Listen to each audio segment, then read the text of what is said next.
Welcome, welcome everybody to the grand finals of KOA 9. It's finally time. It's finally here. I don't know what the heck that Emma's doing, but she's going crazy. She's dancing. Look at her go. New emote, please. Oh, that looks so goofy. Anyways, welcome to KOA 9, the final, the finale, the final last two sets are today. We have the battle for third place first, GR versus FPX.ZQ. And then for the finals, we have TE and MRC. So, I'm quite excited. I hope you guys are excited, but we have one more artwork. I say one more. Technically two more artworks to show off. The final artwork today was this. This was the thumbnail. But what's really cool, which I didn't even commission for, this was just the artist's own idea. There is a second version. Look at that. Look at that, dude. How cool is that? Look at that. That's so cool, dude. I'm sorry. It's so freaking cool. So, for those that are curious, this was made by... Oh, let me actually swap it over here. This was made by none other than Heewon on Twitter.com. They have worked with NetEase in the past doing like official artworks, and I've been a huge fan of their art for a long time. And I really wanted to reach out to them to see if they could get this artwork done, because their style is just... It's amazing. I mean, what they've created here is just... It's perfect for the finals, if you ask me. And unfortunately, Twitter does not do these images justice, which is really sad. When they post it on Twitter, it's like kind of reduces the quality. It's a little depressing. But they also have some initial sketches, which... You know, if you guys remember on the day one, when I saw the, what was it? I think the song for KOA 9, I was like, huh, you know, that shot of Joseph and Alice really looked familiar somehow, and because it reminded me of Heewon's sketches. Because I had these potential sketches, and I think I decided to go with number 3, since I thought it would be the most fitting one. I really liked the whole face-off between the two of them. I don't know, I think all 3 of these were peak. It was really hard to decide. So as you can see, they have all the whips here as well, all the work in progresses. And what was so cool is while they were drawing, they were like, huh, I wonder which Joseph design I should use, since Joseph has 2 designs. And they went above and beyond, because first off, when I contacted them, they were already like finishing up rush orders. So I really hope that they didn't overwork themselves. I was really worried, because they're actually at KOA, by the way. They're at Shanghai right now, and they're in like the stadium watching KOA finals. And they were working on this piece while they were in the stadium, which is crazy. Absolutely crazy. And the fact that they were able to finish not one, but like 2 different versions of this artwork, to me is just, it's like how is it even possible? So I'll show it up here once again, but they also have a little message here for us as well. Let me see if I can, give me 1 second to pull it up here. Here we go. This is their message. They say, hello, it's me, Heewon. I am an illustrator and a big fan of IDV. You may have seen my art. I'm going to actually flip between both of these while I'm talking. You may have seen my art on the official IDV accounts. I am so thrilled to share my work with everyone today. Thank you, Zeez, for making this possible. You're the best. I mean, I didn't do anything. You're the one who actually drew the piece. Oh my goodness. First of all, as a fun fact, right now I'm in Shanghai to see the KOA finals in person. I'm writing this while waiting in line. Fun fact 2, I was actually caught on camera on the first day of KOA while cheering for B4U with my friends. Zeez, you must have seen me. I maybe did, but didn't like know that it was you. That's interesting. Fun fact 3, I also had a chance to meet the members of B4U. They were so sweet, and I was so happy to meet them. Wishing all the best, Team B4U. Back to the artwork. It means a lot to me to draw the KOA thumbnail since I'm a big enthusiast of KOA. Since I am on quite a long trip to Shanghai, I brought all my work assets here to work. It felt quite funny to draw the thumbnail in the stadium while the KOA games were going on.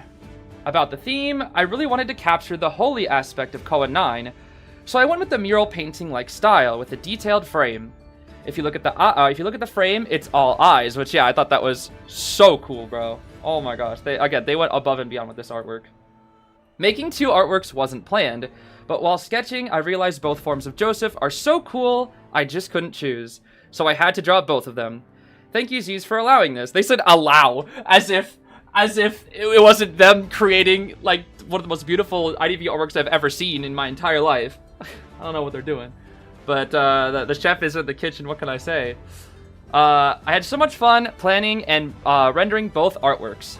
Big shoutouts to my Oomfies, Talia, and City of Stars for joining this Koa journey with me and sharing a hotspot so I could finish my work. Big shout out to Zeez for everything. Wishing you all the best of luck. Always remember we love you. That's so very kind of you, Heewon. Last but not least, thank you to everyone for supporting human artists. We are going through a hard time, but I believe together we can make a change. Love you all, from Heewon. So that was from the artist. And I mean, what can I say? They cooked. They cooked so hard. So definitely make sure, link to their Twitter, at least X, whatever you want to call it. It's in the description. Go give them a follow. They worked insanely hard on this piece.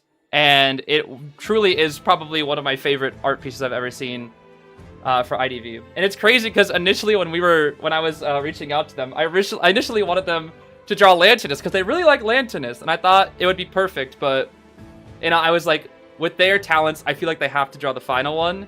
And so I went with Joseph and Alice, you know, because it's the face-off of the 2 main characters from this Koa. And I mean, they cooked so hard. And I see them in chat. Oh my goodness. You cooked. You cooked. What can I say? You absolutely cooked. You truly have made such a masterpiece of an artwork. And I'm honestly honored to be able to use it for the thumbnail here. And I really appreciate it. I know you must have worked really, really hard, and I do apologize for the fact that you had to work when you should have been enjoying the matches, but I really do appreciate it. I really, really do. With that being said, we have about 30 seconds until the finals begins. Well, this is battle for 3rd place, so not quite. Not quite. So we'll see in just a few seconds, but we'll have the battle for 3rd place first. In the middle, we have the conference from the developers, which will show off new content.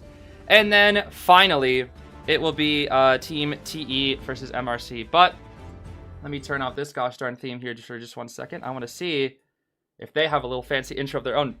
Do they? I can't understand you! It's fine. Wax artist! Ah! That was a dead wax right there.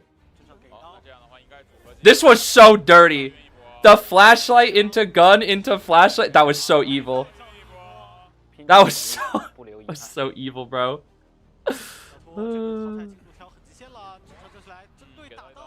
Oh my.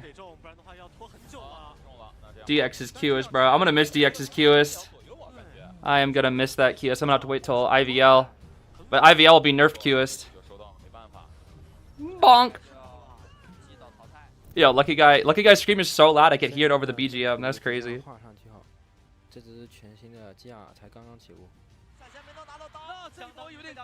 That was so good, and it didn't even matter. It didn't even matter. They still got 4 kills. Jin! I miss Jin already, bro. I mean, we get to see Jin here, but like, man, no Jin in the finals, bro. That's crazy. Jin, bro. I miss Jin already. Aw. So many teams, bro.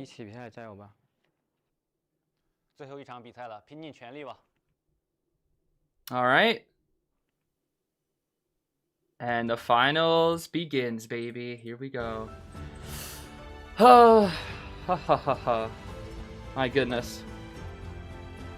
It's quite a day, bro. It is quite a day. It's very surprising to think that after today, it's all gonna be over.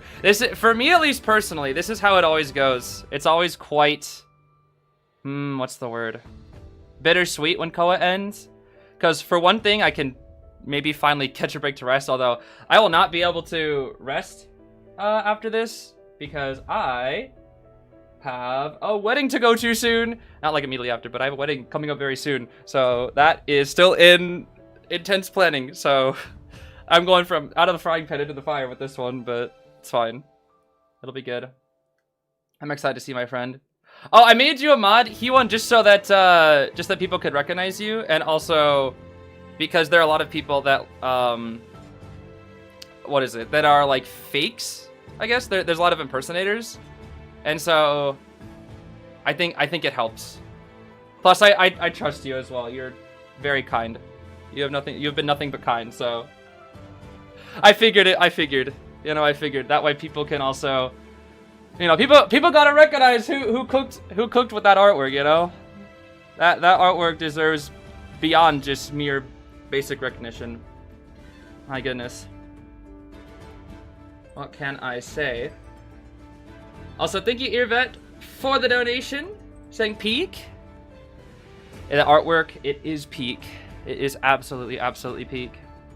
Absolutely. Yeah. Sorry if I missed any donations. It's been a minute. Been reading off some stuff. Tell the people who are getting married that we said hi. All of you? All of you?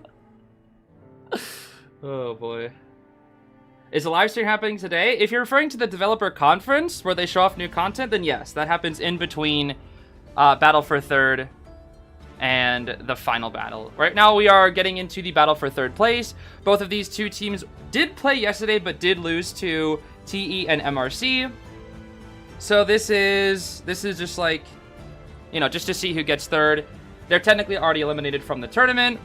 This is more so a bonus, if you want to consider that. It's more like a something to have before the finals actually, like the super finals actually starts.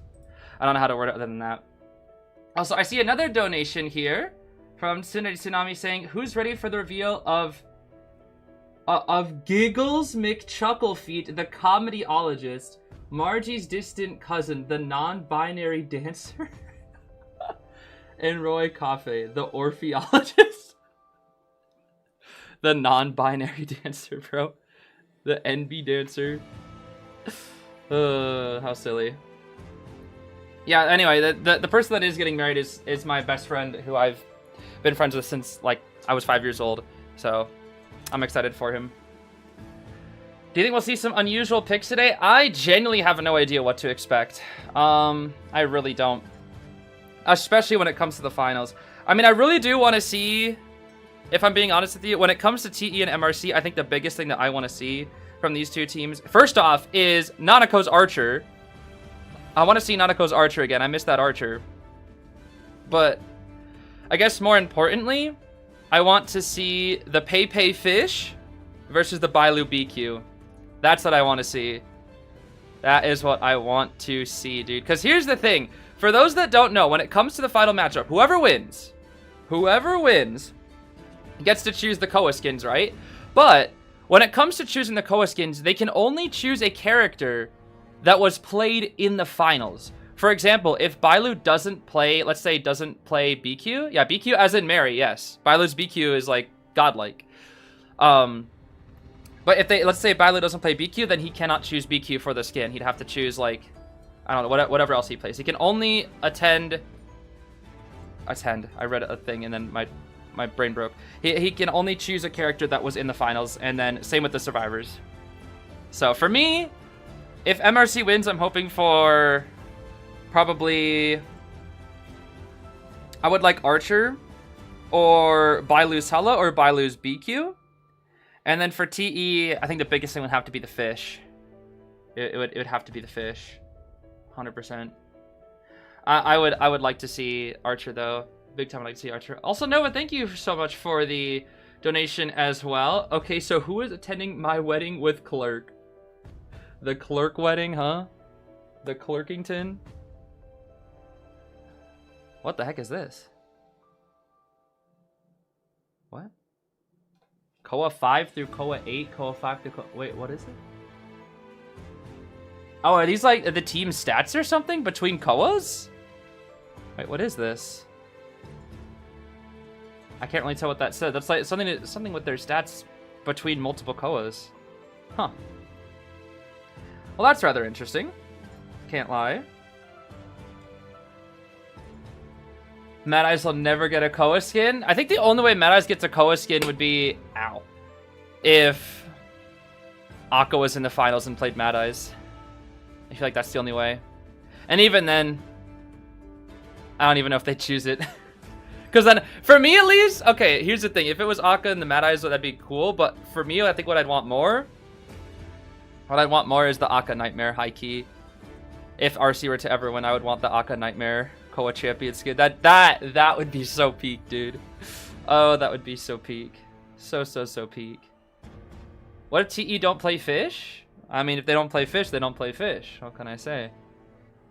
The fish is the specialty from Pepe, so there's a high likelihood of it being played. Do you know if they're still announcing stuff between the sets? Yes. That will be after the first set, also known as the battle for third place, which is happening right about now. Take a shot every time I call something interesting. I'm sorry that I'm dumb and have limited vocabulary and that my brain focus is split by reading chat messages looking at the screen. I'm not actually good at my job. I'm a hack. My fault, bro. Akka would choose Hermit or Nightmare. I think the Nightmare is probably more likely if it were to happen. At least because that truly feels like, at least in terms of recent years, that really does feel like the Akka specialty. But Akka also has so many specialties, so at the end of the day, it is kind of hard. It is kind of tricky. Come on, Weibo? Weibo? Weibo's gone. I hate to say it, Weibo is gone. Do the granny laugh? If Granny shows up, I'll do the granny laugh. I will. But unfortunately, Granny hasn't really played that much in the final. She's been played like, what, twice? Twice or something? I think it was only 2 times? Something like that. Yeah, no Wave Coon either. No Wave Coons. That's so sad I don't get to see any more Wave Coons in the crowd. That sucks. I'm sad about that. Am I still gonna post my Japan vlog? Yeah, I probably will. I probably will. I think initially I wanted to make that like a really interesting project, but there are a lot of issues with making it the project that I wanted to do. Partially because the meta instantly moved on, and so if I were to cover the meta from back then, it would kind of be pointless. So it'd be a bit outdated by the time it would be ready. But I would like to at least post a lot of the behind-the-scenes stuff, which would be fun. Along with some of the highlights from the streams, like when I yelled at Schmitty for eating chips too loudly, or when I yelled at Schmitty for pouring chocolate on Kuroshiro and having it get all over his pants, or that one time that I also yelled at Schmitty and said, why are you always blundering? And that other time that I yelled at Schmitty. So basically it's going to be just me yelling at Schmitty. Or Spritzer yelling at Schmitty, or Kudo yelling at Schmitty. It's just gonna be like, just like all of us yelling at Schmitty. Alright, R.I.P. Schmitty, bro. R.I.P. Frogfin. How did Archer become one of the best harassers? The reason why Archer is so strong in tournaments is because she has a pretty positive matchup into the majority of the meta, which is one thing. Another thing is she can harass them a pretty far distance, and her crossbows are a really solid item that has insane synergy with her kit. The only reason why Archer isn't spammed as much is, well, for one, she's banned sometimes. Two, there are also Enchantress and Antiquarian to use as well. But one of the biggest things, at least from my perspective, especially up against one of the best hunters, or some of the best hunters in the world, Archer's insanely hard. If you don't hit a core shot when you're harassing, she's useless. You kind of have to hit the core shot. So she's a very heavy skill expressive character, which is why you don't see a lot of people like who have mastered Archer right now.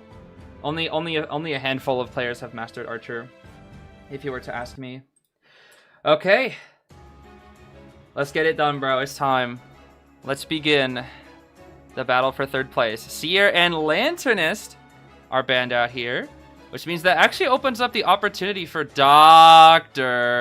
There she is. The Donch is here. And so is the cheese. DX Ban Lewis. Next pick, probably Arrow, I'm guessing here. Surely Aeroplanus, right? If you lose Puppet, you gotta go Arrow. Or like Mage would also be good. Or Harasser, actually. Anti or Enchantress or Archer could be good here. Ah. Wiggins? Is that Wiggins? No, I don't think GR plays Wiggins. Wait, do any of these guys play Wiggins? I don't think a single one of the teams remaining plays Wiggins. What's the point? Finals is canceled, guys. I'm ending stream right now. What's the point? I don't think any of them play Wiggins, bro. Nah. What's the point? I don't remember which ones play Wiggins. I don't think GR played Wiggins, though. Lucky guy. Okay, this isn't heavy on the rescuing. Definitely gonna have Tide. Actually, I can't even say that anymore. Normally, I would assume Tide Meteor. But sometimes Lucky has Tide, and sometimes Doc has Tide, too. So, I don't know. They did ban out Enchantress. No Harasser for round 1, but there's a Doctor instead. So, that can also be quite annoying. Does shut down the Goatman pick. Makes Ivy and QS quite hard. Which means we have a high likelihood of Sangria from the side of DX here is my guess. But DX has also played Ivy into Doctor multiple times. Same with Qist. We'll see.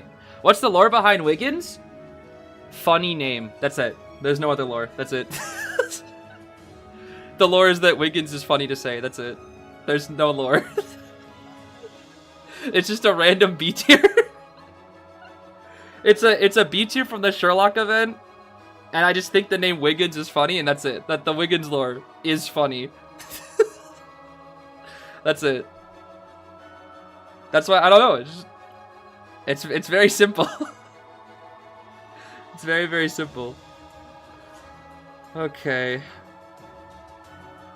My favorite time Zeez mentioned Wendy is his funny murder. Oh yeah, the murder at Lettuce Manor. Yo, Windows. I have a question. It's Ivy, huh? Okay. I mean, like I said, DX has done this plenty of times before into Doctor.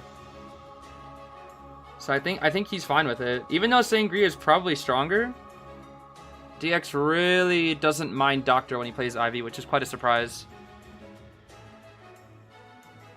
And now, as the big question on everybody's mind is, will it be trump card Ivy?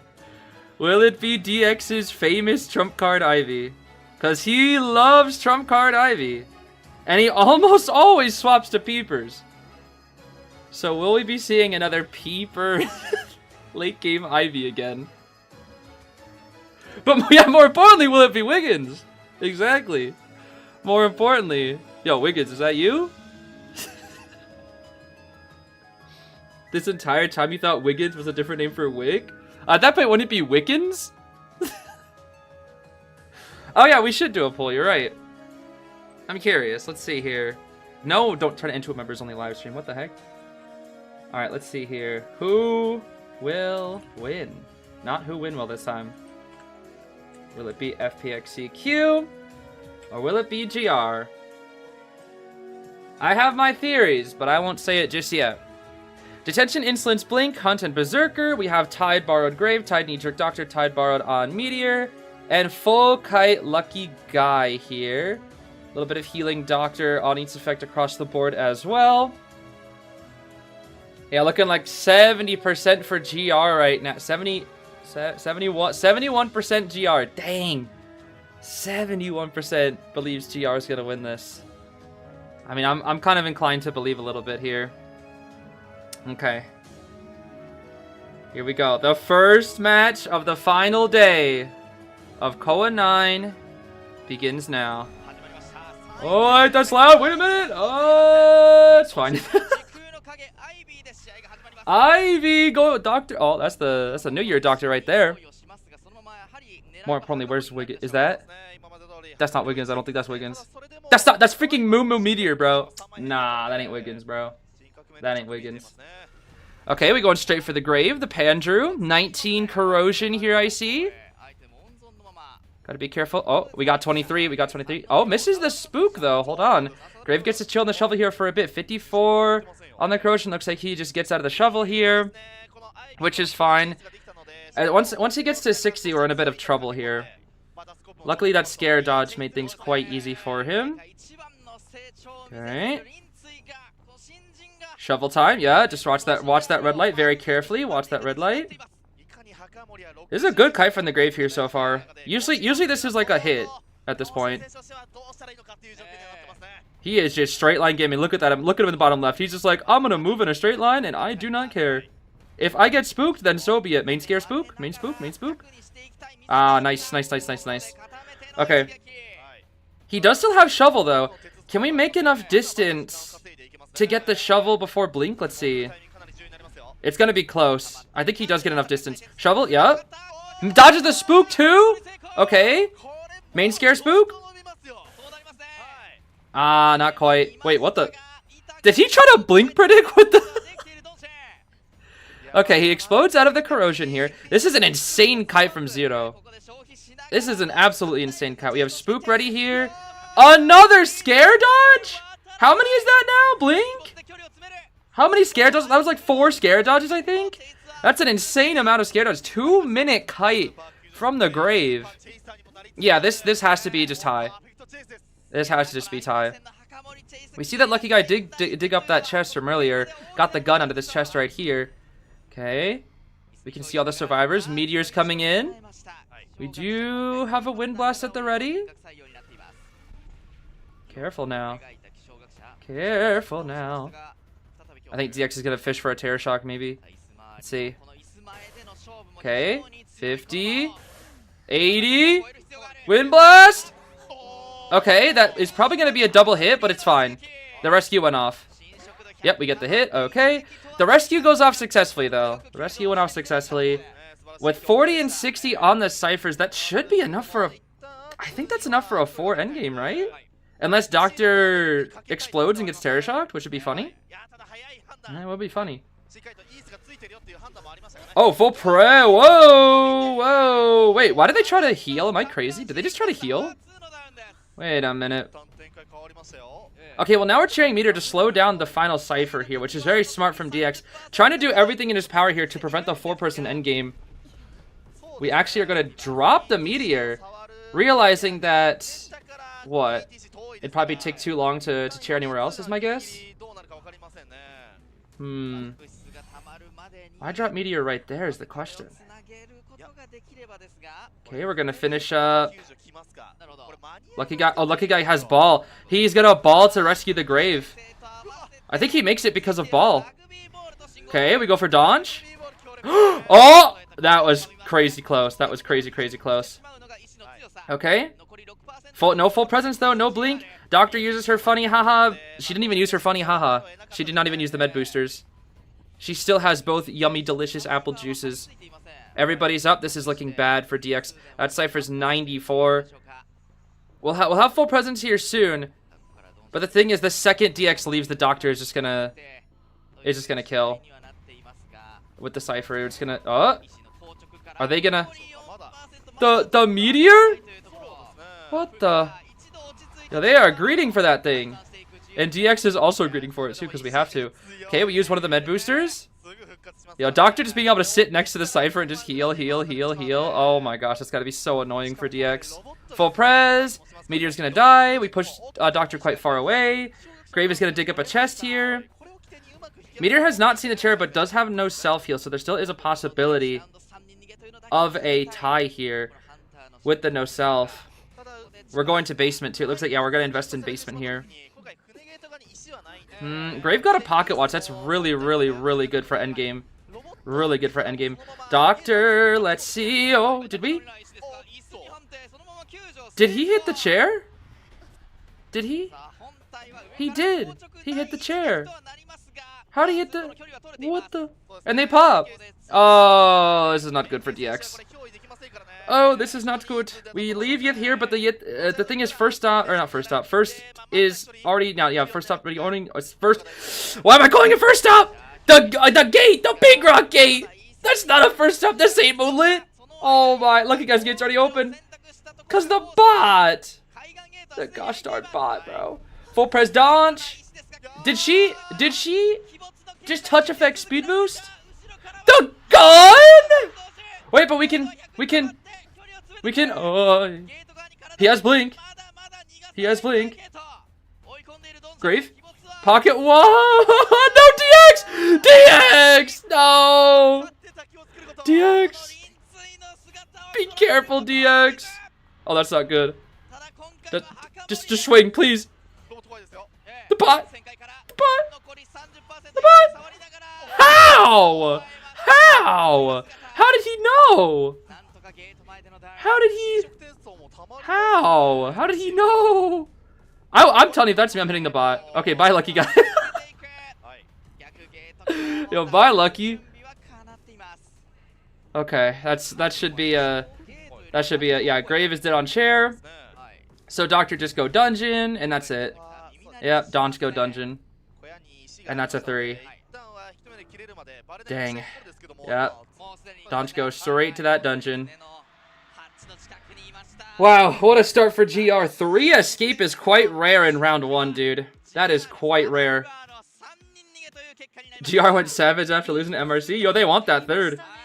They're like, yo, if we can't have 1st, then we'll take 3rd. We will take 3rd immediately. Kind of makes sense. Let's see, 3. Yeah, 3 escape. 3 escaping DX. And then now they gotta deal with Jin. Oh man. DX traumatized from the Dream Witch matches. Dude, it's crazy. I still can't believe they 4-escaped his witch, dude. I can't believe that.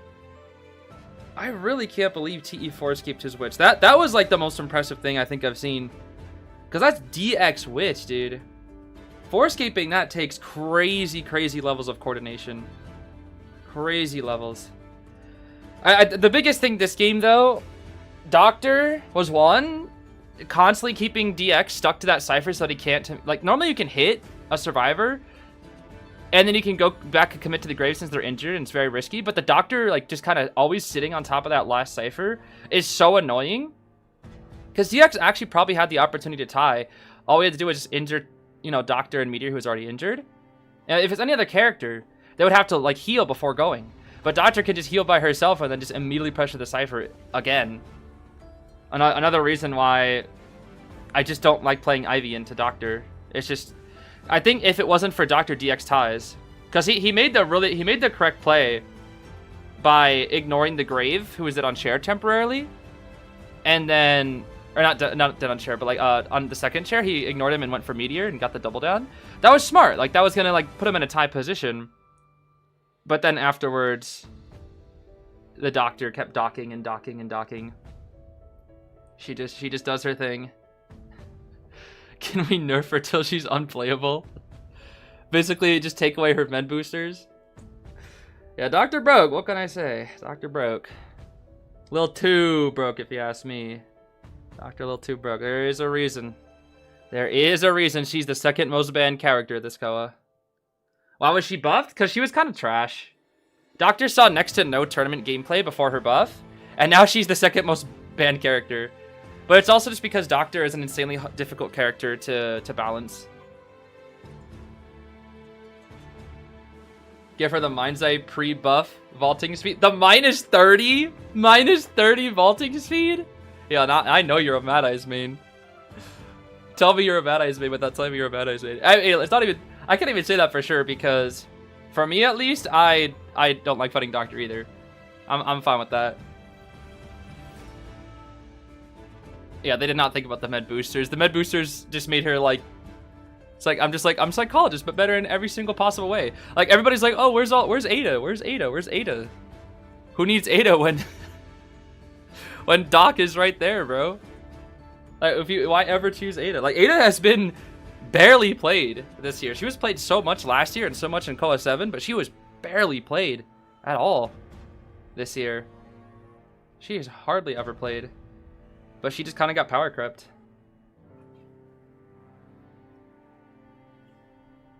Yeah, Doc simply just has a lot of tools in her kit that just makes her broke. Now, with the new buff from Ada, I'm actually kind of curious to see how that will affect her gameplay, honestly. I don't know if it's going to shoot her back up into the meta, but I think it's going to make her gameplay a lot more interesting than just delay first hit, walk in straight line. So, it's already in the game, right? I think it's already in the live server. I would not know. I've not played the game in a hot minute. In a hot minute. Ada, reclaim your spot. Nah, even the Daunch just like why ever choose Barmaid or Ada when the Daunch is right there who just has infinite heals. Infinite heals. Would you buff or adjust little child? Also, give me your credit card information. What? Yo, Lean's escape rate though, what the heck? First escape rate, okay, bro. If I were to adjust little child, I don't know how I would. Little child is buns. Little child is... She's kind of buns. The problem is, like, I don't really know how to adjust little girl without making her, like, kind of really annoying to face. Really, like, annoying and stupid. Because she does have a lot of abilities. But her kite, I think the biggest thing is that her kite ability is just really bad. It's really not that good. And her support is also niche. It also is the fact that she doesn't really match up into the meta hunters quite well. Man, Jhin is just so good, bro. Yeah, the fact that you're third with 3.1 is still insane. The fact that you're just third with 3.1. 3.1 is still insane, dude. Like, your average elims are 3.1. If that's rank, you just win every game. That's a 100% win rate. If your average is that, dude. You basically just win every game. It's ridiculous. Yo, Jhin! You want a forward, bro?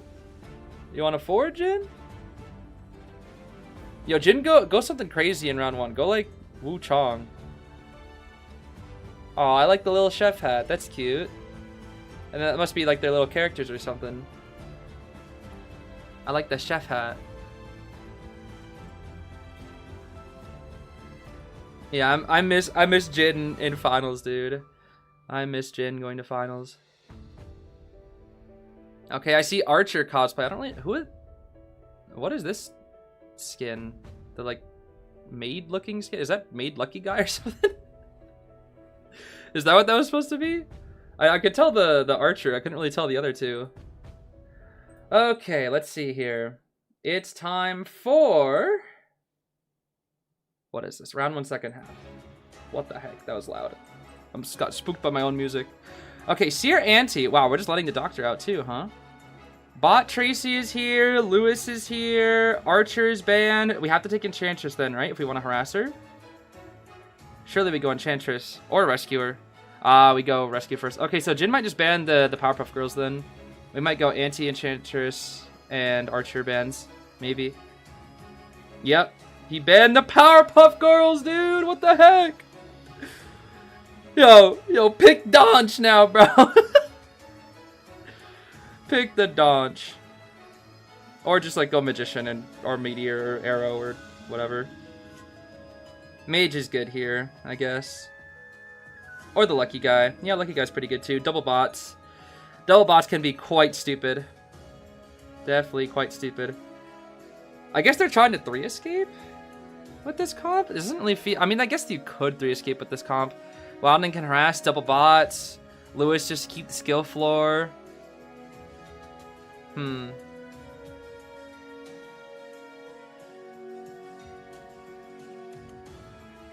I mean, Jhin can just...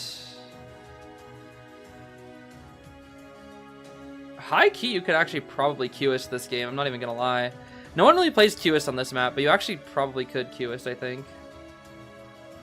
Might not be best, because I think with pro players not going QS on this map, he must not be seen as that good. Usually QS isn't played here. Sangria is probably not the best. You could just go Goat, actually. Goat works too. Huh. You know what? That's actually fine. That's actually fine. That is 100% fine. Because you only need to tie to get the round win. And you already have, and Gamekeeper has a pretty good matchup into this team.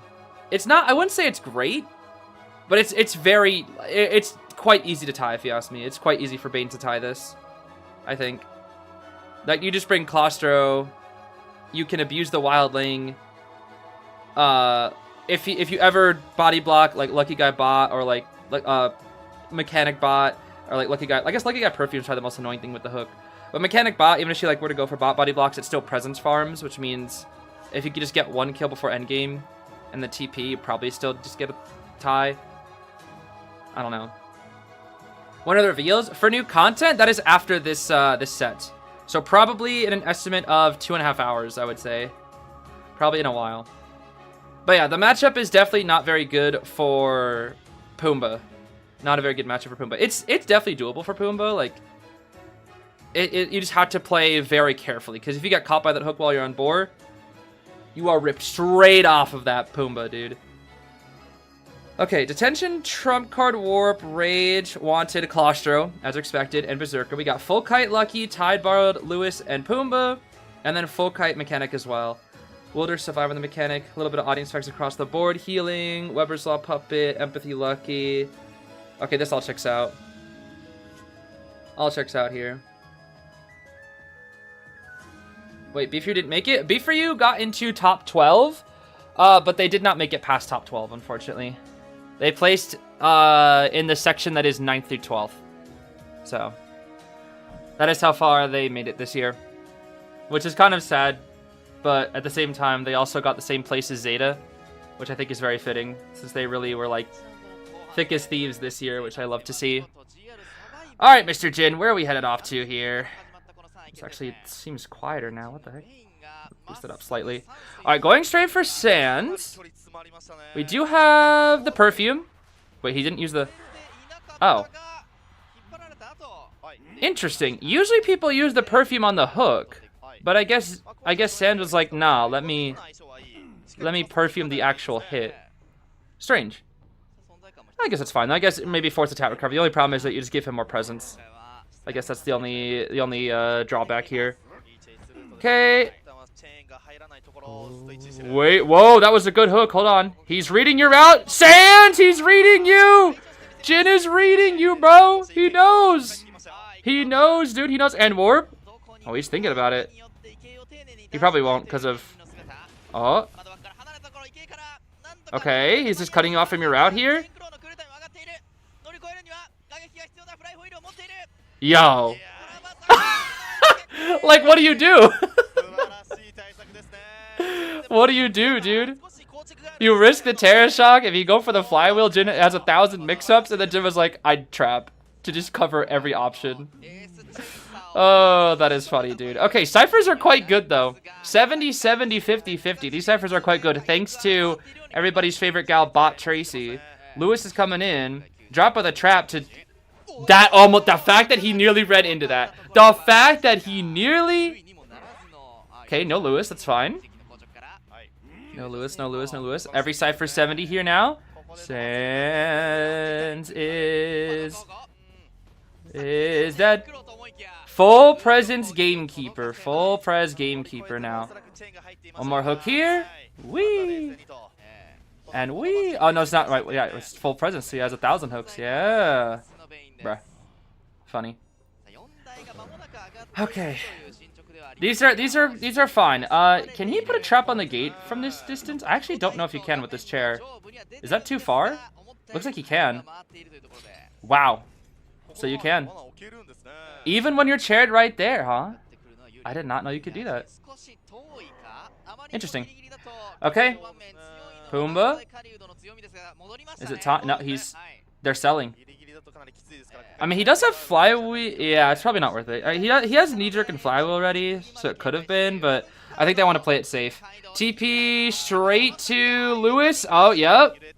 Yeah, he was watching the cipher. It was shaking. It's not anymore, but it was. Lewis. Trap. What the? That's weird. That actually was better for him. Technically, he like somehow got trapped on the other side. And then it actually ended up being better for him getting hit by that hook. because it ripped him out of the trap. It's pretty funny. Alright. Ooh. Careful, he's got it that. Oh, what the hell? He was so far though. What the heck? Careful, Lewis. Yo, careful, Lewis. It's a good kite. Ooh. Problem is, he has already got one elimination. How is he doing this? Huh? Where'd you come from, bud? What the heck? Yo, George catching strays right now. What is that? I didn't even see the bot, bro. What? That's hitting me. No, that's hitting me. Okay, what a kite. What a kite, dude. It's probably not going to matter because it's still going to be a tie. Or knowing Jin, he's somehow going to turn this into a 3-kill, but... Oh my goodness. Bro, where did that bot come from? Yo, watch him trap the gate here, too. Imagine he traps both gates. That'd be funny. Is he actually gonna? No way.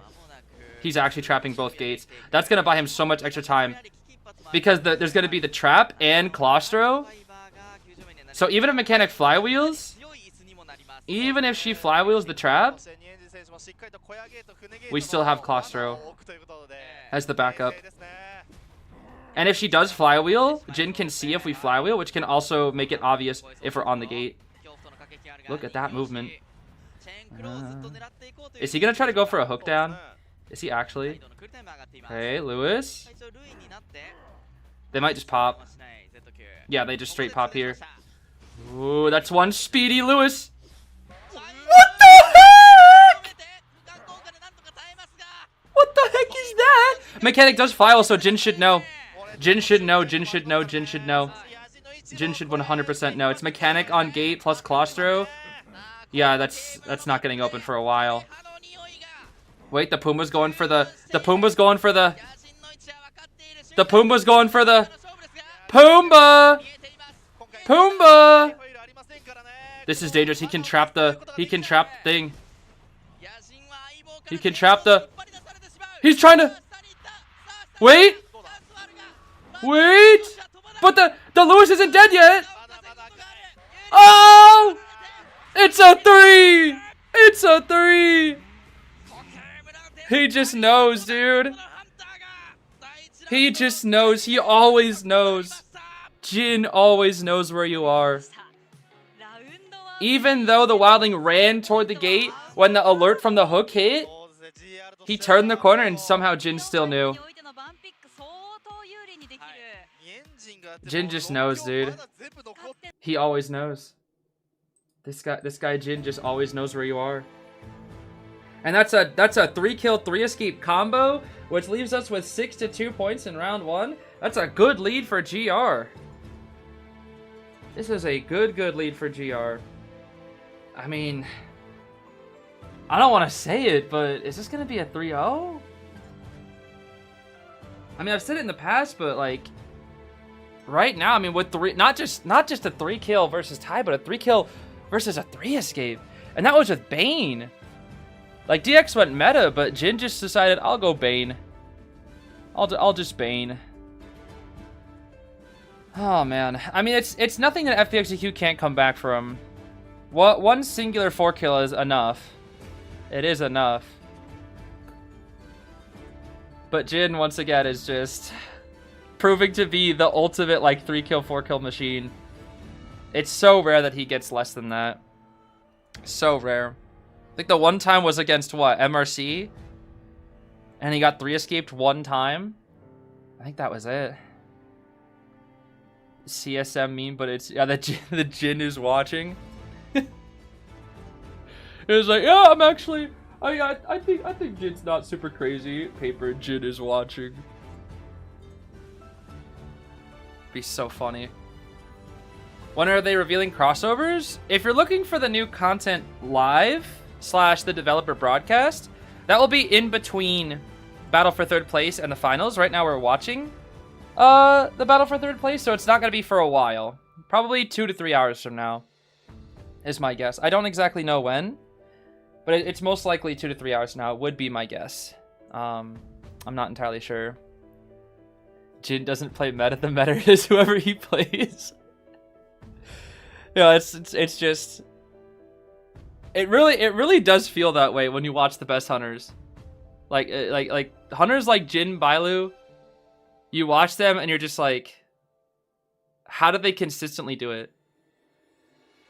It's like there's so many fundamental ideas, or I guess formulas to follow for a game.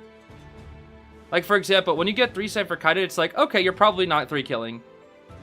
But when you're Jin and you get 3 Cypher kited, you can still 3 kill like it's nothing. You'll still 3 kill like it's nothing. And he didn't even need his trait that game. I think a lot of it comes down to not just like the fact that they're just so godlike, but it's also endgame game sense. I think that's it. It's the endgame game sense. I think that's where it all comes down to. Cause Jin, I swear this guy just has like wall hacks. He just feels like he always knows where people are. Same with Bailu. Yeah, same with Bailu. They always know where you are. Almost all the time. Especially in the end game. They're like, huh. Like what was the hospital match? I forget if it was Jin or Bailu, but the hospital match where like somebody was hiding and then they just knew exactly where they were. I was like, how? I don't know, dude. Genuinely, they just know somehow. They just know. They just know. Zeez chat, this may sound really cringe, but I just want to say I really appreciate all of you. You guys generally make my life better, and I just want to say thank you. I'm trying not to cry. Aw, that's really kind of you. Pinky Rose? Am I reading that right? I'm probably or Pinky Rose C. Am I reading that? I'm probably not reading that right. I'm sorry. But thank you. That's very kind of you to say. Yeah, the chat that we have is quite nice. Sometimes there are a handful of people that do get carried away, but I think for the most part, you guys are pretty well behaved, pretty kind, which I do appreciate. So sometimes it gets out of hand, but you know, it helps to have some people that also help rein people in whenever things get out of hand. It definitely does happen at times, but I at least appreciate it compared to live chats that I saw in the past. It's really sad because when I first started getting into IDV, I watched like the official streams or other streams from other like CCs or whatnot. And a lot of the chats were, it was like 90% of the time it was always just like kind of dogging on the players, and it just kind of made me sad to watch. I don't know. So when I was first starting the game and I was learning, I didn't really look at the chat. I just watched. I just watched instead. So, I mean, obviously it's overgeneralizing to say they were bad. There were a lot of nice people in there too, but I would say like more often than not, there were quite a few people in there that were pretty cruel at times. It got pretty annoying pretty fast whenever at least I was first trying to get into the game. I don't know. But I appreciate people that are actually like interested. The fish! Sorry, I got distracted. The fish! Look, the fish! The fish! The fish pin! I love that little thing. It's so cute. I want one. I want that fish. The coach, he's got a little fish pin. I love that fish. I don't know. It's such a dinky little pin. I want one. It looks like a little like $2 clip-on fish. It looks so cheap, but it also is so cute, and I want one. I want one, dude. I'm gonna wear that to the wedding. I'm gonna look up $2 fish pin clip. I'm gonna wear it to the wedding. And they're all gonna be like, yo, what's that? Where'd you get that fish pin? And I'll be like, $2 fish pin, thank you. $2 fish pin. It's so dinky. Hi, Lewis. What's up, Lewis? They got the claws for the cat Matthias, dude. They got the claws down crazy there. I see a gardener, I see an Aesop, I see a mechanic, I see another gardener? I'm not sure. I see Ada, I see mechanic, I see another mechanic. I don't know what that says though. What does that say? It said go, I think? I think it said go.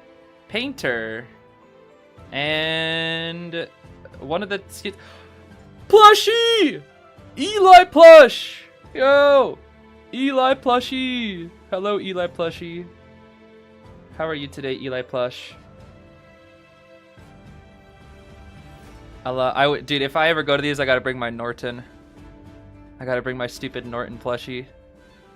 And I'll throw him on stage. I'm gonna be like, why? Who is this guy on the stage? BQ with mini BQ? What the, it's like the BQ pet. It's BQ, but has the BQ pet. That's funny. Donch. Yo, Cheese, pay attention, bro. She's like, what do I do? I'm Cheese. What is that? Is that Alva? What was that? I couldn't really. It was upside down. What was that? I think it was supposed to be Alva. The little thing that Cheese was holding. I think that was Alva.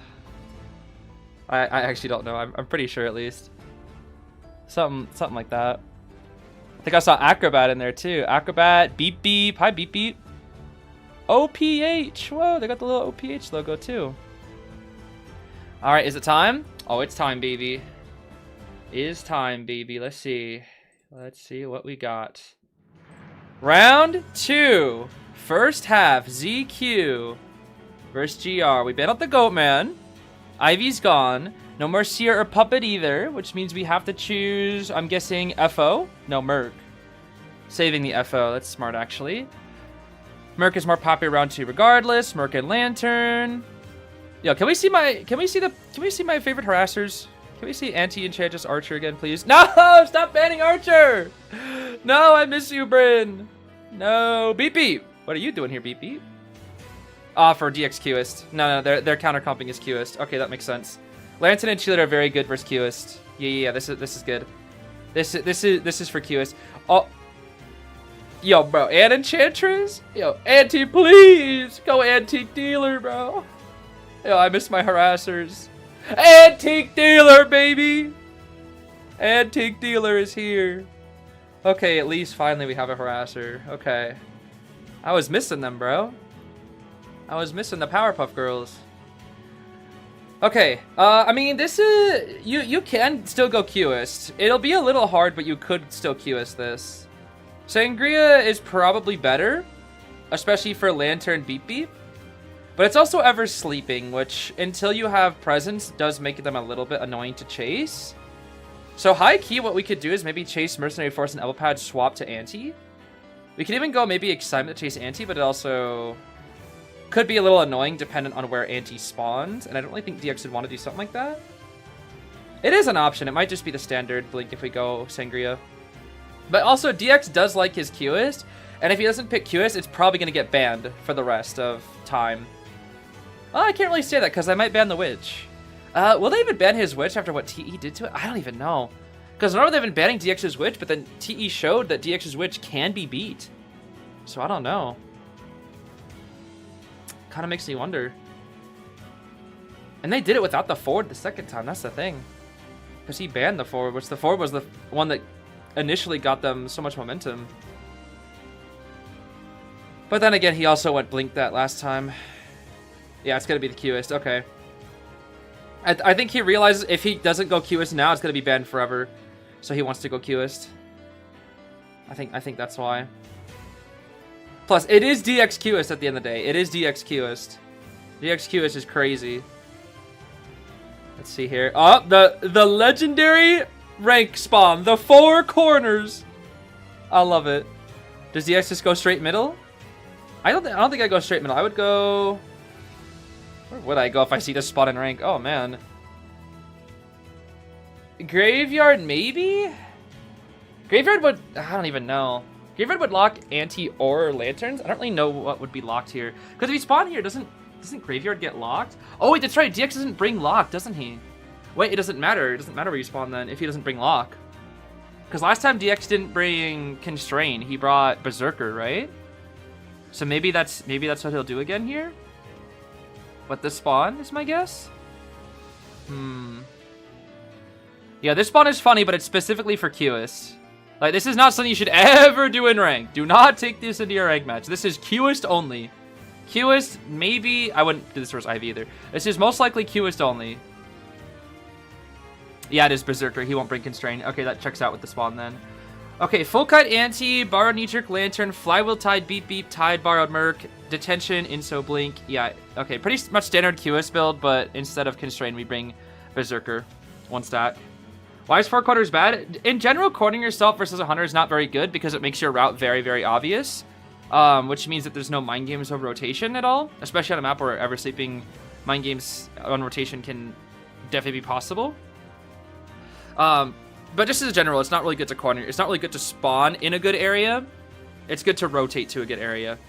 That's kind of just the fundamentals of IDV. You don't want to spawn in a good area a lot of the time. At least for a rank setting. It's a little bit different when it comes to specific hunters like Goatman, Qist, Ivy that have a bit more nuance to them. Let's see here. We're actually straight going for Mercenary here for now, which is going to lead us to use an... Oh my goodness. We actually... Well, he actually did get the... He actually got the hit. Wait, that's huge. Wait, high key, he can 4-kill. Like, that's it. Like, he actually just... He can 4-kill now. I'm not even kidding. If you get a hit that early with QS, you can 4-kill. That's actually huge. No, that's so huge. You know, that's all the pads burn in 40 seconds. And he's locking down 2 ciphers here. He's dead to blink. He's dead to blink, which is supposed to be first hit. But cheerleader can help. Yeah, this is where cheerleader gets annoying. Yeah, this is where cheerleader gets annoying because now the blink has been delayed. This is why once again where cheerleader is quite good versus Q is because now the blink is being very much so delayed. Look at all this, all this time it's being delayed by. We do have the ball. That should be death. Out into the corner. Whee! Okay, we'll die corner here. This is still really bad for GR actually. This is likely going to be a 4-kill. If you ask me, this is a very high chance of 4-kill. Looking at the ciphers 50, 50, 80. These are not ideal ciphers versus QS. Not ideal ciphers. And he can even lock down AC cipher as well. And they lost their rescuer too, which means Beep Beep, who's across the map, has to save if we even choose to do so. We lock that one down just with 1 ball. Gonna lock it down here again. It is 71. 1 cipher finishes. 1 at 70.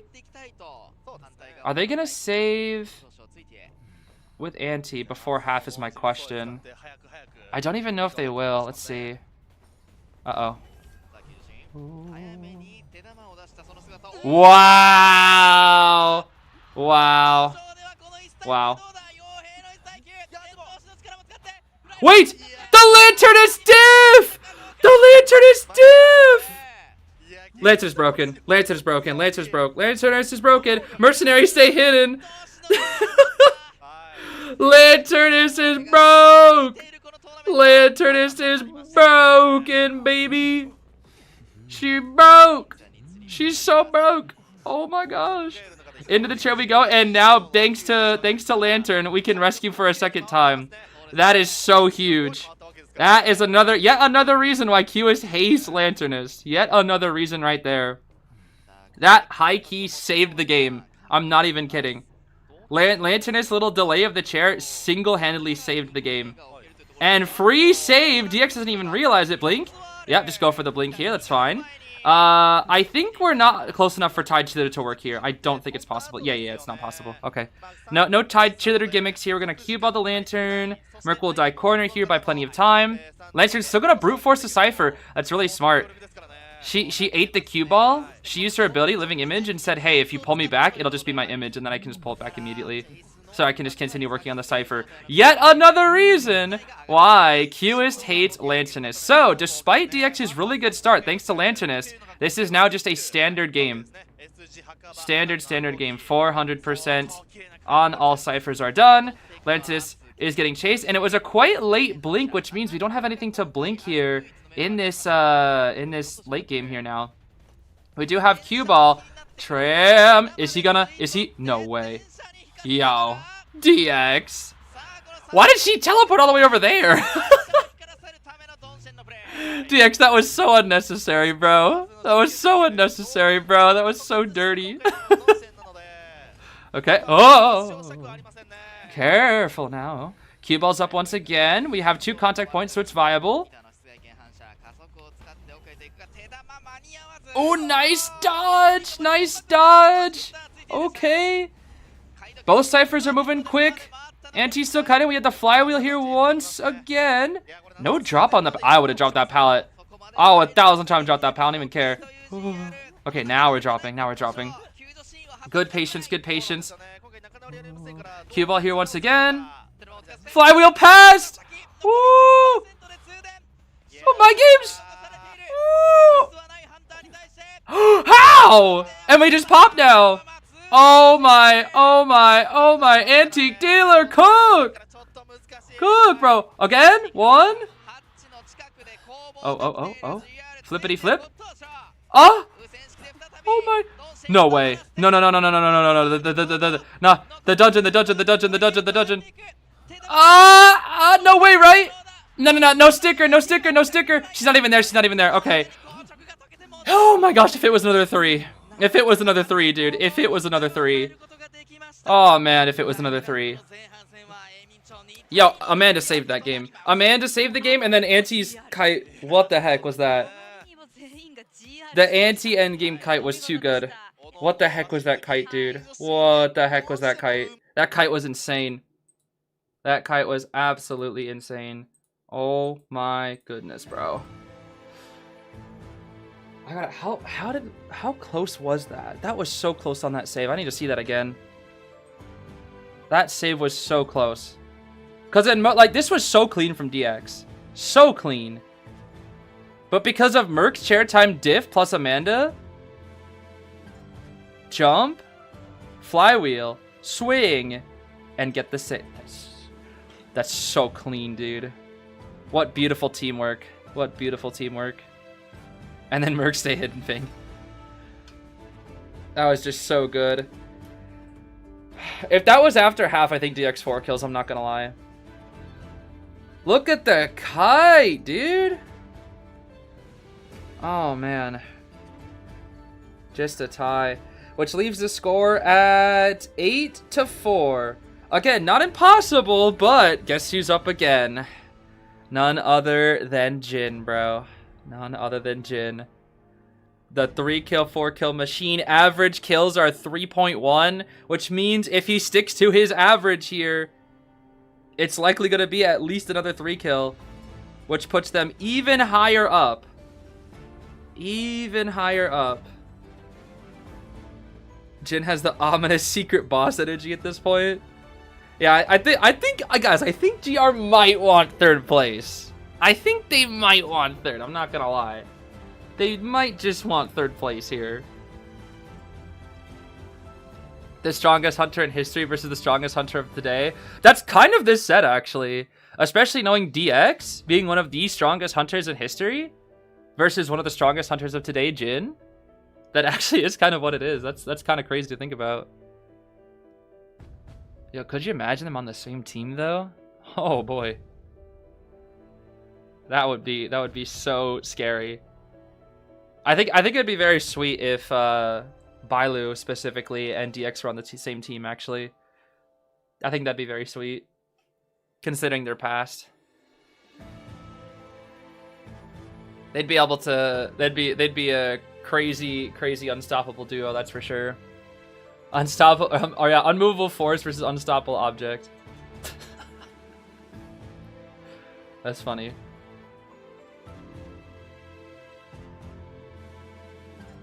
Something like that. Does GR win now if GR gets another 3 elimination? Not quite, because it's a best of 5. If it was a best of 3, then yes, it would be over right here if Jin gets a 3 or better. But because it's best of 5, we at least see round 3 minimum. Whether it's going to be a 3-0, I'm not entirely sure. Right now, it's looking like it might be just with the way that GR is playing. But, you know, as I always say, it's not over till it's over. We have seen comebacks before.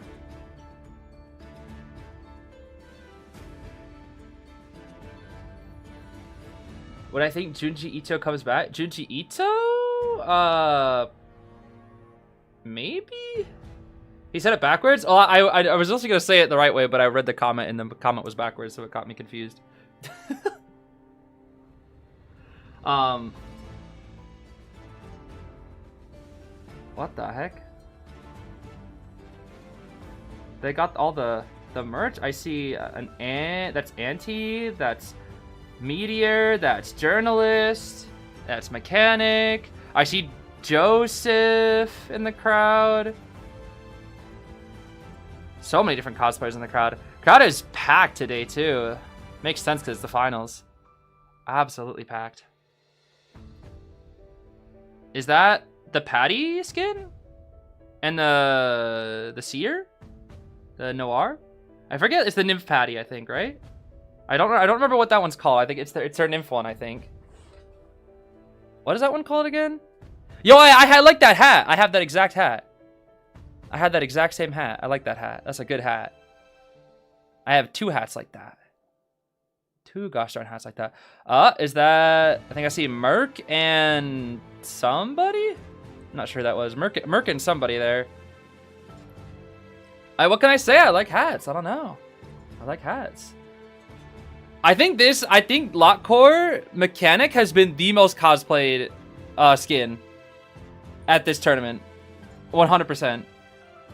Lockcore Mechanic has been the #1 most played, or I almost said #1 most played, #1 most cosplayed character I think that I've seen from the crowd. It's either that or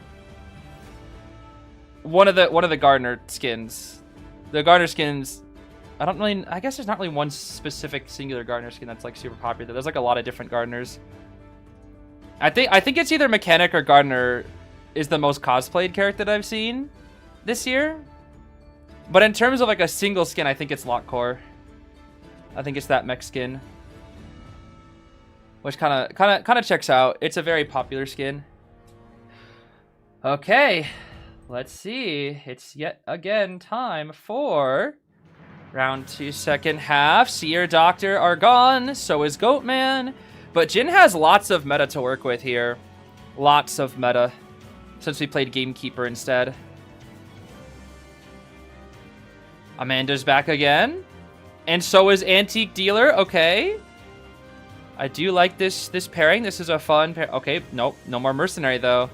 Bye-bye, Merc. We're going to have to play FO or Grave. Yep, there's the FO. And now we can just round this off with a Kiter, I think. Or even Secondary Rescue. Meteor would be good here. We could round this off with Arrow, I think. Unless they want to save Arrow for round 3 for 315 or something. They could save Arrow if they want to, which means they'd choose, what, Gardener? Perfumer, that also works, yeah. They'll save Arrow. Perfumer should also have Tide is my guess here. Tide Perfumer, Tide Officer, Flywheel, maybe full Kite Anti as well, and then Lancer can kind of bring whatever she feels like. Kinda whatever she feels like here.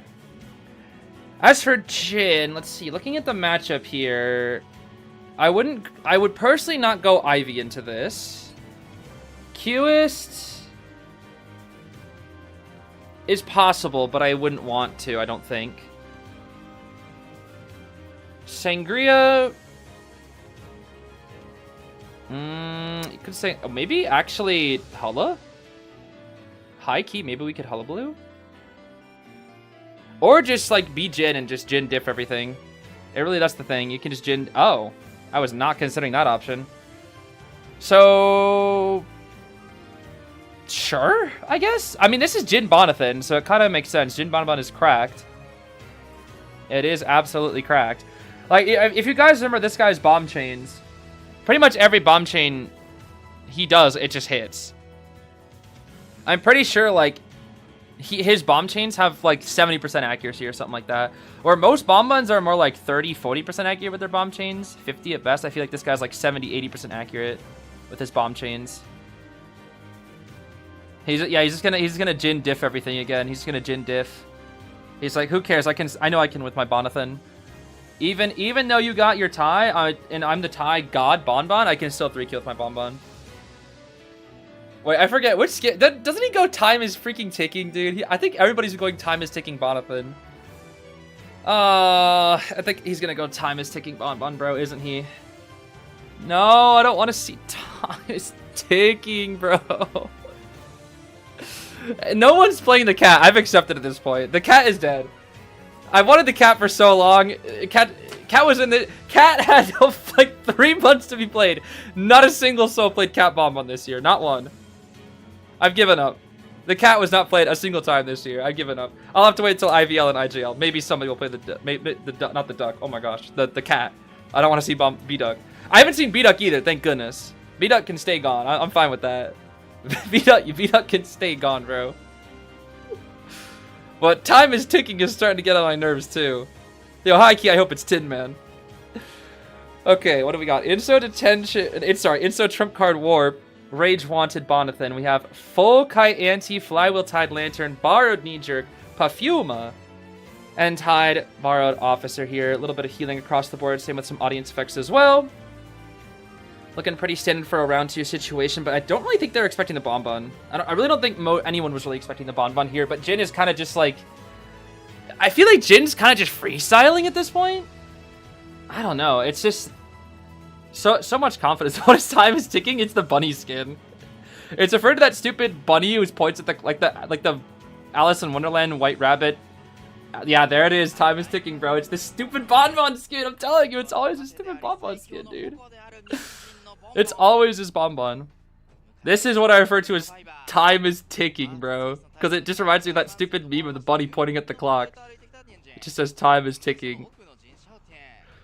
Okay, let's see. We're going for Perfumer here. B-Duck Perfumer. Yeah, if it was B-Duck, we'd have a B-Duck party out here, but no. Is he actually gonna... I guess that forces out the one Perfume at least, if nothing else. Getting good distance here, though. Kind of utilizing the tram to break a line of sight, which is quite good. Are we just gonna get on tram here? Okay. So far, the kite is pretty good. We are in Graveyard here. Very good area for kite, but also lots of alleyways. This makes things tricky. Lots of bomb chain dodges here. Hold on. Okay, that's one. No Perfume, though! And we have Time Bomb. Time Bomb? Dead. Wow, just like that. Just like that. This is why Inso Bonbon is so good, bro. Because all you need is one chip, one hit, and then you use Time Bomb. What do you mean? 34% chance for a 4? Actually, the ciphers are kind of bad. I can't lie. That actually checks out. Double stack wanted order. 2 stack wanted order for 30 seconds here. Is it time? Is it? Time is ticking, bro.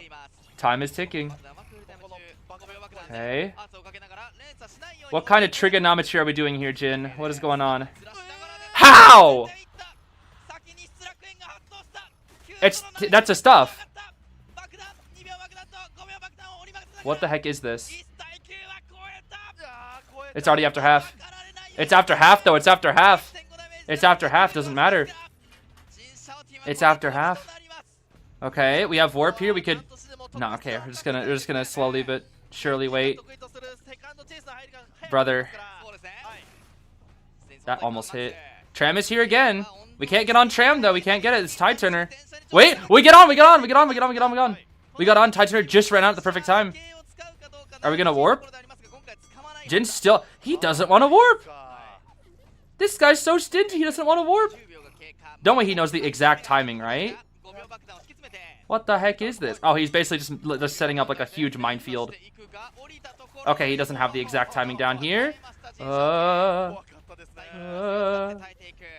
Is she gonna try to? No way, that's actually gonna. Jin! If you know what, if you were Cat Bonbon, you wouldn't have got hit by the tram. If you were Cat Bonbon, you would not have got hit by the tram, bro. This is because you had to go time is ticking, dude. This is why. This is why I don't go time is ticking, bro. What am I gonna TP to? Which one? This one? That cipher? Hi, officer. That's both pocket watches gone, which makes endgame. Oh my gosh.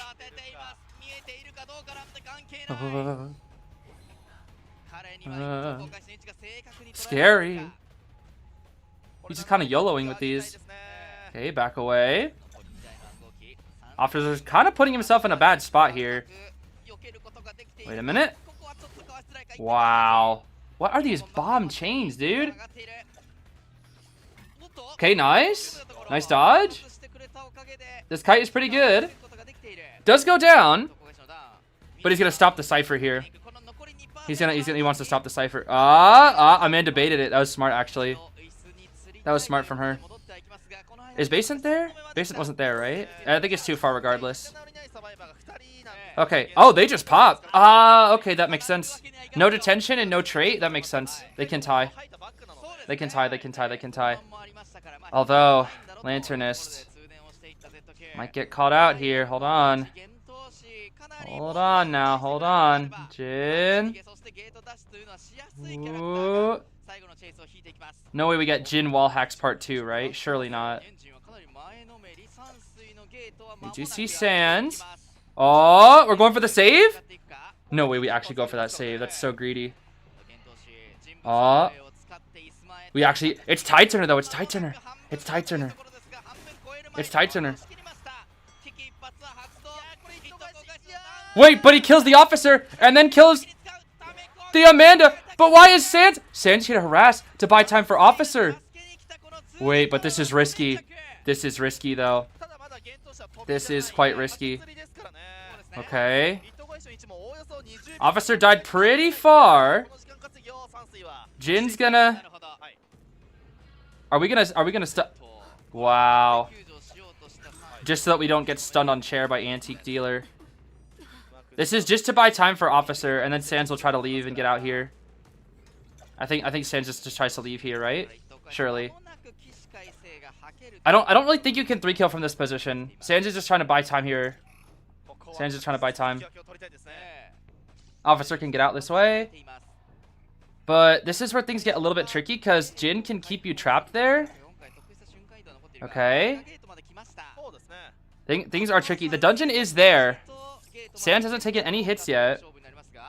And Lantern can constantly give updates at location. This is tricky. Sands doesn't yet have full. We're coming around.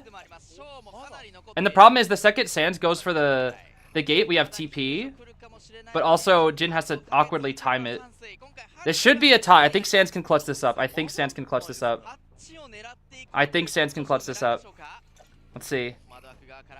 He doesn't know. The window is there. We see you. Oh, that's one. Is he just not going to let Sands exit at all? Is this just Priestess versus Clown again? Because you have to dodge 10 bazillion bombs? What is this? What do you do? Sands has to commit. Otherwise, the dungeon's going to change locations eventually, right? Bro. Bro. Sands. Sands, please. We're getting pushed so far back in. Oh, this is really bad. Oh, we're getting pushed so far back in. Oh, this is not good. We know where you are. We know where you are. Oh, this is not good. Sands! What a flywheel! One more! No! Sands! Oh, Jin is just too good. He just has wall hacks somehow. He just knows. No matter where you go, he always will know. You can mind game 1,000 times, but he'll always know. He'll always know. He just wouldn't let Auntie leave. He said, I'll throw 1,000 bombs before I let this Auntie vault. Oh my. What the heck is this? Another 3. Jin diff. He just Jin diffed again. He can't keep getting away with this, dude. Except he can because it's the last match. He really can keep getting away with this. Oh my goodness. Who's in the lead? GR right now. 2 round wins. And it's 11-5. Oh my gosh, dude. I did not think this was going to be a 3-0. I really didn't. I'm telling you, dude, if GR was on the left side of the bracket, it would have been GR versus MRC at this point. Like, almost guaranteed for the finals. What is this, dude? What actually is this? What actually is this? How do you pull a 3-kill from that? Jin diff. It's Jin diff. That's all I can say. Jin diff. Oh, man. Truly just Jin diff at this point. Oh, my goodness. Oh, what is this set, bro? What is this set? Looks like Mr. Aaron will also be joining us here soon as well. The lead is right now GR. GR has the lead by 2 round wins. And the score is 11-5 because we have seen a 3 escape, 3 kill from GR in round 1. And then tie 3 kill from the side of GR in round 2. Yep, 11-5. When is the set going to end? Unknown. It depends on next result. Depends. If we see another just Jin domination and GR like tying it out, then it will end in the next round. But at the same time, usually there will be probably a little bit of time before the finals because we have the developer conference. They might make us wait a little bit for developer conference. Because the thing is, like, when a 3-0 happens, we're probably going to have to sit here and wait for a while, is my guess. And then we'll see what happens afterwards. And who's behind the tall wall? I think the biggest thing was the fact that once Jin lost Tinnitus, I think the biggest thing was when you lose Tinnitus from that, you know that Anti can only be in one location, and that's further back into Graveyard, which meant Jin knew that Anti was trying to make a huge loop all the way around. And I think the fact is that Jin just like constantly kept checking Tinnitus and then measuring. I think it's just like Tinnitus measuring and constantly checking location with Tinnitus is my guess. I'm not entirely sure. That would be that's just my theory craft. What, that was such a good cue ball lineup too, and then Lantern is broke moments. Lantern is broke moments. I just realized that this team was so close to OPH. Anti Mercenary Cheerleader is nearly full OPH team. And then Lanternus is just also there. Hi, Lantern. Hi, Lantern. If it was Pribiner, it would have been full OPH team. That after half save also quite hurt, yeah. It's also quite tricky. Couldn't first officer check where Jin was going? Why didn't they communicate? First officer was checking. It's not necessarily where Jin is going. It's the fact that like Anti can't do anything because there's only a certain amount of exits. And so Jin was always constantly blocking every exit. Because the problem is Jin also had TP, so even if Anti was able to sneak past Jin, Jin also has TP to cut Anti off, which means it would come down to Jin bomb chains for a dungeon. Because she'd have to start running to dungeon at that point. So, it might be tricky. Yeah, no drop-in leaks. No drop-in leaks. None of that. No leaks here. No. Bad. You're gonna get muted if that's it. I wag my finger at you. I do the little wheel pose.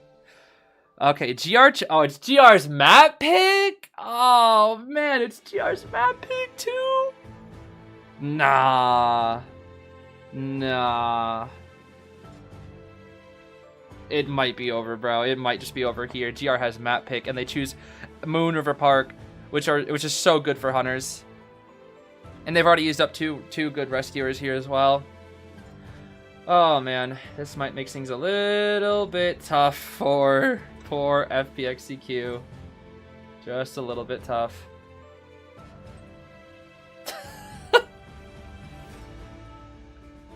I love it, bro. I really love it. I really do love it. That's great. That is great. That is great. Oh my goodness, that is great. All right, let's see. GR serves are up, which means DX is up to bat here as well.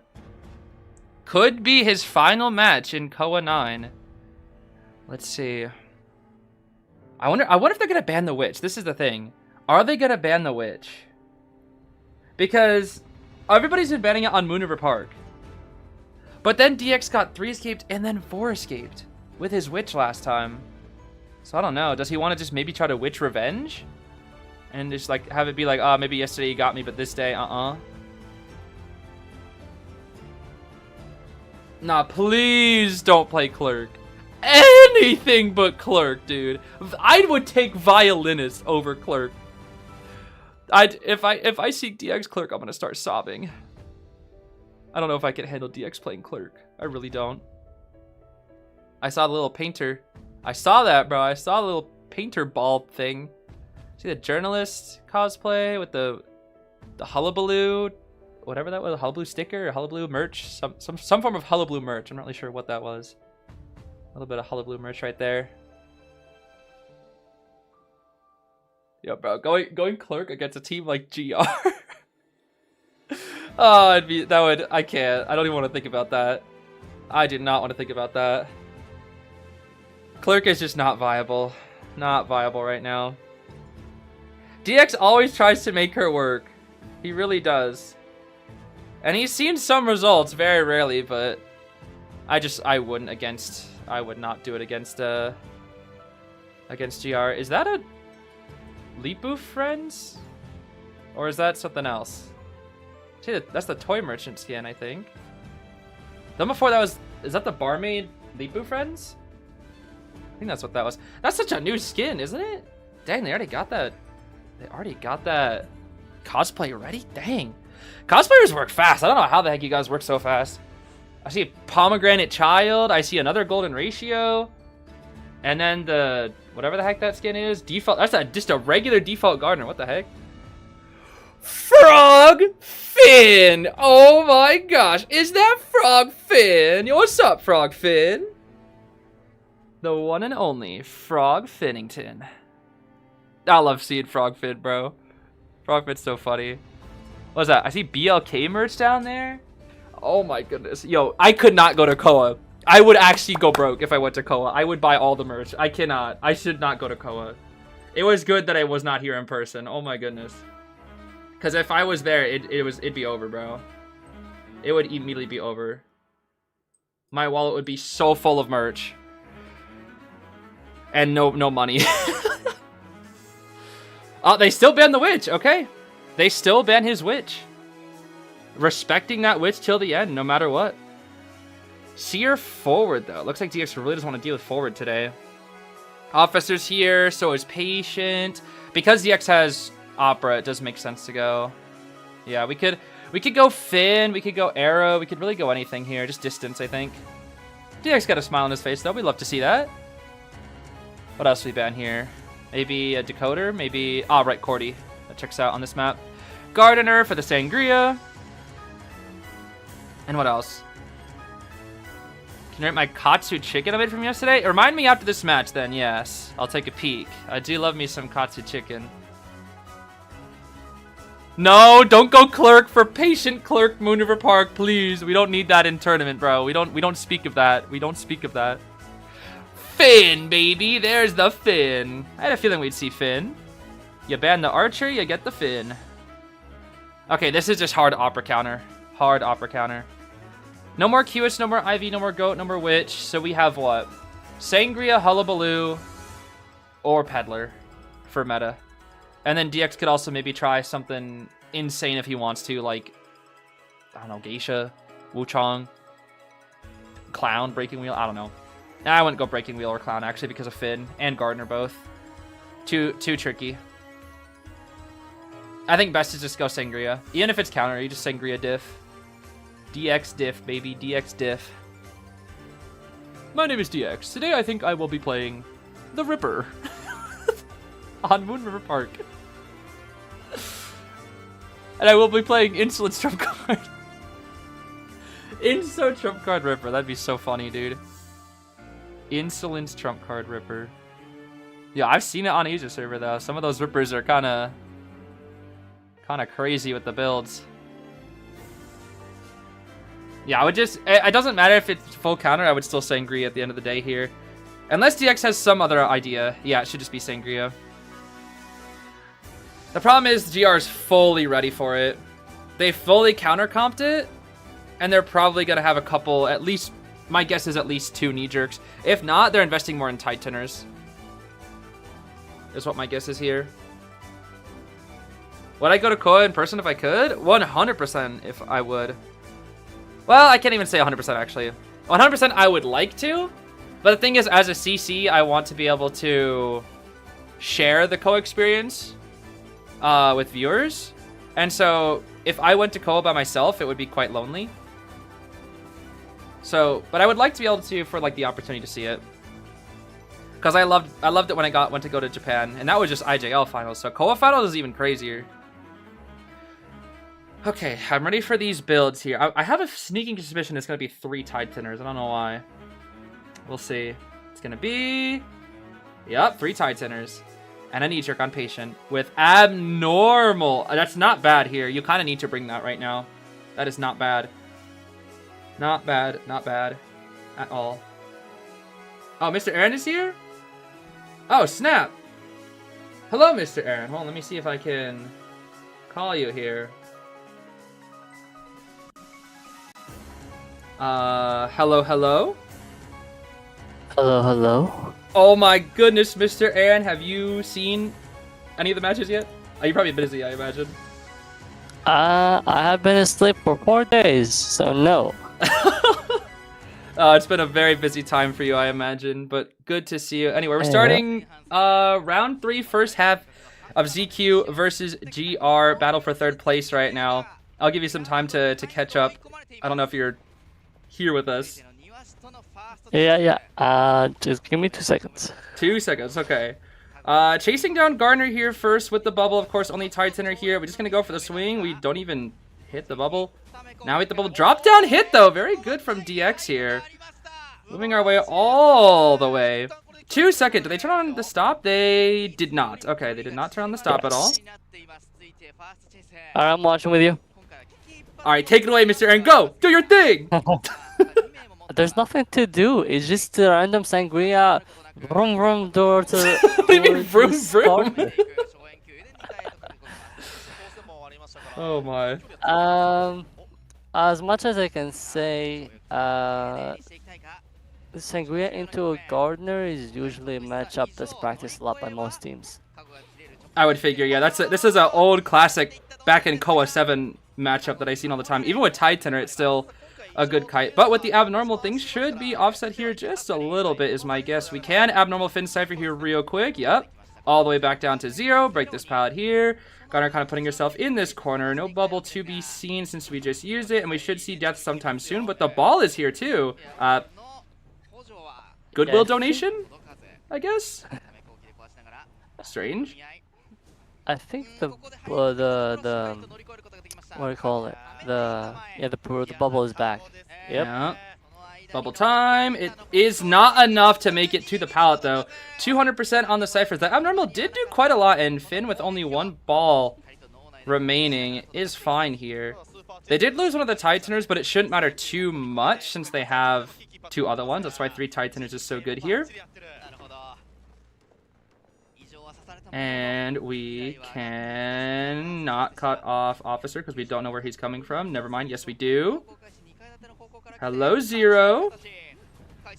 Okay, DX aggressive. We're just going to swing 1,000 times. We get the hit. That's... Is that a stuff? I think he makes it. Yeah, he makes it. Although it's definitely a place to be aggressive there, in corridors especially. Mm-hmm. Ooh.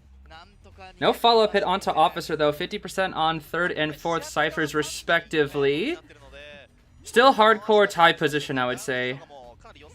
Yes, very hardcore position. As look, if they heal on top of that, it's going to be like a hardcore tie setup. Mm-hmm. Plus, with everybody bringing healing builds, I feel like is so common. Mm-hmm. He will probably switch to TP. I don't think he'll... It could go towards that cipher and abnormal, but... And then once that, yeah, because abnormal... Yeah, it's the abnormal free save trade here. Yeah, because we'll just flip back here, mess up the dash on purpose, flip back. I think that's worth it. It doesn't matter. Yeah, it doesn't matter. It's Pinball. fine here. What? Oh, He kept his ball and took damage. Huh. Yeah, He wants his item over health smart. state. Interesting. yeah. Actually, the reason is he can heal in this off time, but he cannot recover his ball, is what I think. Also, I understand why this is his only ball. This is There's, still tie position though. yeah. what's gonna happen is those two, I believe, who are on that side are gonna finish that cipher, and what's gonna happen is uh, cities is oh not cities. Fire investigator is planning to kite. Yeah, he's getting ready to kite, and all of that is happening while the last cipher is already at 40%. That thing is moving. Ah, messed up dash though. We have to use flip here. Triggers the pocket watch. We can leave now. Go to the Finn, who still has that ball, as we recall. Can he live long enough with the ball though? He can live long enough with the ball to get to the cipher to 90. If he wants to go further, it would need to be a mind game. Okay, these balls from AC are so good. This is insane Finn gameplay. This is the OG Finn, by the way, before everyone started using him. That should be enough to pop. Ooh. Yes, sir, baby. That's enough. Oh, oh, so close. Oh, okay, we tried to go for a little bit of a juke there. Good try. We had to get to that ball. I think that's the biggest thing. We could 4-kill, could we not? There's a possibility. It's not likely, but I think 3-kill, high chance. There's a possibility, yeah, but it's unlikely because the survivors aren't. We had the same position. I don't know if you remember. Schmidts and Balmer was there, and someone was at gate. And as long as the person at gate's kite when the hunter TPs to them, it should be a possible tie. So who's on the gate? It's Aka. Aka has 2 hooks. Yeah, it should live long enough. This is where you would say this is like your 60% chance of 3-kill positioning or something like that. I forget what it was or something like that. Yes, exactly. Because the person nearby is very hard for them to get to the gate, but the other person was at there we go. Yeah. The person at gate is practically guaranteed, and if you instantly TP to try to get them, then you let 2 people out anyway. And if you're too slow to kill the person, now 2 people get out, and if you're fast, then the same thing repeats. Just on opposite sides. One person dead on the chair, someone comes to you, and someone goes to the gate. I got you. See, it's Mr. Aaron, guys. It's this guy Aaron who's taught me all about endgame. Yeah, you guys have watched me on stage, I hope. Oh yeah, we saw Green with those endgame plays. Oh man, Green's endgame plays were even tripping up the best hunters. So good. A lot of people were really thinking about Green like barely getting out by the skin of his teeth. It's actually not really true because it was pretty much guaranteed what the hunter was going to do based on the situation at hand. So as a survivor in those positions, every time if you go to the other gate, it's practically death. Because the survivor doesn't have the resources to last long enough. Except Merc, maybe. The Merc was complete mind game, they probably just went for that. But the lakeside match, there was definitely not enough resources for Schmidt to be able to hide effectively. He didn't have enough time, it was an insta down. And he doesn't have any puppets because he was half health, so he can't survive long enough for the gate to open. Plus, which means going to the gate.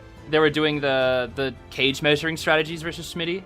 Yes, with the Goatman. I think they were doing that with the Tinnitus cage measuring strats. Exactly. After that, if you do the gate, it's a guaranteed death. If you do anything else, the game goes on. And that's what Green did. Green just chose not to die. And after that, he just chose not to die. Yeah. It's literally that. Same for the hunter. In the hunt, when you play hunter, there are sometimes you're not trying. You do a play, not because you're trying to win, but just because it delays your loss. Because if you do something else, you instantly lose. Whereas if you do something else, there isn't like a chance. It's just you don't lose yet. You give the survivors more time to mess up. I see. There is a question from chat for you, Mr. Aaron, actually, because we were talking about it the other day. Yeah. I'm curious. They say, thinking back to the question yesterday, you should ask Aaron who the trophy would go to if B4U was to win Koa. So that trophy right in the back over there, who would get it? 100% is going to be Schmitty. No doubt. Schmitty, you think? Everyone goes to Schmitty's house anyway, so it's team house at this point. Ah, yeah, that's true. I forgot. Yeah, he always has like Spritzer, Leg, everybody else come over for the quals, and yeah, Anton went this year, I think. Yeah, they go to his house all the time for the tournaments. That's right. That's true, yeah. Wait, hold up. So here's what happened. I joined the stream thinking it was round 2. I was watching the Ever Sleeping Bonbon Jin match on my phone, and then I just realized it's moonlit, and it's also third round. Oh yeah, that was second half of round 2, the Bonbon match. Right now, if Jin 4 kills, that'll be it. It'll be 3-0. Like it'll just be over. Wait, really? Yep. GR's like cooking right now. The score, they got a 3 escape, 3 kill round 1. Then it was tie 3 kill for GR in round 2, and then repeat that. 3 escape what? A 3 kill, 3 escape.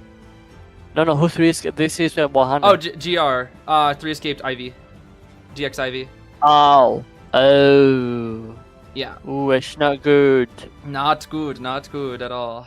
Not good at all, yep. Quite scary. I guess Jin is mad about yesterday, huh? I would think so, yeah. Probably wanted to be in the finals. I really thought the finals would be GR MRC, but they were on the same bracket, so it couldn't be. I really thought that would be finals. Right bracket was it? Finals. Yeah, right. I did not want it. I will repeat. I mean, it kind of is with the top 4 being China teams, though. It is so funny to me, though. I'm not gonna lie, even though TE did beat Zera, and we like Zera, I'm still glad that TE did make it to all the way to the finals. TE was also the first Chinese team to ever scrim us. That's right. I do remember you guys getting some advice from TE and Pepe and whatnot. Oh, so fun fact for those that don't know, we plan to scrim with TE on COA 7, and guess who we get on our bracket? TE. Yep. All plans cancelled. And guess who will play first? TE. Guess who was the first match too? Before you versus TE.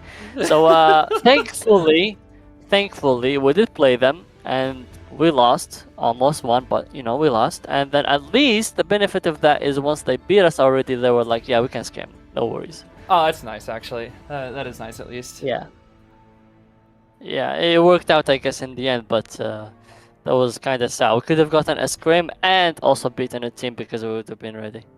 I figured. Now, I know you can only say so much, Mr. Aaron, but Schmitty did say you guys got a lot more scrim offers this year. Are you allowed to tell us who you scrimmed, or is it just a lot of them? A lot of the teams out there? I'll tell you the recent one we did. We did a lot with RC, we did a lot with Zeta, I don't need to count them. And we did one with ZQ this year as well. Like that was the one that we have never done before, because we never played DX before. This time we got to. Interesting. That's probably fun. Finally getting to play against DX. Mm-hmm. The legend himself. Yeah, and sometimes it wasn't scrim, it was just like half side. So they're not like really a scrim, they're more like one side of the team gets to practice against one side. Like Sprinter gets to practice against Serves gets to practice against like DX or something. Okay, I see. Exactly. Which is why I answer people that ask about scrims results. Scrims are not just there for like a result, and most times they're not played in that way. Most time they're played to test something, figure something out, practice something. Even if you go from round 1 to 2 to 3 without like looking back, it's usually to test stuff rather than see where you are. It's rare that you have a scrim where it's like basically a real match kind of flow, basically. I figure, yeah. Alright, well, let's take a look at the bans. Seer, Doctor, Standard, Ban's a Harasser, Ban's Meteor. Meteor is very good on this map, and I smell a hullabaloo. Wait, hold up. You think hullabaloo even into bald? Wait, question. Why does that same gamekeeper? You mean the round 1 gamekeeper from Jin? What the fuck happened? So, you know how they just gave DX Ivy? He was like, oh, let me just go gamekeeper and I'll tie. And then he got a 3 kill because Jin diff. Oh my god. He's just Jin. Jin just 3 kills everything. Oh my god. I thought I was wrong. I thought maybe they made a mistake with Bomb on round 1 and it was like Gamekeeper round 2 or something. Oh, he just like, I'll go Gamekeeper. You know, my Survivor's 3 escaped. I can tie with Gamekeeper minimum, then he got a 3 kill because he's Jin. Oh my gosh, this bit's so funny. But you think there'll still be hullabaloo here, even with the bald pick? It's the percentage, yes, and even with the bald. It's bit too. I think Jin loves to play It's Qist. hullabaloo on this map. The other 2 options were Ivy, because this comp doesn't really counter Ivy much, and then yeah, Qist. If he does Qist, then his whole point is just to keep the hunters available for as long as possible. It's funny that you say that, since it could be over right here if they mess it up. Because if it's a 4 kill, that's it. I at least hope they get one out. I hope they get one out because I at least want to see round 4. I don't want it to be a 3-0. That'd be sad. I don't think this comp is made specifically for. I don't think this comp is ready for Qist though. I don't think so either. No, it doesn't really feel heavy Qist. By that, I don't mean that the characters individually are bad against Qist. I mean so that this is not usually a cohesive comp that you usually practice a lot into Qist. Yeah, but they decided to let the Qist potentially come out since they wanted to ban Sangria instead. It looked like Sangria and Coleman, yeah, because Jin went fucking game. It's fly. Oh, they have flywheels and not knee jerk, so that's gonna be tricky. Yep. That's gonna be tough. I think they predicted an Ivy, I believe here. You think well, I mean, I guess they're kind of balanced it out a little bit. They have 2 knee jerks, 2 flywheels. It's tricky. Trying to balance for so many options. Yeah, and that's because someone Gamekeeper round 1. Like if I was the coach, and like if the other hunter goes Gamekeeper, the trade-off should be that his team gets a tie.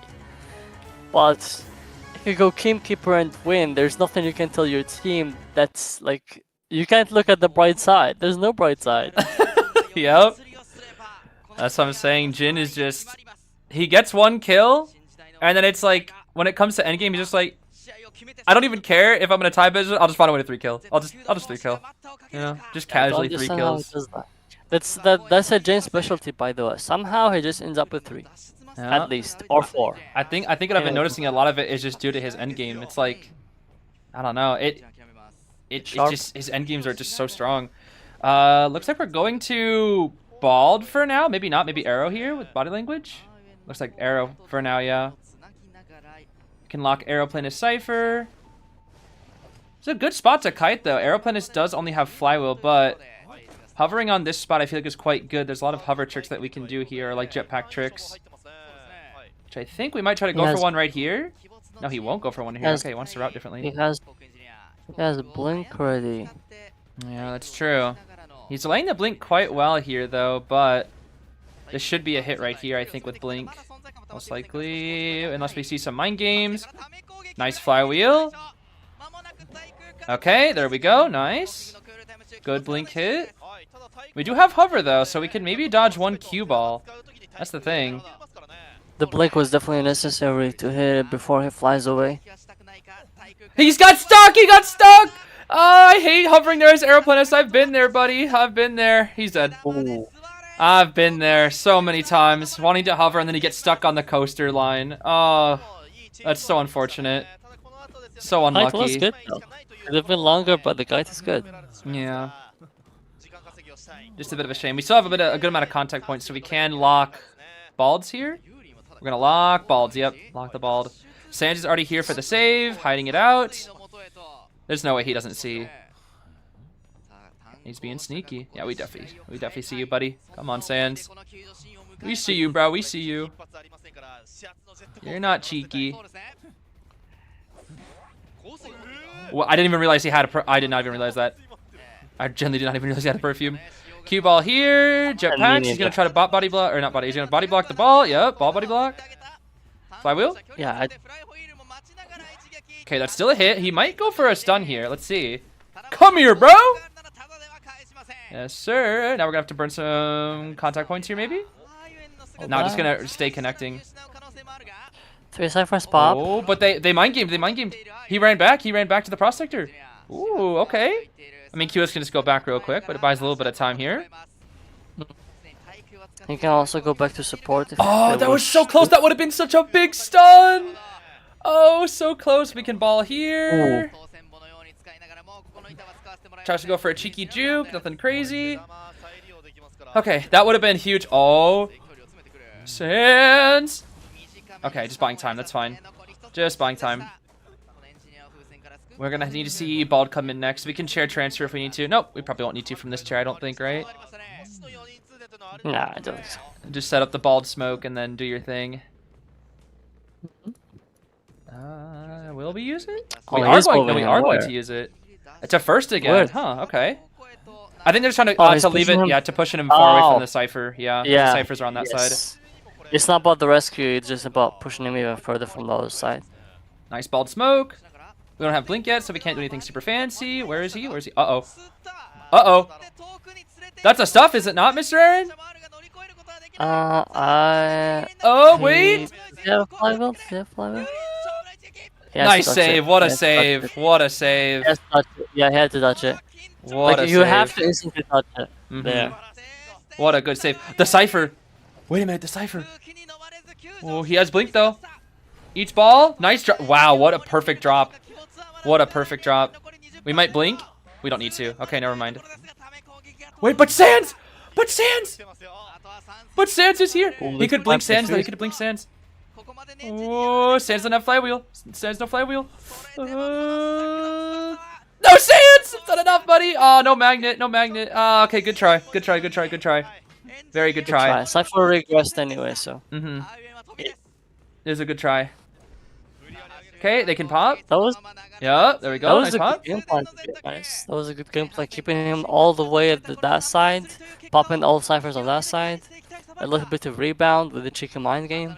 And my question is it a 3 kill because it's just Jin? No. You don't think so? I don't see a 3K here. Are you sure? Yeah. Are you sure? Yes. You sure, Mr. Aaron? It's a toy. She has. Mr. Aaron, are you sure? It's Jin, though. There's a person on the floor. There's a person on the floor, buddy. Yeah. Okay. Woo! Okay. Okay, I'll tell you another thing there. He cannot necessarily leave the toy instantly for one reason, because there's someone here. So in order to get to the other person, he would need to push this person away. But the thing is, this person healed so much slower than I thought they would, that I think he might be able to catch up. And that's what he's doing, right? He's gonna push Sands out. Yeah. Yeah. Sands will buy time. Yeah, and I think what he will do... He has 4 things. He can... Mr. Aaron! Mr. Aaron! He's gonna double check that he's not going towards the gate, and he's actually gonna make it. It looks like, yeah. Mr. Aaron!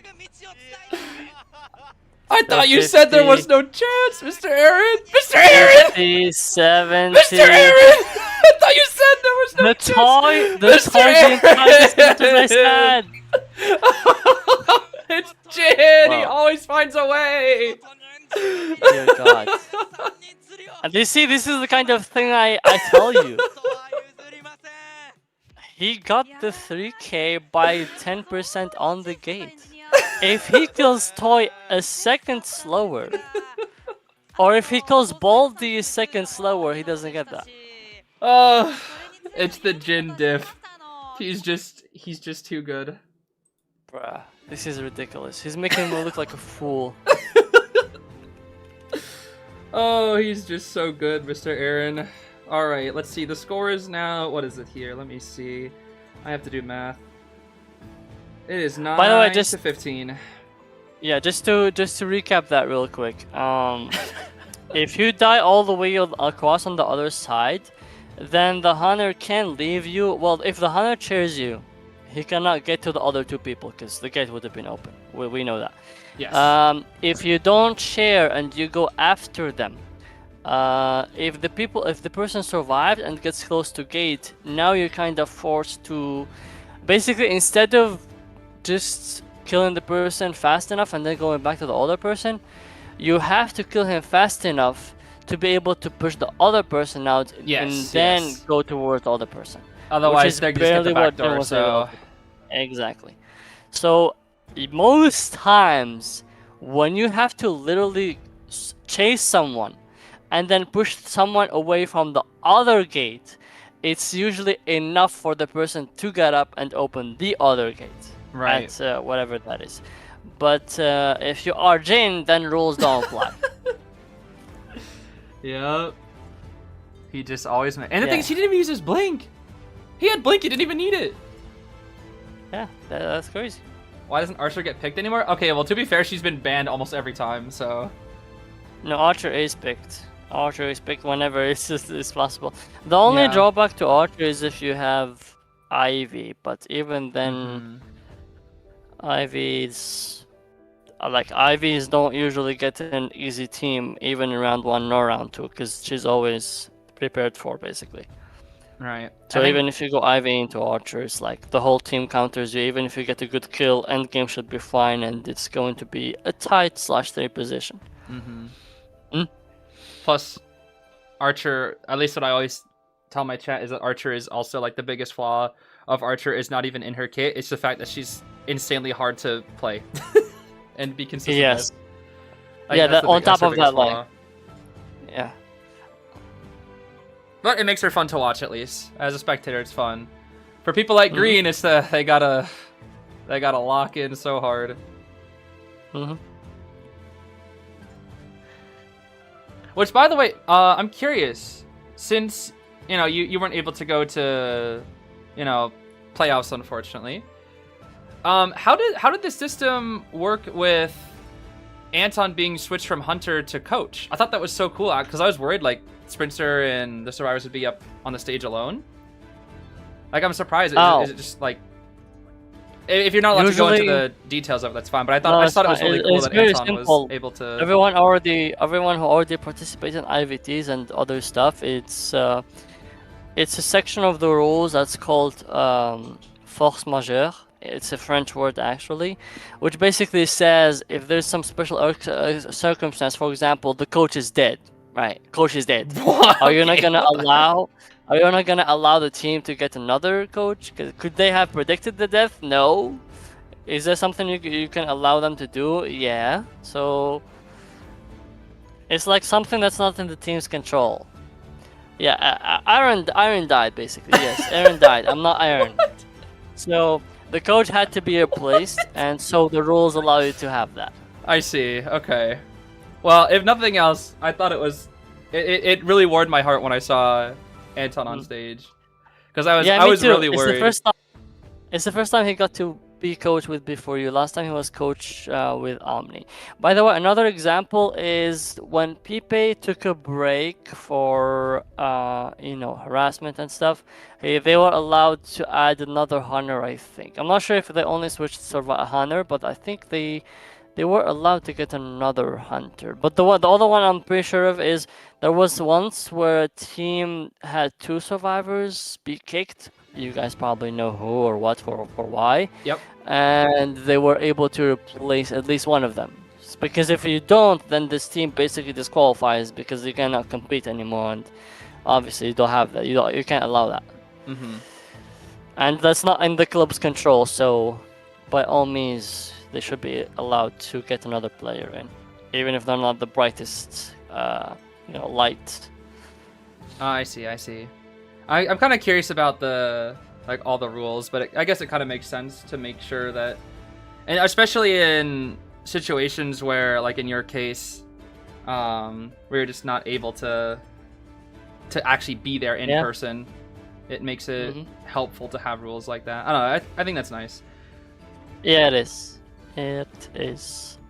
Let me tell you, every time they give us the rules, I be looking at that shit every time. From every sentence. I was about to say I would do the same. I'd read the entire book front to back. Yeah, make sure that you know. Cause there was even a drama back in IVT because someone did not read the rule that said in order to get a break, you would either need to shout it out or just do it first ASAP.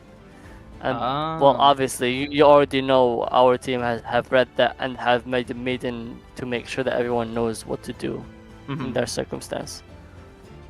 I figure that usually falls under you or captain duties or Schmitty. something. Yeah, Schmitty. Yes. Yeah, I figure. Me, Schmitty, and Roland. That's Mr. Roland, usually I see. the ones that take a look at the rules. I Also, gotcha. we need to take a look at whether we're allowed to switch players, when, how. It sometimes also tells you when the playoffs or like the schedules will be. So yeah, reading the rules is definitely very important. And Also, the there goes my format. shipper.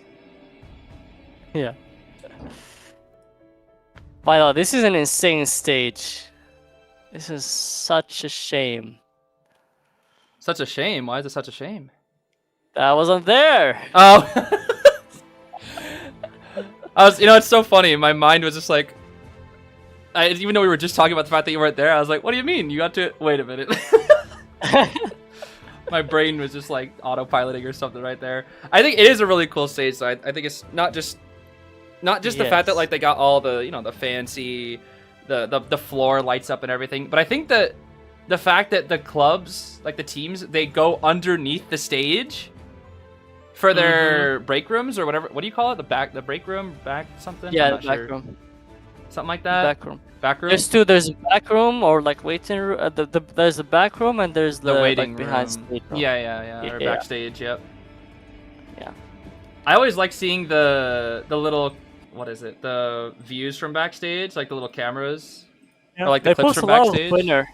They post a lot of those on Twitter. I like those. I think I Oh saw my one of them with God. like B4U back in group stage. I really liked it.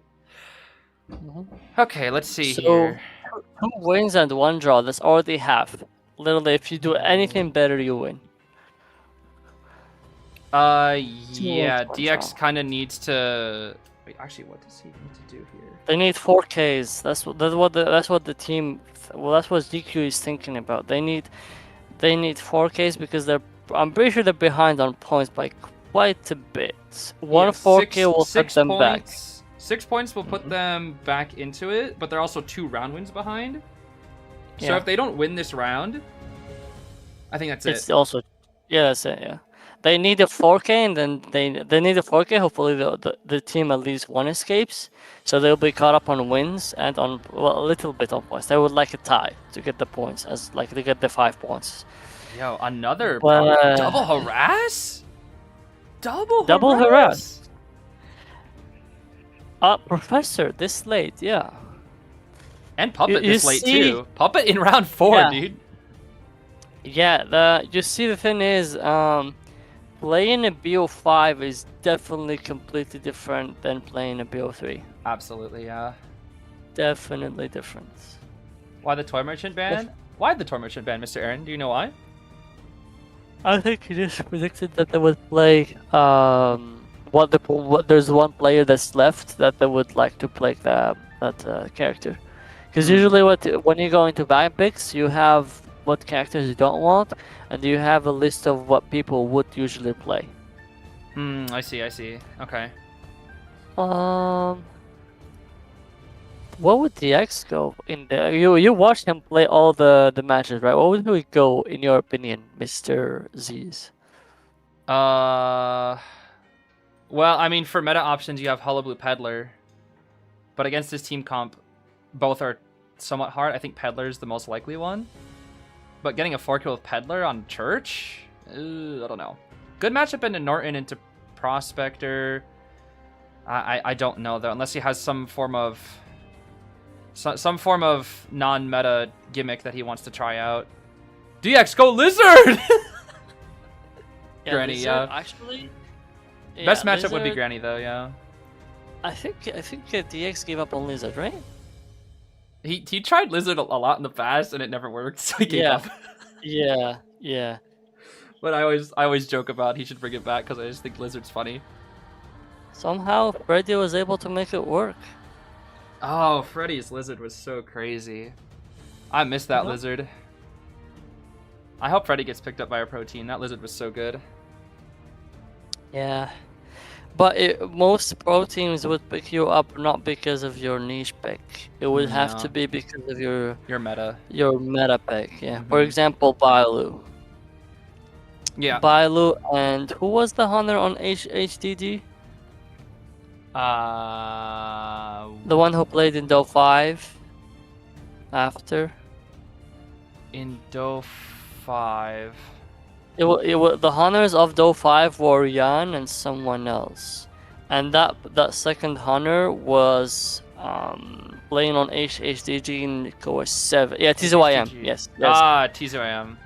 Yeah, those are the two hunters that have been picked up in IVL after the debut in a non-professional team in Core. Yeah, it's probably best that that guy was gone at least. It is gonna be detention, trump card, excitement on the granny, tied knee jerk puppet, barred flywheel, forward part, borrowed knee jerk on the prof, and then full kite on the prospector.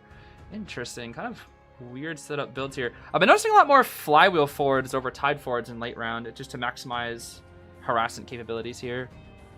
Yeah, although also if you would prefer tied against the witch. If it's not a witch, you can they banned the witch, so they didn't have to. Yeah. Yes. They don't got it. They didn't have to worry about tied.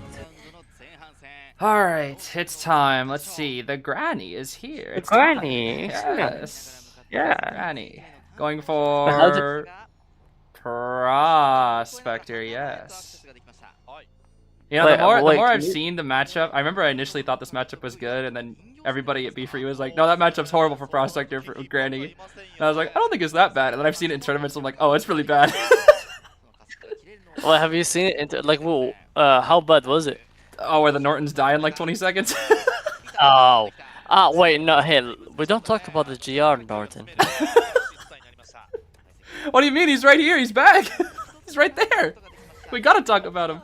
But going up against the Lewis, I mean, I've seen this 1,000 times. When Sprinter and Schmidt were 1v1ing with the puppet and Peddler, it's like Schmidt's like, what do I do? Like, what? He at least has broken, but he's not going far. Every time I see forwards come out, they just give free hits to hunters.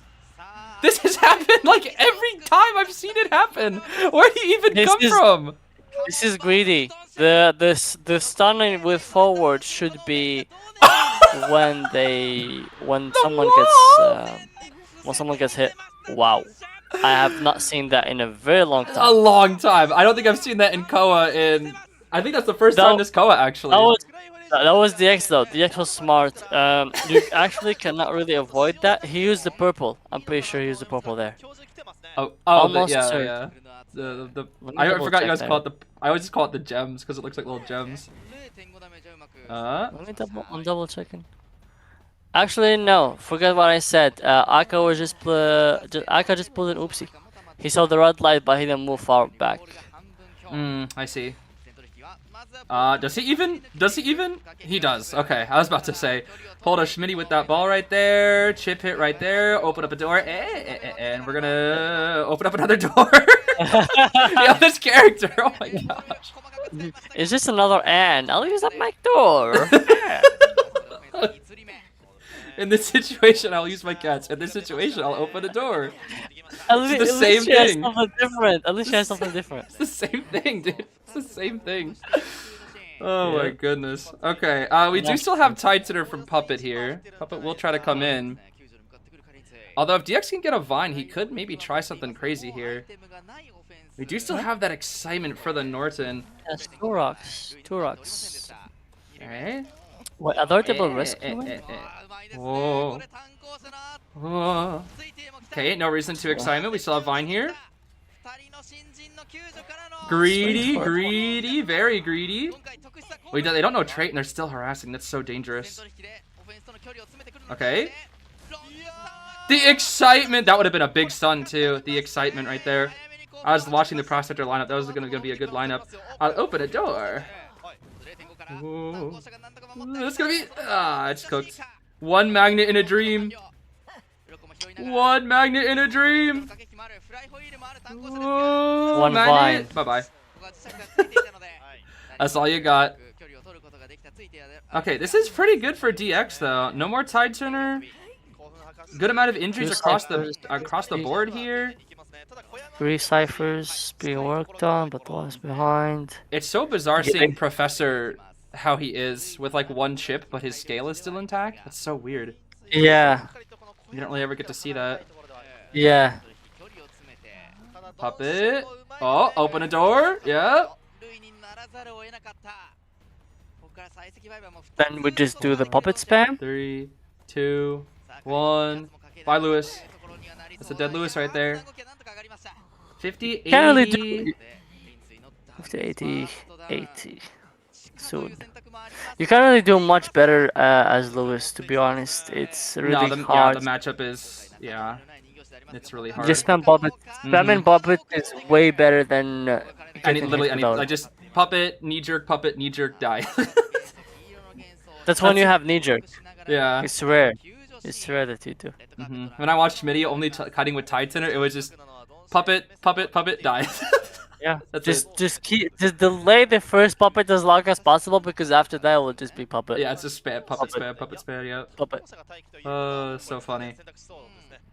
So I don't know why the prospector is here. Oh dear. Oh. No borrowed. Wait a minute. This is what DX needs, Mr. Aaron. This is a 4K. He knows where the cipher is. Yep. He has to check because the cipher is primed. He didn't even trade switch. He can just switch to blink if he wants to. But he has to find him. Did he find him? Hiding. We don't know yet. We don't know. The dungeon is there. It is. Yeah. He has scale and he still has the built-in chip. Oh, he sees built-in chip gone. Why did he scale? Yeah, I don't know. He's dead. No, yeah, I think he's almost dead. Open a door. Chips. We should be dead. And we still had scale. His skills is gone. His skill is gone. That's right. If we wow, and he pops off with the excitement. Yep. He pulls the rank hunter strat when they get a 4 kill. The excitement to rub it in. No way. The 4 kill. Peddler into puppet, knowing it's a peddler map, I mean that's fine. But the forward, I think the forward died too fast. Yeah, the forward, I think was definitely... Without attack recovery, mind you. By the way, this is a greedy forward. Usually the safest way to play forward is stun on window vaults and stun interactions, on hits. Yes, exactly. That's the safest way to get a tie with forward. So now, the score is 15-14. However, here's one small issue. If Jin 4 kills, it's over. Yeah. It's still over. Even though DX got the chance for his team to come back, if Jin 4 kills, it's still GG's.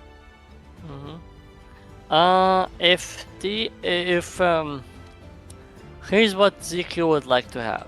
They would like Jin to get greedy for like a 4K, and that allows them to get a tie. Basically, that's what they would like to have. Because if they tie, they get all those 5 points as they are, since the tie is 2-2, and their 4K is 5-0, and then they can mentally, put their they can actually have a floor below them, and they can play on even footing again. Yeah, I see the points are so close now, 15-14.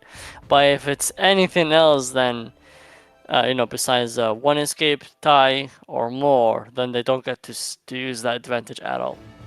Yep. I mean, it's been a 3 kill from Jin 3 times in a row, so even if it's a 3 kill again, GR doesn't win the round, so at least we go to round 5, but it would also put ZQ at a pretty rough spot for round 5. Guess what? He still has Hullabaloo. And he also likes to go Hullabaloo on church. You're so right. I forgot that he has all the meta picks in the world. Because he went Gamekeeper and Bomb. Gamekeeper round 1, dude. Alright, well, I guess I'm gonna tell Spencer to play Gamekeeper, guys. Yeah, get Spencer Gamekeeper. Get Spencer round 1 wax. We saw that with the round 1 wax. What map did he go Gamekeeper on? Lakeside. Oh, okay. Not even Mullet, yeah. No, not even Moon River Park. Nope, not even. Nope. Just on I mean, Lakeside's pretty good. He only needed a tie. He brought Claustro, and then he just got a 3 kill because he's Jin. I'm not even gonna say I'm not even gonna remember why he got a 3 kill. I'm just gonna say because he was Jin, and that's I can just leave it at that, and that's enough. That's good enough. Yeah, because it probably wasn't even a situation to get it. It just is Jin. You need more Granny? I mean, they're not picking Granny that much, so I don't know what to tell you. I really don't. I noticed that a lot. I've seen more hullabaloos than grannies, which is opposed to what I would have expected, especially with the nerfs.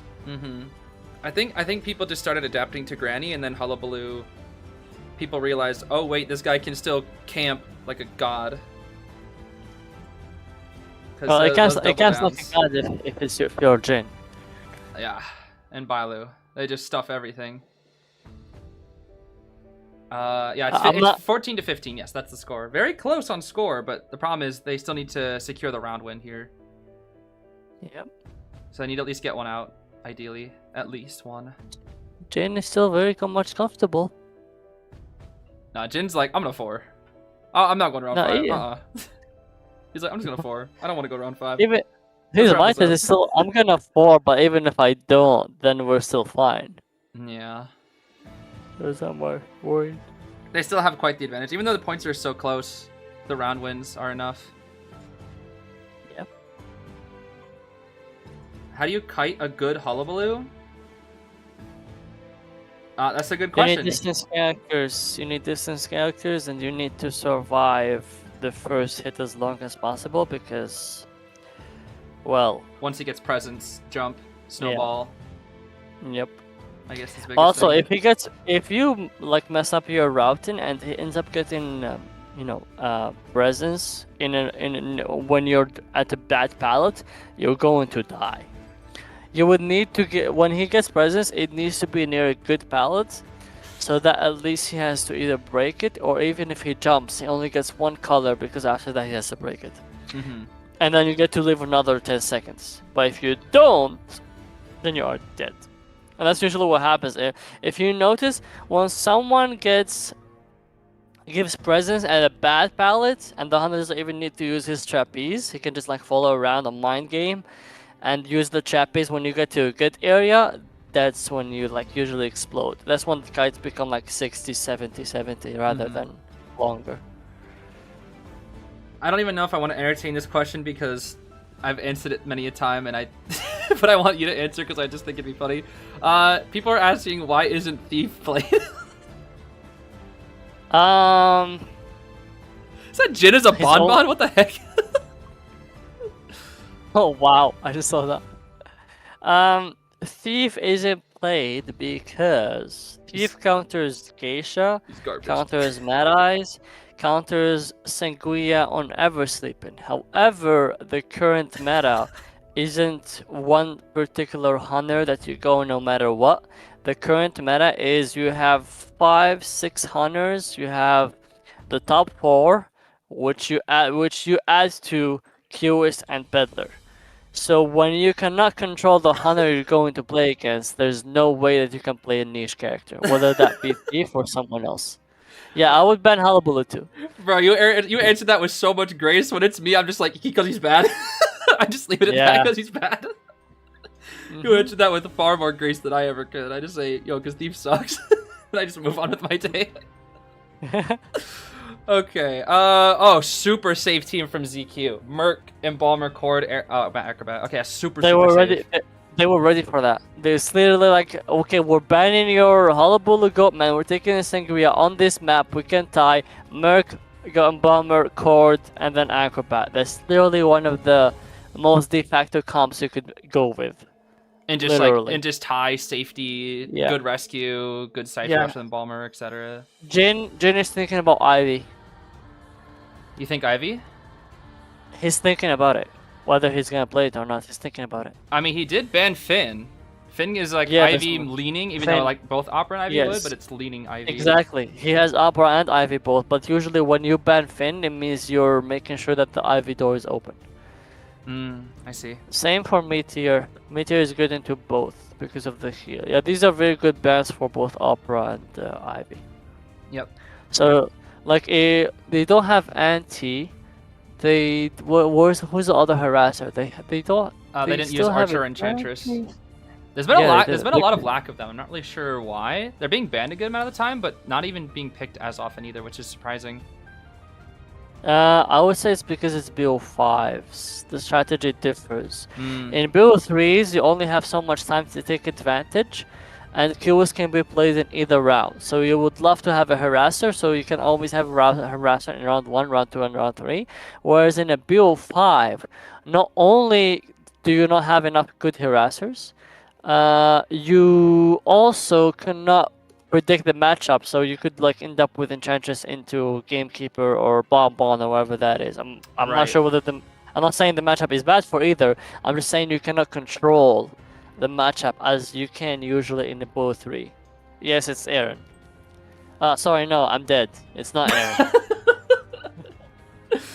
Oh my goodness. Okay.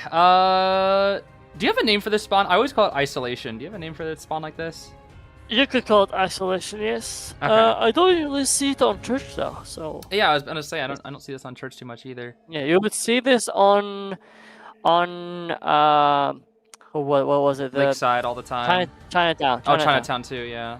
Yes, this one specific. On Lakeside, this is a different variation with the 3 on one side, 1 on one side. Mm-hmm. This is usually made to because the other spawn would be this, would be the same thing, but cord would be like middle right. But the trade-off is the hunter can spawn graveyard and push you away from graveyard. And so the survivor will have a challenge that would need to go to backgate and route effectively to make sure they go back to to graveyard. So it's long kite. You use backgate and then you use graveyard, and that's a good kite. And usually what the hunters will do, they will always make sure that you don't have the leeway to go backwards. So that, as I already told you, they will manipulate you or force you manipulative chase, into always going forward and breaking the balance that you will lose. Exactly. So that you never get to go to graveyard. I remember this guy. I remember you taught me how to chase to. like this. I remember when you were telling me how to play Sangria, you always taught me how to manipulative chase. Yeah. Also, it's abnormal, by the way, Mr. Aaron, as well. He wants a 4. He wants a 4. I told him. He Jay wants a 4. He doesn't want to play round 5. Yeah. Okay, taking the standard route here straight toward church. Nice dashes here. Gonna maybe try to go out of the open here with the corner so we can just easy shoot. There's not really much to dodge out here with. Yep. Should be easy shot. Pew pew. Yep. Easy shot.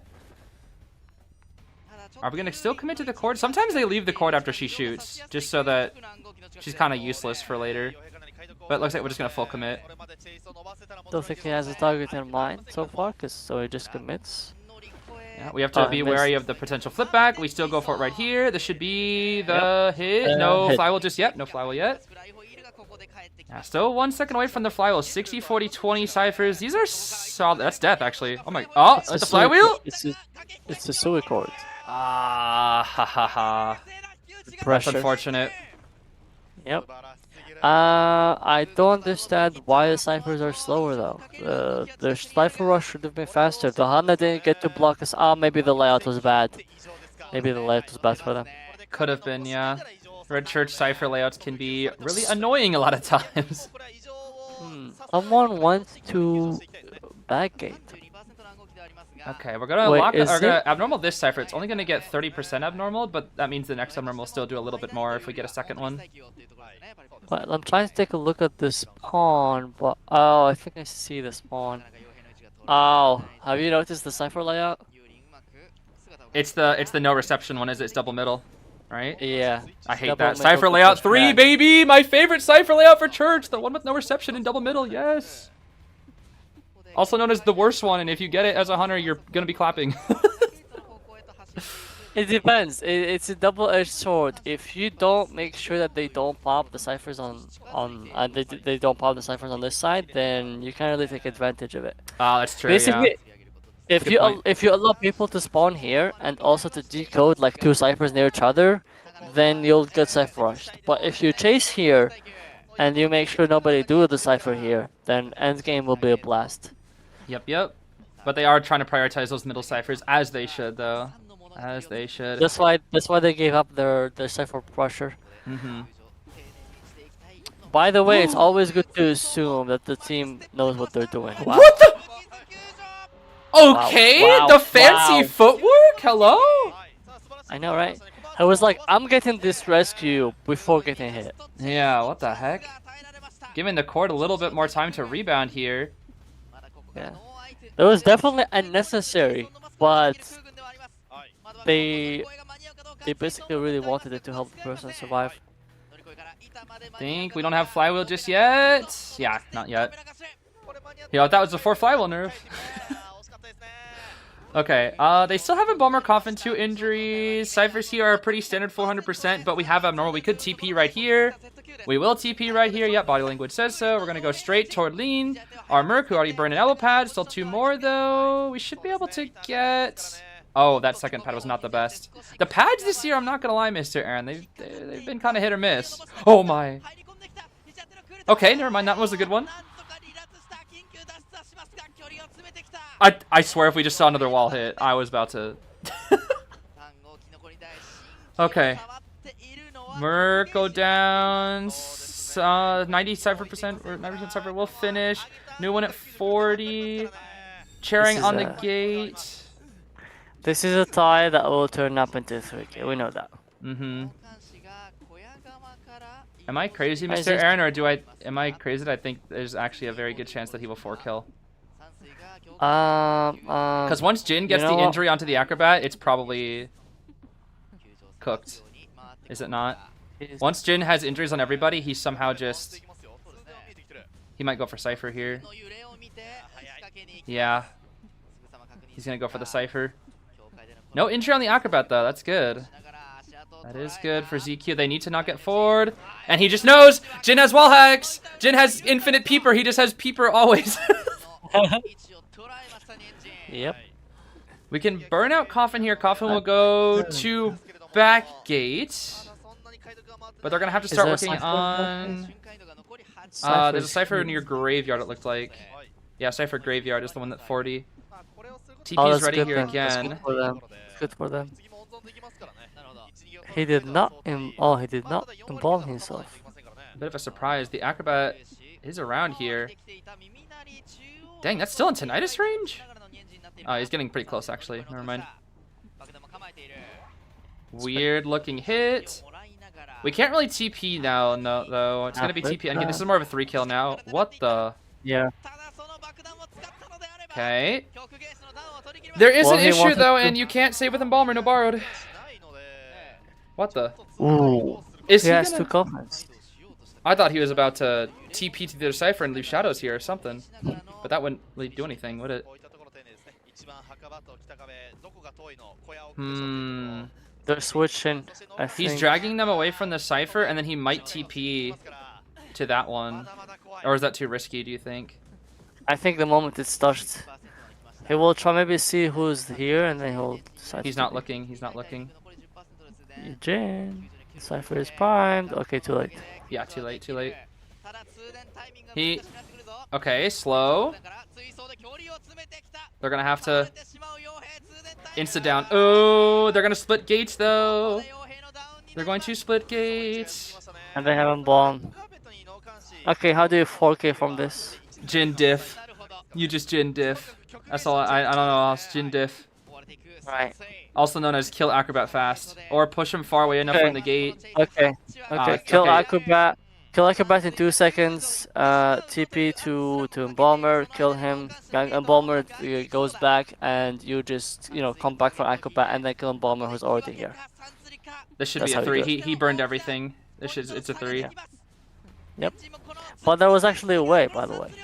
And that was yeah. He just had to kill. Wait a minute. He can embalm the Acrobat maybe. TP? No, he'll force Embalmer out here. Whoa, buddy! Whoa, buddy! That was risky. Whoa, buddy. If he got hit right there, Mr. Aaron, that could have been scary. Okay. It's a 3, though. It's a 3. They got the 1. So we do see round 5. You know what's crazy? If he did the mess up dash, maybe he could have gotten 4. Yeah, I think the messed up dash is the big thing. He probably tried to play hyper aggressive to make sure he kills as fast as possible. Yeah, kill Acrobat fast enough, TP instantly, kill Embalmer in 2 seconds. If he embalms, you go back And you have two people on one side. They can't split gates anymore. Score is now 18-15. Still pretty close. FPX.ZQ did get that round win. But now they have to, let's see, at least 3 kill, 3 escape, I think. It looks like here. Yeah, they have to 3 kill, 3 escape. 3 kill tie, or 3 kill tie is not enough if ZQ wants the win. Would they be able to, would they need to, would that allow them to win, or that tie things out? That should, actually let me double check. Let's see. That would allow them to win. Yeah, that would allow them to win. Ooh, that's nice. Then ZQ is pretty much still has a chance. They do. And again, all because of the 4K. The 4 kill. That's how important 4 kills are. Yeah. Because there's two benefits. The first one is your other opponent has no points. Well, actually, there's 3 there, I guess. Your other opponent has no points. You have maximum amount of points. And on top of that, worst case you can do is draw. But obviously that would have been useless for them because the draw would make them lose. But it's usually good in previous rounds.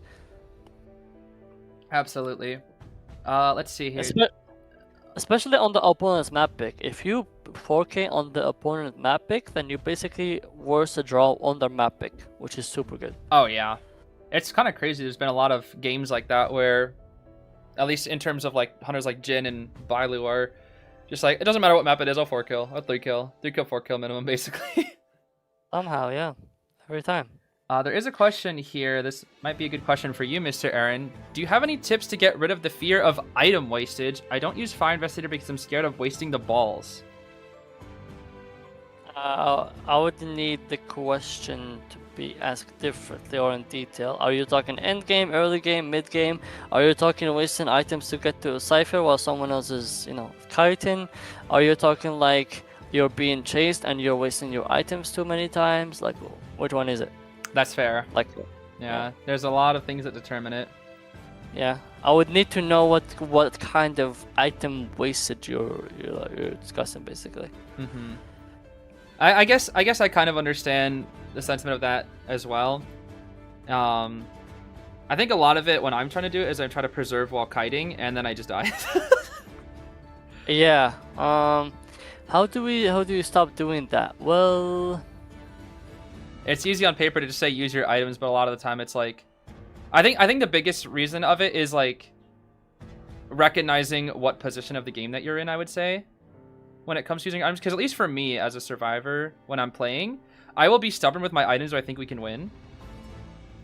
So because I want items endgame so I can kite for endgame and whatnot. But if I don't think so, if we're in a tie position, then I'll use my items. Like I'll spam them. Again, it's not necessarily always correct, especially if you use your item badly or you die and then because you didn't use your item. Like there's been times where I don't use my item to save it, thinking I could get a win, and then that gives us a tie or even a loss because the hunter snowballed from it. Because it killed you faster than what you needed to survive, basically. Yeah. The default is you should always survive as long as possible. That's the default. So like at least mid game, right? You should use your item as many times as possible for you to survive as long as possible. Now the questions arise either if your usage will basically be useless because you just kite 2 more seconds and that's it. And then the other question is, even if I use it and I kite, like it's only useful for 5 seconds, is that enough? Is that all my team needs? And sometimes that can be the difference between your teammate popping a cipher and coming for rescue, or your teammate never pops, has to come to rescue, and then nobody goes and pops the cipher, so you guys lose. So it depends how much. It's basically how much of a reward can you get, or how much of a punishment can you avoid. Basically, that's usually the way to answer these questions. Exactly. I see. This is why I like always asking Aaron question, because he always brings up like every single thing to consider in a match, and I always appreciate it. It's good to have that perspective, especially from the coach perspective, since you've been doing this for so long and at a high level. Yeah, but I mean, my philosophy is there's a rare case where where a question is just black and white, and if it is, then it's basically skill diff, because you should have it's just a matter of skill to pull something off in the best way. For example, dropping a pallet is never a question of dropping is good or not dropping is bad. Can we agree to that? You can't just say you should always drop pallets or you should always not drop pallets and camp them. You won't know. You won't know. It depends. If you're Schmitty, you always drop the pallet. Yes, that's people's playstyles, but not necessarily the best at each position. Right. So I always believe that there's always a benefit to doing something over the other, and that depends on circumstances. Mm-hmm. And I just try to find those circumstances and, help communicate them to my team. Yeah. Usually, you just have someone who's talented like Green, who just, I don't know, who just natural. knows. He just, let me now. You know what? He feels it. He feels it. You know, it's so funny. I need to make a meme. Is like you ask a question to Mr. Aaron, you get like 500 paragraphs. You ask a question to Green, just play rank. Yeah, that's it. Just play rank. That's exactly it. That's the meme. Just like Aaron, 5 paragraphs. Green, just play rank. Yeah, which we both are on 2 different extremes, to be honest. I'm on the coach extreme, and he's on the player, rank maniac. Yeah, the rank. Player. No, he's a rank maniac extreme. Yeah, it's so funny. I do hope we'll get to see some I do hope we get to see some Mr. Green streams in the future. Oh when yeah, he does more rank streams. Matador, the character you love. Yeah, Matador, the total, the very fair and balanced survivor. Yes. Yeah, let's hope the situation clarifies. Let's hope indeed. Let us hope.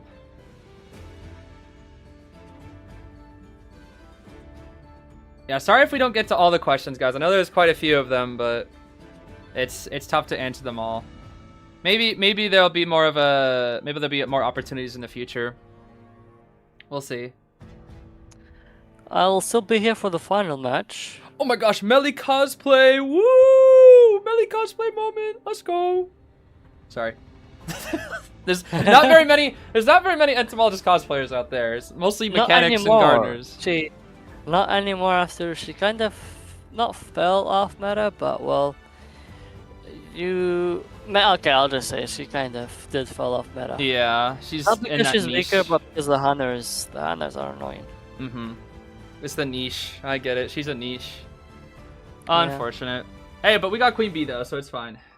We got Queen Bee, and she's about to go crazy. Which will be allowed in other matches in the future. I was sad that she wasn't allowed in this Koa. I was so happy. Yeah, I mean it's something you don't have to plan for. That's fair. Yes. Especially when there's 6 things that you gotta plan for: Goatman, Opera, Qwist, Hala, Peddler, and Ivy. Yes. Especially because I also came back from retirement, so we had to dig through everything back. So I can that's right. be a good coach again. Yeah, including Queen Bee with all of her matchups, and adding her basically could ruin everything I've started to think about. Oh man. Why wasn't Melly Hunter allowed in Koa? She didn't make the cut by 2 weeks. She was slightly too late, unlike Hullabaloo last year, where he made the cut barely. And then we had, you know, the monstrosity that was Goatman and Hullabaloo that were so broken. Not to mention Opera and Ivy, who are still also broken as heck. Oh, Hullabaloo with... How much was the cooldown? 12 seconds? 12-second, double surprise, 3 jumps. Oh my god. It was generally faster, had a bigger hitbox. Literally just raw stats were better, everything was better. Red was pretty much instant on release. Not in tournament, but on release. I think maybe in... Yeah. But it was instant where it would... if you ever tried to forward dash or anti-flute or it would just always cancel. It was just built-in excitement, basically. You can never flywheel red. Mm-hmm. Never.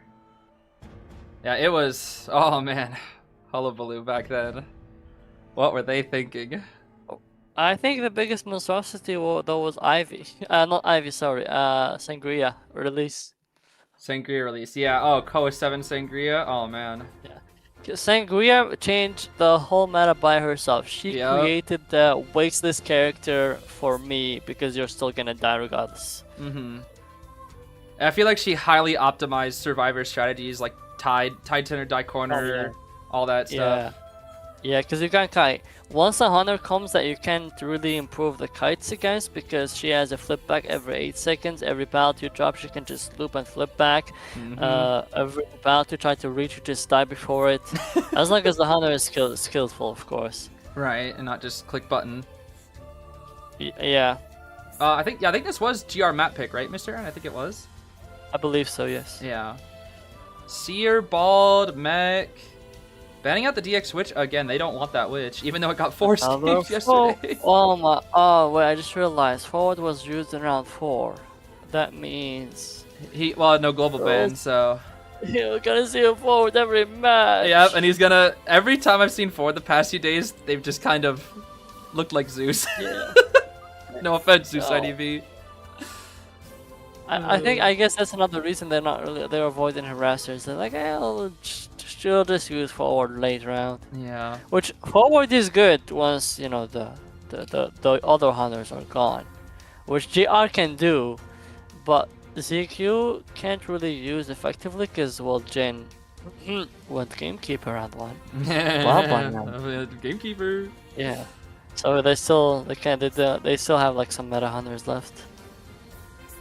So forward, wait a second. Prof arrow. Wait, hold up. The previous round, Jin used what? Sangria, right? Yeah, I think so. And that was round 4, right? Yeah, so he still has Sangria. So he still has Sangria and Ivy for every single match going forward. Yep. Also known as just this one. I don't think there's a possibility of overtime, so basically just this one. I think it's just win or lose, I believe. Could it be? Because they could get 5 points here, and then less. What's the score? What's the score in Actually, points? Wait, maybe you're right. Hold on. If we get 20, then 18. Actually, yeah, no, it is possible. But DX would need to 4 kill, and then GR would need to 3 kill. That actually is possible. Never mind, I take it back. You're right. Yeah. It's only because ZQ needs the round win, and ZQ needs the round win, and they're also quite far. So what happens is, the 4K or no 4K would like determine whether the points is like pair or impair, and then the points differential will be like closed by the other side getting either a tie or a 3 escape or whatever. The granny is here, bro. The granny is here once again. So the difference is DX only has Granny and few not even Ivy, Granny Hello. Granny and Hello. That's it. And Granny is much better for this map, but we've seen DX actually get 4 escaped on this map with his Granny in quals, which is not the best. But the Granny is back, so Granny fans go crazy now. You can go crazy here once again. Pretty solid here. I have a random question actually for you. Yeah. I've been noticing a lot of aeroplanists in late round bringing flywheel over tide. Do you know why that's the case? Because usually in early round it's almost always tide, but in late round it's been a lot of flywheel. Early round you usually use up a lot of more tides, so you need like tide users. Tide users are best, as in like aeroplanists, patients, those people, because they can live. They can spam item to kite basically. Instead of using broken windows to survive, they used item spam to survive, even if they only have tide. Whereas in the later rounds, the hunters aren't as threatening, that you don't auto lose if you only have 1 tide or 2 tides. So you don't need that many tides. You can also sell. If the hunters are less mobile, you can sell and you can sell up with a tie. That is true. Especially when you have Embalmer here in this situation. Let's see. It will be tied airplanist this time, and also tied forward though. Interesting. I guess in this case, because it's round 5, they just want to like hardcore tie with this. I'm guessing. Yeah. Specifically here, I think it's because DX has Peddler, which by the way, Peddler can appear in round 1, round 2 as well. So they're preparing for that. But I would tell you something. When you watch a BO5, at least maybe this year, the whole game plan is completely different, which is probably something that B4U is going to start to do. We need some BO5 practice for game plans. I was gonna say, you've never done a BO5 before outside of No. It's like in a scrim, maybe. That's it, right? No, and it would be completely useless to do so because you're basically preparing to play finals before you've even secured finals. So. Alright. Next, it has begun. Round 5. Potentially the last round. Maybe you could see overtime. Only possibility is if DX... I guess technically if we 3-kill or 4-kill, then we could get a 4 escape, but I mean, that's not probably happening. Yeah. Likely need a 4-kill here from the side of DX, though. We do see him walking to the Aeroplanets here for now, which wouldn't be a terrible chase, eliminating a Titaner here, but Aeroplanets can kite. Does he see him? Oh, he does. Open a door. Nice patience here from Zero. Nice patience. What? Oh no. Oh no. Oh, Zero is mad. Yeah, the controls. Do you see the Aeroplanets ran back? You see? Yeah. He flew back. His controls messed up. Would that be a reset? They've never reset before. We've seen like many times, like 10 seconds, 10, 20 second. No, it already says. No, wait, it says 40. What? Yeah, it is 40. It takes a long time to get to all the way to front gate. No, I guess that's true. Yeah, sheesh. Didn't feel like 40 seconds though. My goodness. Yeah. I think maybe more so. No, I don't think they would do that for playoffs, right? The like the rewind. I think they only did one rewind before, and that was in Jin. Jin. Jin and someone else. That much I heard. They didn't do it for ZZ9 though. That's the thing. No, not ZZ9. I think they should have done it for ZZ9 though. They really should have. I heard because there were technical difficulties in the rewind process that happened before, and then some staff cited twice, but I'm not sure. Huh. Yeah, I remember the Jin on Church. No, everyone remembers the Jin. Yeah. Church. That was a long one. Wait, you said Jin on Church? You mean Hullabaloo on Mullet? Oh, I'm thinking. Well, there were 2 Jin ones then. Yeah. Then there you go. That's 2. I see.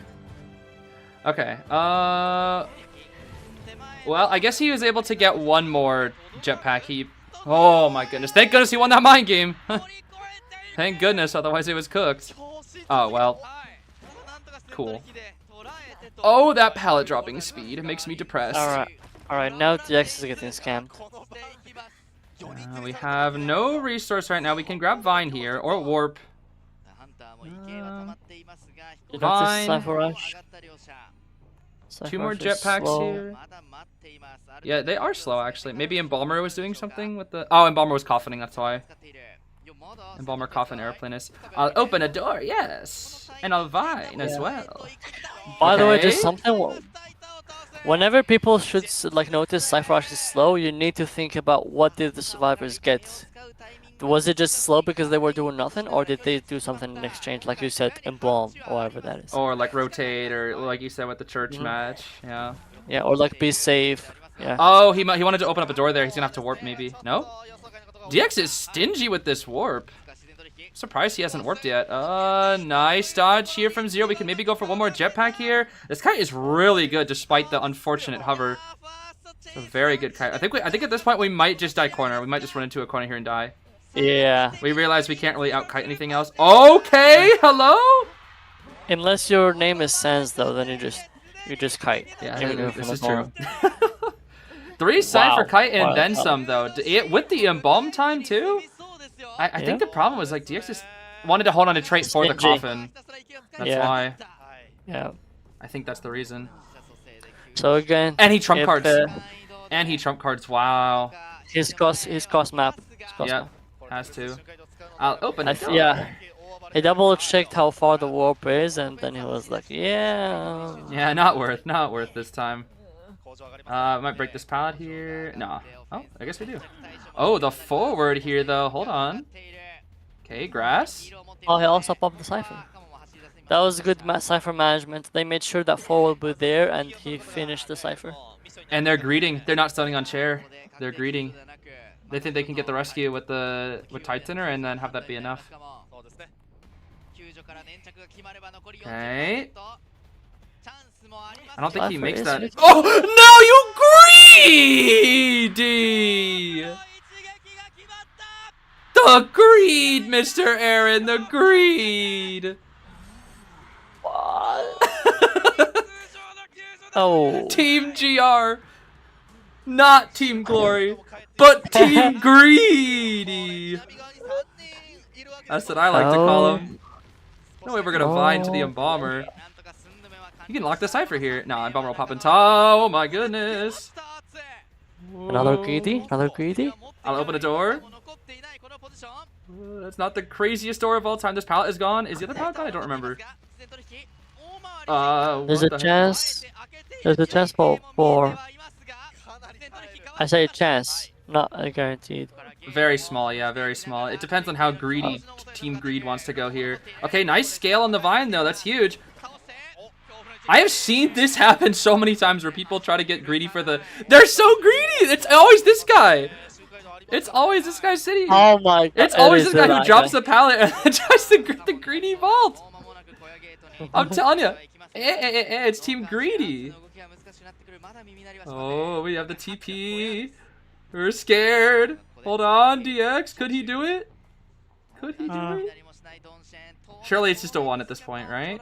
Yeah. DX's best is a 3. A He 3. needs to find the person here, though. He needs to find the person. He goes for it? Wait, that's Greedy, though. Greedy DX now. And he's gonna go back? He's not even. I mean, the 4 does have a lot of ball, to be fair. No, if he's going back, it's actually a trick to force rescue and try to go for the person again. But Prof has scale. He can scale the. Never mind, he dodged. Okay, nice. Nice. He's gonna go to. No, that's not good. He still has scale, DX. DX, he has scale. The dungeon. DX. Mr. Aaron. Mr. Aaron, do something! Mr. Aaron, do something! He's gonna scale! He's gonna get 3 escape, Mr. Aaron! That's dungeon. That's it. Mr. Aaron, do something! Mr. Aaron! He gets it. He gets it. Oh my! Wait a minute. Is that that's it? pretty much it? No, they need a 4 escape, right? Our 4 kill? Wait, we have 4 escape. Wait a minute, is that it? They need a 4 escape, yeah. 16 to 21. Yeah, they do. They have to 4 escape. Yeah, that's what he told me. That's why it doesn't end now. But Oh my gosh. 4 escape in Jin? Oh, Team Greed actually greeded and it worked out. He probably should have gone for the Embalmer. He didn't know what the game was, though. He needed to go for more. But to be honest, there's just so much greed. So much greed in that game. He wasn't able to find Tinnitus. If he found Tinnitus, he can just wait and just kill a person, except the 3. But he didn't find Tinnitus, so he tried to he thought they are way further than they were, and so he TPs to force a rescue and then just go straight towards the chair. That's what if I remember. That's what Zeta Hunter did against MRC, but MRC just surrendered and they got to die. Yes, I recall that. They didn't need to rescue. Well, I would think this is pretty much guaranteed, unless we see 4 escape on Jin. 4 escape on Jin in the same sentence. I don't know. You meant Jin as a survivor, right? Yeah, Jin as the survivor? Okay, sure. Yeah, I'll believe it. Oh my. What world would you be able to pull 4 escape against Jin? Where I unplug his phone and then throw it in the freaking bathtub. Oh yeah, let me hack his phone real quick. Yeah, that's the only way. Can we pause? Can we pause again and again and again? Yep. Every time he opera dashes. Oh, can we pause actually mid dash? Real quick. Oh, he messed up his dash. Oh, what a shame. Oh, can we pause again, actually? And you know what's crazy? He still has Ivy and Sangria. Yeah, Ivy and Sangria both. If it's Goatman QS, that is. And for escaping, I mean, we can just go Opera with confined detention blink. Can we not? Oh yeah, yes, Just absolutely. just the godlike tie arms factory build and Yeah, hospital build. yeah, and you could go thief here, by all means, What do you mean go thief? You did not just and say get that. 4 killed. And get 4 killed. Oh, go thief to get 4 killed. Yeah. Yeah, it was a trap. Ah, Zeez. I was about to say. Hold on now. I thought I was in enemy territory here for a second. Oh man. Oh yeah, imagine Zeez doesn't even go. Not Z, sorry. Imagine Jane doesn't even go Ivy nor Sangria. Yeah, he just goes something like Antonio, like a violinist or Ripper. I know. I guess like goes ultra like 1 kill build. Yeah, like I think it's a detention fucking blink only Ripper with like max Yeah. sadist or something. I don't even know. That would be funny. He could go and, but obviously you don't need and when you have Sangria with just blink up down. That's it. We go Blink Percy. Yes. Yo, Blink Percy finally. Oh my god. Yo, finally, all we needed was Blink Percy. Now it's finally the time. Blink anything, honestly. Blink anything as long as it has attention, I feel like. He's pressing the button to be able to talk to the hunter, by the way. That's what he's doing. Just if anyone want to know, that thing that he's holding, you need to click the buttons to be able to either talk to the referee or talk to the player. Oh, I see. I was wondering what that was.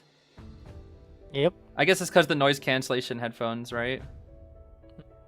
Also, only the coaches get the wireless headphones. Ah, that makes sense. Yeah. I mean, I guess they have to walk around and, you know, go to each person. Thankfully, yeah, I would not be able to do my famous walks behind players. I mean, I think it's better that way. That way you can talk to each individual person when needed and not just, like team captain or something, I'm guessing. Yeah. I guess it's different for each coach, but it's good that you have like the freedom to be able to do such a thing. Doesn't really matter as much with the hunter, but... Yeah, well, yeah.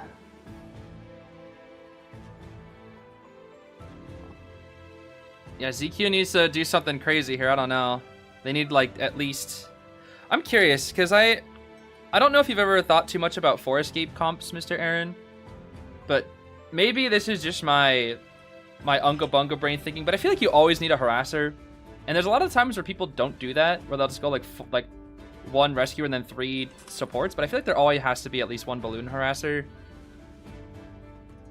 There has to be a balloon harasser. Right? At least 1. At least 1. There's a lot of time where there's just not. People just don't do it. Because if you 4K, if you need to 4-escape first, you need to be able to kite forever. 2, you can get the 4-escape by tied near the gate, or worst case, if it doesn't pick up, then you just crawl, right? You just crawl. The other one is what happens if the kite is just too bad. You need someone to be able to prolong the kite or at least force a replacement. And if you can't do that, then basically your 4K chances are over the moment someone dies fast. Right. Dying fast isn't bad if you basically force the hunter to keep tunneling someone and you keep investing all your resources into that someone. It's not bad because that forces the hunter to tunnel vision, whereas maybe changing targets would actually allow them to get 1.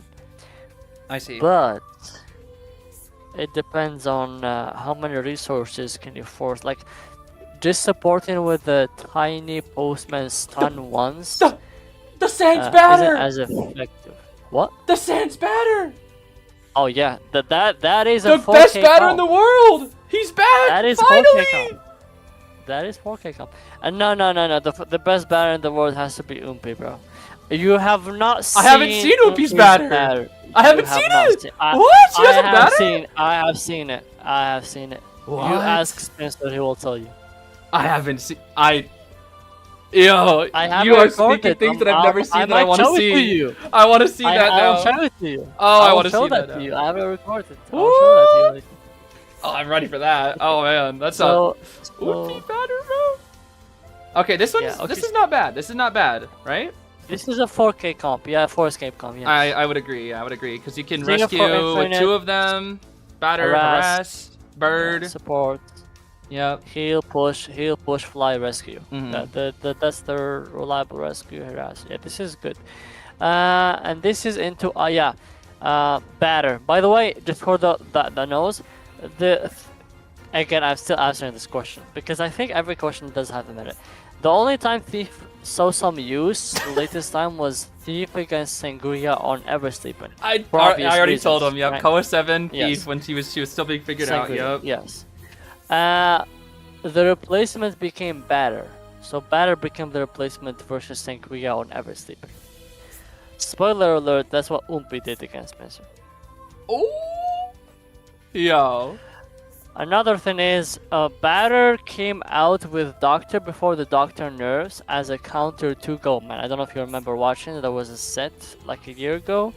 Some team was practicing that. I think it was MRC or someone like that. Funny enough, it was against Jin. It was against Jin's Goatman. And I think he did get 3 escaped or something, or almost got 3 escaped with the Batter Doctor I would have to see combination. that. I do. That sounds somewhat familiar though. Yeah. Yeah, on Arms Factory. That was like the debut of the Batter Doctor comp into Goatman. It was always it's always like those weird doctor combinations into the Goatman. Yeah, infinites basically. Doctor for infinite, Infinites, Batter yep. for infinite. Yeah, some team also tried that against Spencer. I don't know if it was IVT or Koa. They tried it against Spencer, but the solution is easy. You just go Ivy, or you just go another Hunter, and the matchup now becomes absolutely useless. Oh, for the Batter, yeah. And then I mean Yeah. Doctor is still annoying in the 1v3, but it's just Hmm. yeah, it's just. Also, notice What does Batter do? Jane did not go Sangria. I mean, I told figure you. Granny is just so. What the heck? Did you see What that the too? fuck is that? I saw that. Yeah. Okay, I'm glad that wasn't just on my end. Yo, Joseph, that must have been Joseph glitching out the stream or something. I don't know. I It's the know, photo. right? Again? What the? Yo, I know Joseph got something to do with this. Yeah, is that some special effects? What the heck? Oh, that was scary. What the heck was that? I don't know. So it's gotta be the photo, bro. Something. Oh, I have a question. Was the trophy there the whole time? Even like one before you played? Like the trophy, like just sitting here? Yeah. It's been there since playoffs. No, like not since day one, right? Not only like top 8. Oh, I don't know. I think it's only been there since playoffs. Not group stage. I don't think it was ever sitting up there, to my knowledge at least. Well, that's the first time they were playing next to it, then. Dang. Oh, look at these builds. Flywheel taught on everybody but the Seer. Then full kite Seer. No borrowed. 3 tides. So I guess the big thing is tide out the gate, and then have the support chain lead out. It was good that the cheerleader was banned because I feel like cheerleader is a really good 4 escape character as well. The drawback with cheerleader is she decodes slower, and the revive gets harder, and it's only limited to 3. Right. But usually by the time you get to 3 revives, you should have all cyber pops. I would say usually like 2 is enough, I would say. 3 is kind of overkill. But yeah, I mean, Peddler Granny is very hard to 4 escape, and we're just chasing the harasser. But this is Sans, though. No? We're going to Meteor, actually. Or we're just walking around the map. We're just going towards Seer. Yeah. Just not making it obvious who we're chasing, I guess, here. Yep, going to the Seer. I mean, this is probably ideal for ZQ, though, right? Because they probably want Seer to kite. Yes, because he will get owls for what? Ooh, or their cheese engine. Yeah. They're like, we know we can't beat you if we actually kite, but if we cheese, there's a chance. That's what Frogfin loves to do, I know that. Frogfin loves hiding. Although he sucks at it. Hey, you said it, not me.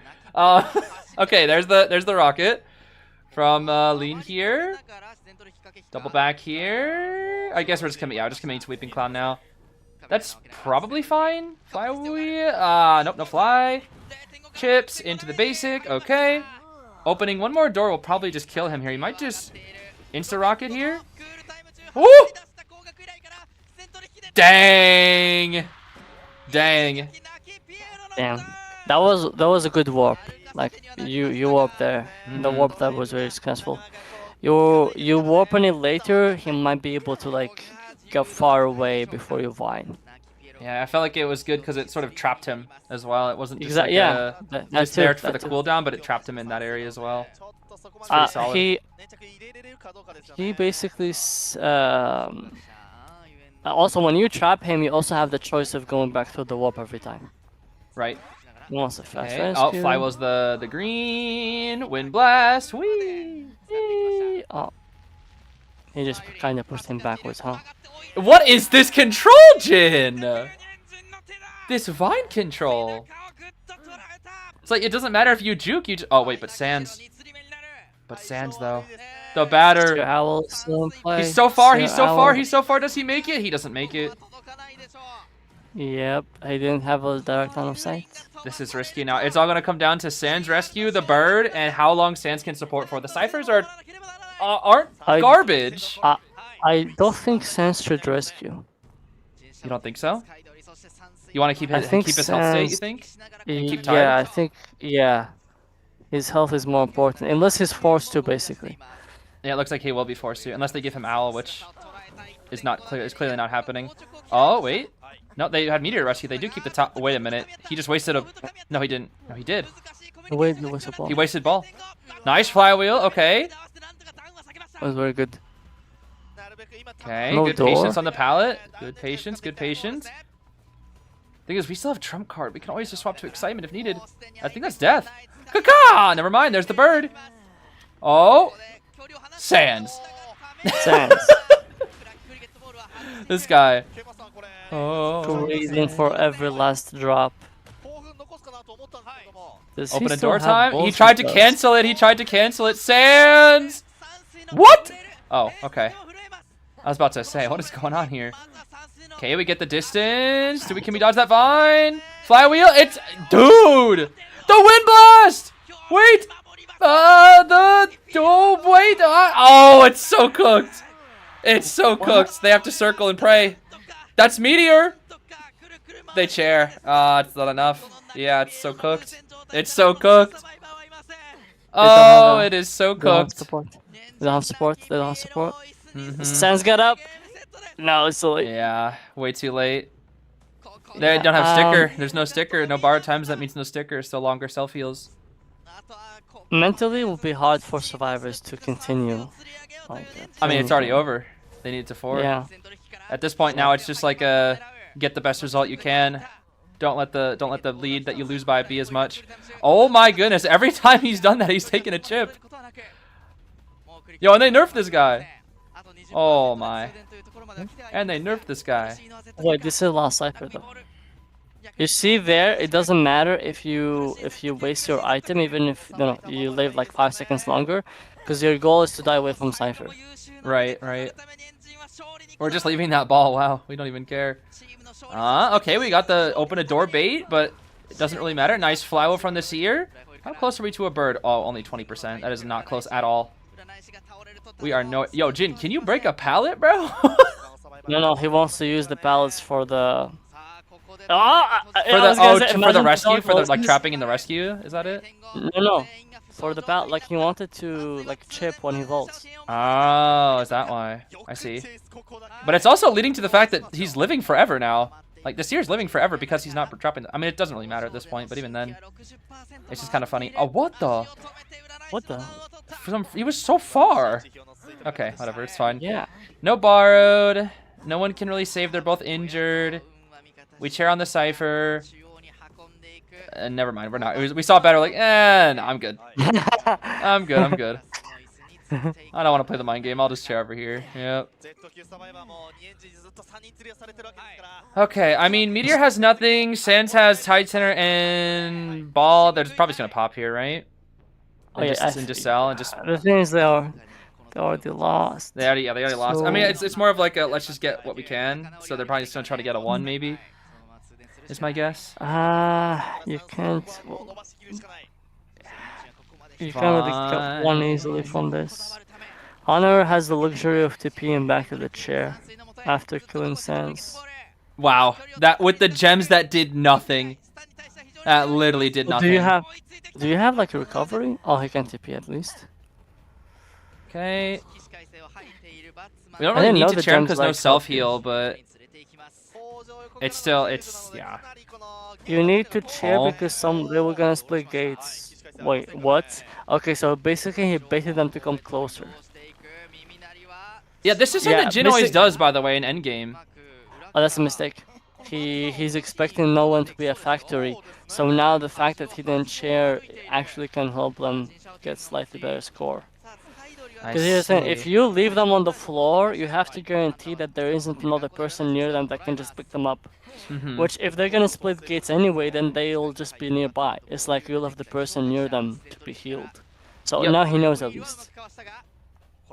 I mean, he still has if he kills a seer like right here, who somehow is only 50% of the way to an owl, despite him kiting 5 years, but I guess he was kiting around walls. And they're doing green strats. Oh snap! They're doing green strats.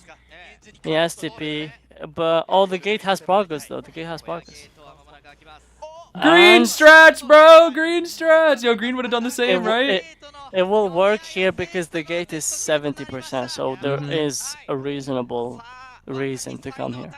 The green strat was when the gate was 0%. Here was more so logical. I guess that's true, yeah. That is true. But even then, I was greening that match. I know he would have done the same. Yeah. You see, if he cheered there, at least would have maybe... been 3 probably, you think, and just like check, yeah. I see. I mean, again, it doesn't really matter. He already got the 1, so he's probably just like... just being extra greedy to see if he can get a 4. Wow, is he not happy? Oh yeah, it was like I wanted to be in the finals. Yeah, it's like, he gets 3rd, you know? I get 3rd, whatever. He looks happy there, that's good. That's good, that's good. Good to see the sportsmanship. At least ZQ made it all the way to top 4. I still can't believe TE and ZQ both made it to top 4. Because I had Zeta going above TE, honestly. I mean, TE barely beat them, and it was only because of the one mishap with the aeroplanists versus Hullabaloo. Yes, that's right. That turned into a 4K by 2 seconds. That I do recall, yes, that I do recall. Yeah, for people that are curious about the whole new content conference thing, that's happening soon. I don't know when, but it's happening... What, don't they usually like give it a half hour after the 3rd match or something? Well, what's this? The conference where they reveal new content. Like new characters and stuff before the finals. Oh, okay. Oh, they do that? I didn't know. You didn't know? What? Bro, I'm a just a comp player, bro. That's fair. I kind of thought you knew that at least, huh? No, I don't even play the game. The players probably would know, not me. That's true. That's kind of funny. Yeah. That is funny. Can you I'm pin? a hound, Yeah, I can. Mr. Zeez. I'm only a hound. That is technically true. That is technically true. Yeah, I'll replace that pin. Thank you. All right, I'll take a break and get some food because I just went here before breakfast. I'll see you, I guess, maybe later. All right, sounds good, Mr. Aaron. Thank you so much for coming by. See you later. Bye-bye. Bye. All right, that was fun. Hopefully he's able to stop by for finals. That was fun. Okay, well, as expected, final score is 23-18. And GR. I mean, yeah. GR wins, as expected. So 4th place is ZQ. 3rd place is GR, which leaves 1 final game left. 1 final game. Irvet, thank you so much for the donation again. Congrats, GR and ZQ. Proud of y'all. They played well. That was a good set. I was very impressed with ZQ bringing it back. Because I really did think it was about to be a 3-0 with how Jin was playing at the start. But, I mean, DX brought it back with that 4-kill, which was so crazy. He really needed that, dude. He really, really needed that. Yeah, we have a pin message. Don't stress out too much about it. Stop asking about the announcements. Just okay, but let's not forget now. Let's not forget there's also new people hopping into the stream, and so not everybody will know. Not everybody will know. I know repeating yourself can get quite frustrating, but at that point I would just say you can just ignore them for now. I would say no need to get so worked up over it. It's all good. Plus I'm paying more attention to the chat now that I'm not talking to Mr. Aaron, so I can always say something if we need to. I'll need to. Okay, so it's usually after interview, but dependent on what they did last year. Sometimes they do make us wait for a little bit. Yeah, I feel so bad for Sans. He missed so many balls that game. He really missed so many. So many of them. So many. It's my favorite fast food place. My favorite fast food place. I don't know if I really have a favorite fast food place. Maybe like...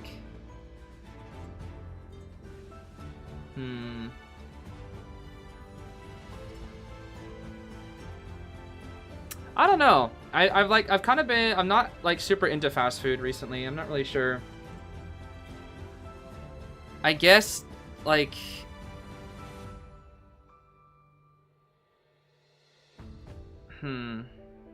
Growing up, it was definitely Chick-fil-A. That was my favorite growing up. But nowadays, I don't know. I'm not really sure. Zaxby's? I don't think I've ever been there, actually. I don't think so. Can't say that I have. Cannot say that I have. Also, Reveriv, thank you so much for becoming a member. And to Irvet for gifting one as well. And then, oh, another donation here. The Setting Sun.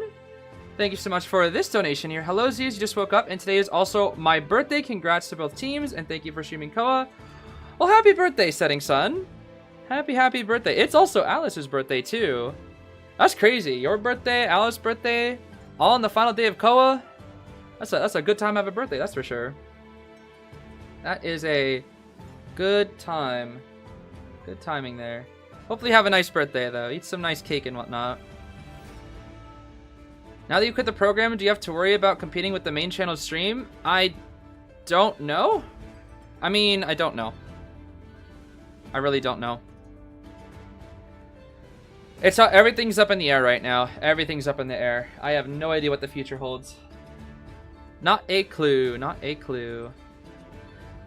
And RC Akamer, loving the name. Thank you so much for 5 gifted members there as well. Is it Luffy One Piece? Is it Luffy One Piece's birthday today as well? I did not know that. Huh. I did not know that. Who do I think will win Koa? That's actually a question I think I will ask for a poll before I say. I think I've already said it multiple times. Who I think will win. Especially up until we saw like top 8 and whatnot. But I'm curious to see what you guys think first. I've already made it quite clear. But I'll send out a poll just in case.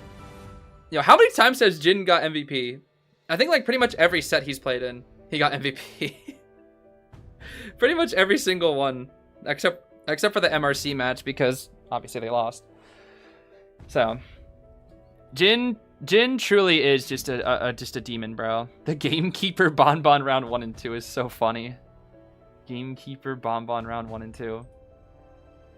And yes, thank you so much for another donation here. It's insane and sort of sad seeing what happened to this game. I still remember when Merc would elbow pad into walls in 2018. Oh, good old classic OG Merc. 5 elbow pad Merc. My goodness. Thank you so much for that donation now. And to Kiyamisu for 20. That's a lot. Thank you so much for that. Very generous of you. How do you see the pin? It should be the comment that's like the one that's not moving toward the bottom near the pole. I think. Unless it's different for me. Maybe it's at the top for you. It used to be at the top for me. Now it's at the bottom. I'm not really sure why. Maybe it's different on mobile too. I'm just looking at it on my PC. I'm not sure. Don't know. Have I ever had raw sugarcane? No. I have not. I've cooked with it, but I've never had just raw sugarcane before, like just eaten it. You think it's going to be as tense as GR versus ZQ? Is it going to be a one-sided match? Looks like a lot of you guys have already voted here. I do think MRC will win. And my guess is I think it's going to end in 4 rounds. That is my guess. Again, every time I predict the finals of Koa, it always is incorrect. Last year I thought Wolves was a shoe-in, and then they got 3-0'd. And this year right now I think MRC is a shoe-in, so maybe they get 3-0'd this year. Who knows? Who knows? Who knows? All I know, though, for one thing for sure, is that the 21 people who think TE is going to win, if they do win, they are going to feel great. You know, it's always great rooting against the odds and then winning. Yeah, I kind of have a tendency to jinx things when I root for teams. It's pretty tough. Last time, it was funny because my initial Koa 8 prediction, when I first saw that they picked up Peter last year, I was like, oh, I mean, Zeez is winning Koa. Like, straight up. That was before any of the matches were played. Then I saw Choi and his dominance of, like, just endless 4 kills, and I was like, okay, Choi and Wolves are winning. You know, they're winning Koa 8. And then Zeta just, like, locked in so hard for the finals. Insanely hard. Do I like seafood? If so, what's your favorite fish? I mean, there's a lot of different fish. I guess I'm still partial to salmon, despite how basic it is. But what's nice about living in Seattle is that you have a lot of access to seafood out over here. It's quite nice. One of the best things about Seattle is the air is so fresh. It always smells nice. The seafood here is really good. There are so many options. I do like sushi. Yeah, sushi is good. I haven't had sushi in a bit. I think I might like visit some restaurants around the place that I haven't been to, like in the next couple of weeks after the wedding. Yeah, Seattle is where iCarly takes place. Yes, that is true. Have MRC played yet? Nope. We still have the developer conference first. So it's gonna be a little while before TE versus MRC. Probably like, I don't know, an hour? An hour is my guess. Ever tried boiled corn with condensed milk? Boiled corn with condensed milk? I don't think so. I don't think so. Who am I getting married to? I'm not getting married. It's my friend. Not me. Not me. What was the most memorable match now that Koa is ending? Oh man. The most memorable match. I don't know if there was one. I don't know if there was just one that I can pick from. Normally 4 escapes tend to be the most memorable ones for me. But this meta doesn't really favor 4 escapes. And most of the 4 escapes have usually been to like survivors playing well and hunters just not playing so well. We haven't really seen any of those like outstanding 4 escapes where the hunter and survivors are both playing extremely well up until the end. Like the entire time. Usually there's like, I don't know, like one small play that just like got a 4 escaper in some situation. No, I am not getting married. I am not the priest at the wedding. I am just going to be the bald friend over in the corner, totally. A loyal apple... Would I rather have a loyal apple fruit pet? Okay, only 10 minutes till announcements. Okay, that's easy. Are you actually bald? I mean, everybody says that I'm bald, so... At this point, I guess I just am. Is your friend getting married at Red Church? Yeah, actually. Would you ever have a loyal apple fruit pet that will protect you from any danger, but he eats any furniture you buy? Or a shy grapefruit pet that will get you beat up, but he built you a house after? Do I get beat up one time? If I only get beat up one time, I'm taking that. That easily. If I only got beat up one time, to the point where I don't have to like spend any medical bills, and I can just like recover over time, I'm taking that pet. Like getting beat up and then getting a house in exchange? Heck yeah, bro.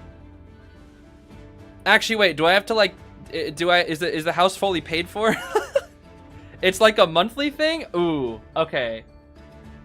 Yeah, I might take the Apple one then. If it's a monthly thing, absolutely not. I don't want to get beat up every month. That's too much. If it's a one-time thing, sure. But getting beat up every month? Nah, bro. Because, like, what happens when I start getting old and, like, the beating up starts becoming, like, critical to, like, my survivability? I'd rather just have no furniture. It's fine. I was a Boy Scout. I slept on the ground plenty of times. I'm used to it. So, plenty of times. Is that the live stream countdown? This is the countdown for the developer, or the press conference. You see, it's like that's the next thing that we have is IDV press conference.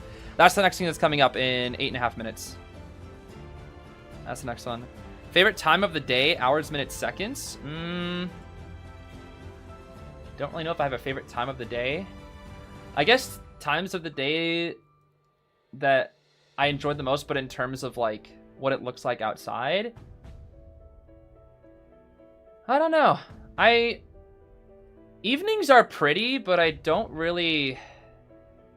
I don't know. I think the world is beautiful, actually. I don't know if I really particularly have a favorite.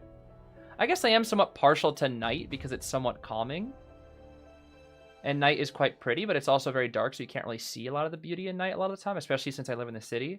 But out in, like, the wilderness in the nighttime, looking up at the sky, oh, man. It's a sight like any other, dude. It really is. I don't know, really. The world is very beautiful, so I can't really say if I have a particular favorite. I think each one is good in its own way.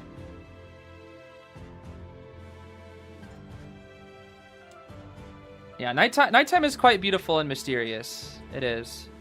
It definitely has like that eerie sense of danger, but it also has that nice sense of serenity at times as well.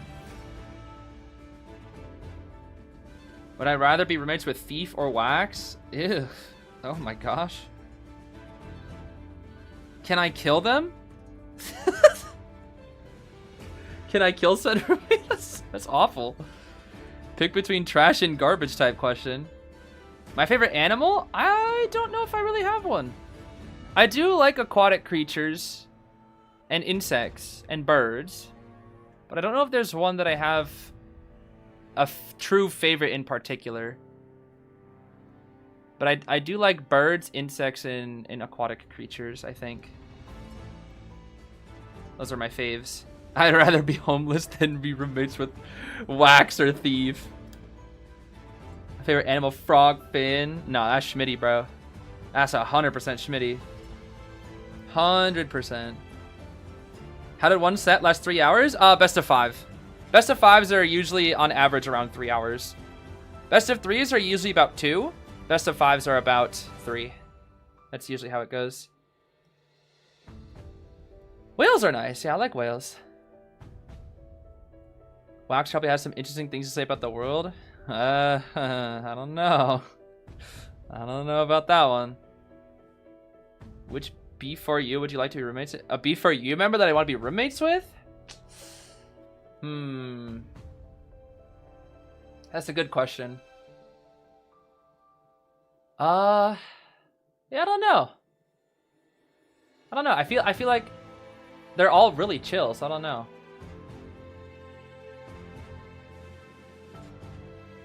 Yeah, I don't know. I think all of them are just really chill in their own way. I don't really think I have a preference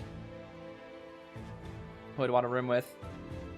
Actually, but if I room with Schmitty, he could make... Actually, you know what? I'm going to choose Schmitty just because the fact that he can cook, and that's the only reason. Because he's quite the chef. So I would choose Schmitty just because he's a chef. Just because of the food diff. Because he makes some really good looking food. 100%. My favorite letter of the alphabet? I like M. I think M is a good letter. M is underrated. M.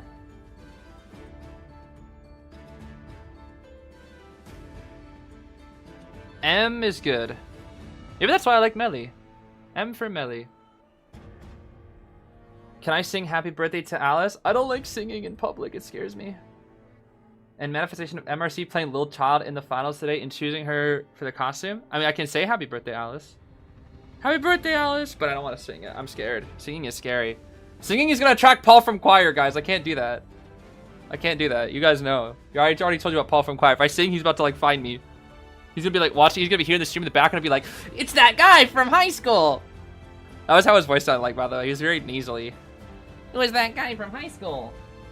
Hey, why don't you take choir in sophomore year? Oh, no, Paul. Leave me alone. Go away. I'm scared of Paul from Choir.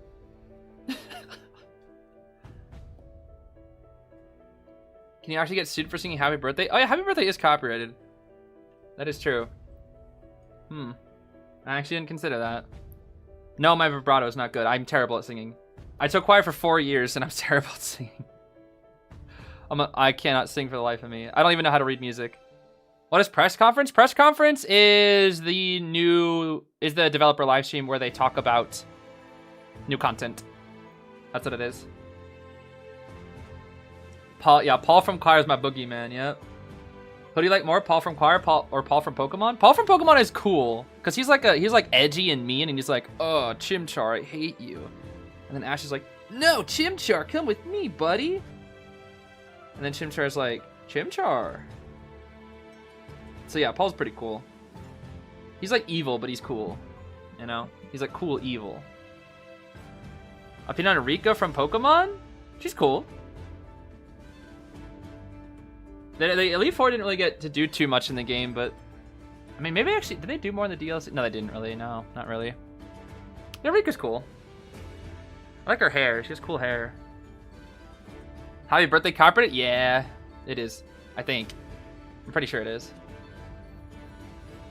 Can you hum the first notes of Megalovania? Oh, like the you mean that one?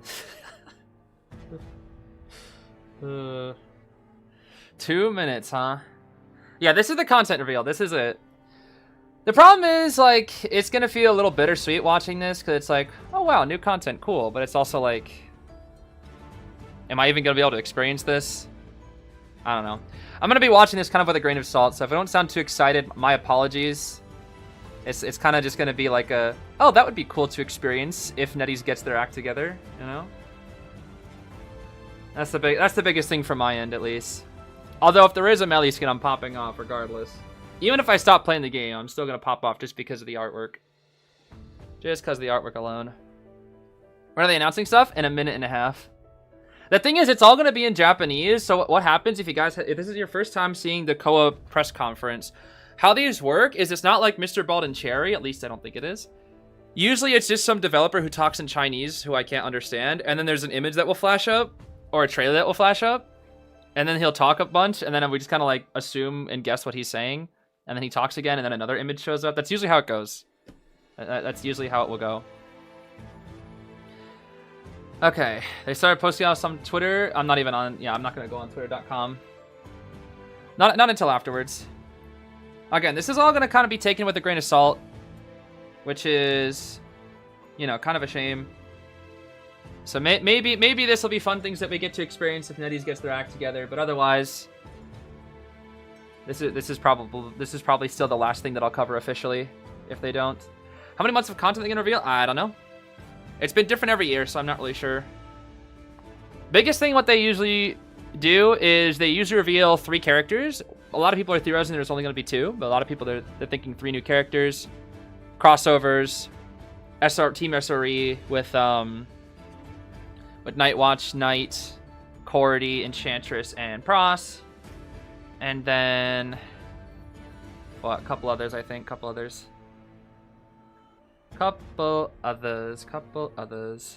Paul from Choir will win Koa 9, mark my words. Oh, I don't know about that one. Wait a minute.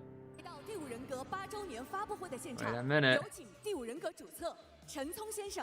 I think this is time. Alright, yeah, this is the guy. He's just gonna talk. We're not gonna understand him. Let's see. Also, thank you, yes, for the 20 gifted. Thank you. Very generous. Once again. No, Paul will not be announced. Enough about Paul from Choir.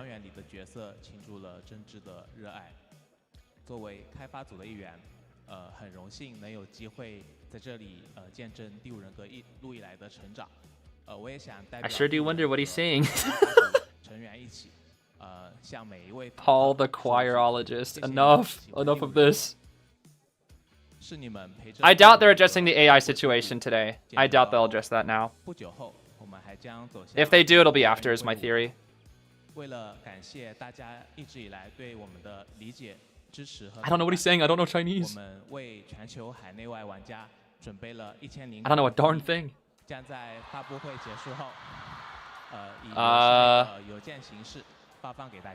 Well, the crowd went crazy.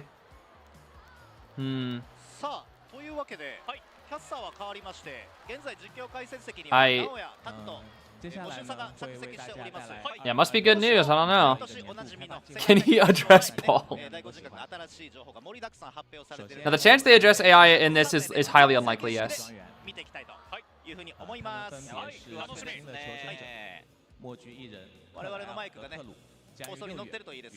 What the heck? Oh, they're relieving. Okay, a new survivor. What is this?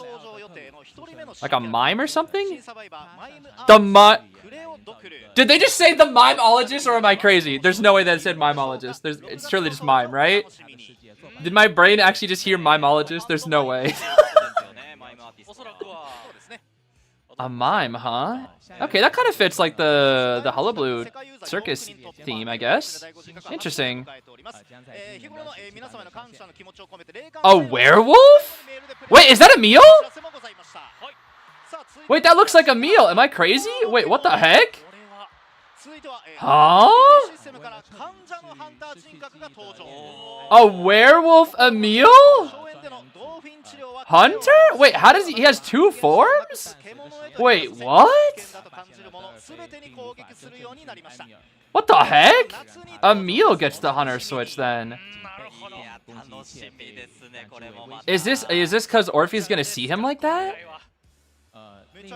But he has two forms. How does that work? I guess there's a lot of hunters with two forms. And who the heck is this? The shoeologist? I like the little flower crown that they have. What are they holding? What is that? What? Is this the shoeologist? What? What? I wonder. Yo, Schmitty? Wait, from Archer's backstory, huh? Huh? Coughing baby? Wait, what is this? Is this SRE? Oh snap. Oh snap. It is. Yo. Knight Sterling. Okay. Norton. Is Knight really the captain? Ain't no way. Of course, Ricky, bro. Patty cake. Pew pew. Oh, what the? Yo, Core's like, I blink and she down. Did Richard just sign backwards? He has a motorcycle? Nah, bro. Nah, bro. What is that? Patty's family? What the heck? Oh, hey, Norton. Where the heck are you? Team Siren. Oh, that's what SRE means. Interesting. I guess that would make sense with the Orphe drugs and whatnot. Cord? Did they say so greedy? No greedy, bro. It's no greedy, not so greedy. No greedy. I do like the music. Yo, Cord lock in, bro.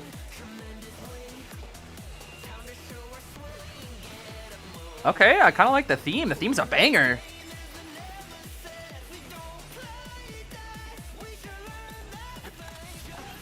The sound effects too. Yo, Cloud dead, bro. They killed that guy. Pew pew. Yo, the art. I like the 2D. That's nice. Pew pew. Yeah, that's a dead clown. Yo, rest in peace, OPH clown, bro. He's like, finally, I didn't hit a wall. Why is Richard the best at... Of course, Ricky, bro. Of course, this guy, Ricky. Okay, I like the fashion. They look pretty cool, but... Where is he? Where is my goat? What? What the? Why are they so fast? What the? Where is he? Okay, everybody, yo, Cordy, wake up, bro. Yo, wake up. Rude! Yo, apologize! That was rude, Richard. Yo, where's my goat? Yo, these costumes actually look really cool, I'm not gonna lie. Oh, snap. Average elimination is 3.22. That is not happening for Night Watch. That's not, no. That's not happening. Bro, Night Watch doesn't get 3 kills. That's a lie. Yo, buff Night Watch right now. That's not real. Night Watch ain't getting 3 kills, bro. Night Watch ain't getting 3 kills. Oh, man. SRE, Team Siren. Team Siren, huh?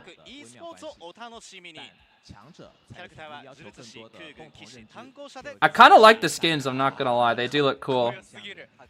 They do look pretty cool. High key? High key? I think they're better than BOK. I don't know if they're better than OPH, but I think they're better than BOK ones. High key, bro. They might be better than BOK if you ask me. I think Patty's is the best one. Yeah, I think Patty's is the best one.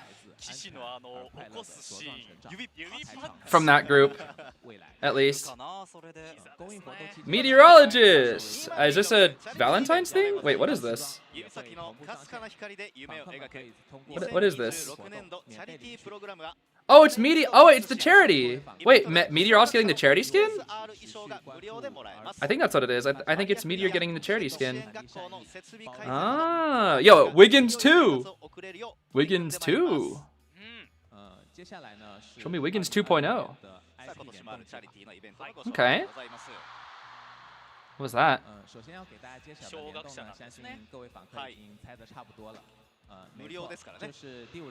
Oh, this is the crossover they teased earlier. Wait, what is this? Does anybody know what this is? What is this? Who is that? Beep Beep and Norton? Is that Cheerleader and Norton? Cheerleader and Prospector? I think it is. What is this? Huh?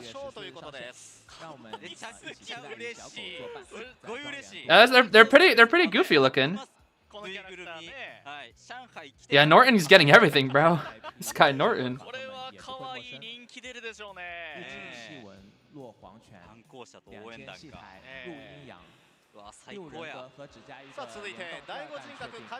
Wait, is this Paper Bride? Oh my gosh, this is Paper Bride, isn't it? It is! Wait, Paper Bride? Paper Bride comeback? Or Paper Bride more characters? Who are they gonna do? Oh my gosh, Archer. Wait, is this? No! B-Duck! No, Archer! Why are you getting a B-Duck? Okay, she looks cool, though. Embalmer looks cool as heck, though. A snowboarding Embalmer? Wait, that's actually really cool. B-Duck! More B-Duck, bro! Oh my god, it's always B-Duck! It's always B-Duck, bro! Okay, the skins do look cool, though. Can't lie. The skins do look cool.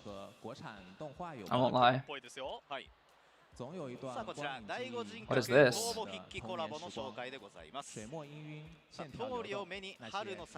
Shanghai Film, is it like, what? Film Infinity, what is that? Like art museum maybe? Another museum, a museum one I see? I see.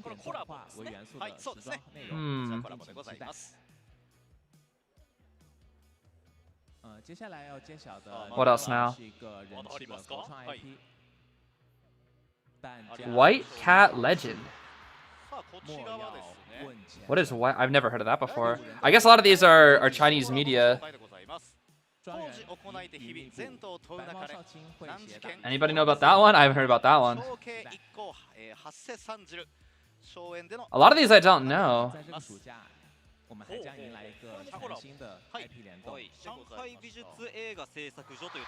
What is this? What? What is this? I don't know what this is! I don't know what this is! It does look kind of neat, like thematically, but I don't know what this is.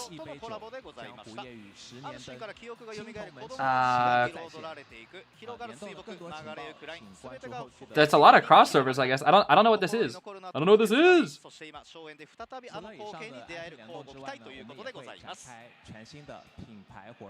Yeah, it looked like Paper Bread was coming back. What? What? Yo, I see Explorer. What? Penguins? Yeah, one of those is definitely Sprinter.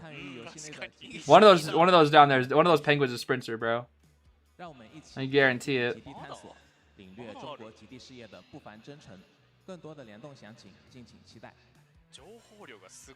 I mean, we could take a peek on Twitter.com. They should have translations afterwards.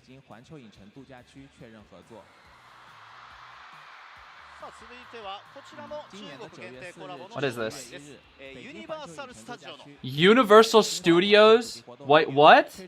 What do you mean? Don't tell me there's gonna be IDV theme park rides. There's no way. I swear if I see a freaking clown hullabaloo coaster ride, bro. If I see a hullabaloo freaking ride, oh man, are they gonna create hullabaloo in real life?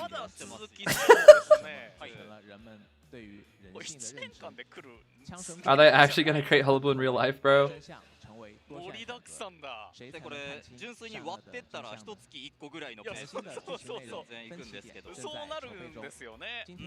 I don't even know. There's so much crossover stuff. I did not think there'd be this much crossover stuff. Oh, another trailer? What's this? Is it story? This has to be story. Mid-eye! What's up? Today I met Miss Helena Adams. She is blind. Can we stop snapping at people, please? But can she not hear either? Oh, hi, Ada. Tonight's dinner appears to be... I could not even finish... Oh. Yo, what's going on? Yo, this is the Game Zero trailer, definitely. Hi. Yo, Ada, pass the bread. I'm hungry. Regarding the weather, today is the 21st. I can't read. What is happening? Can you stop drinking tea and saying this is fine like the dog from the meme, please? Oh, bye. Yo, Midzai?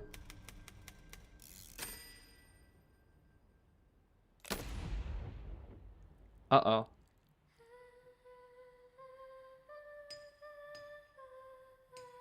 Sculpty Wulpty.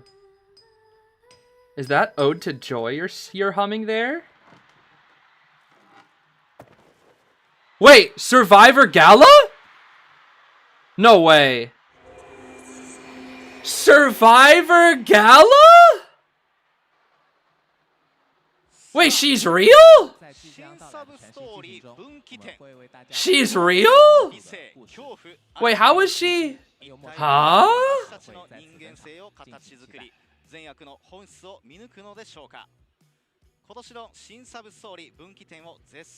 What? I'm confused. What is happening? Hey, Miss Nightingale, what are you doing here? What the? Bald? Wait, whoa, what the? What is happening? Hello? What? 在这个暑期呢，我们还会带来全新的娱乐玩法、家业手机。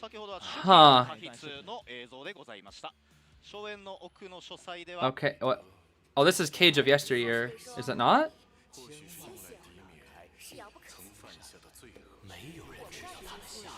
Wait, no, wait, this is after Cage of Yesteryear.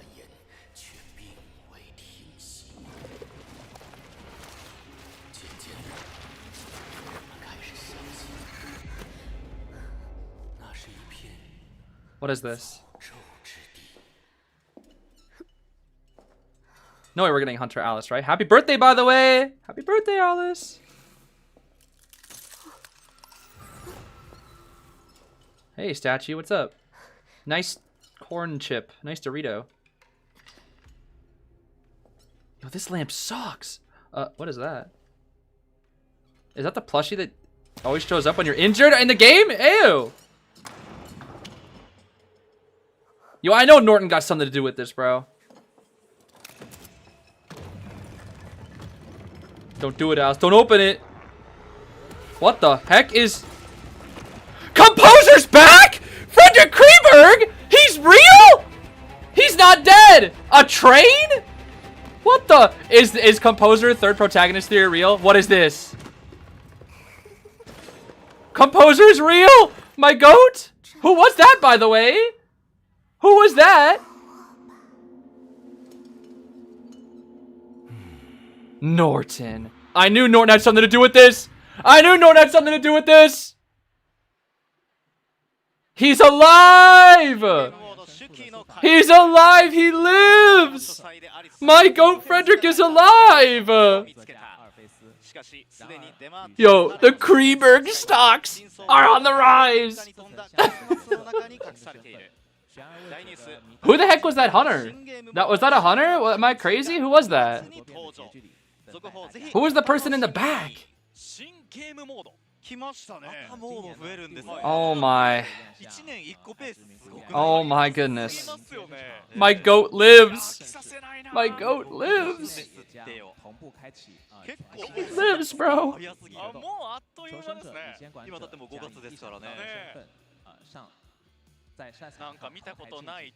I'm so happy he is alive, bro.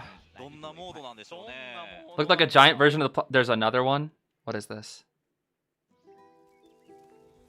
What is this? Merc. Mercenary run. My name Merc and I run in the street. My name Antique Dealer. And I am an airbender now, I guess. Norton. Bro is not that flexible. He is a rock. What, is this like a sports thing? Naiad. Are these like Olympic skins or something? Are we actually like getting Olympic skins? What was that? Is that for Asian games?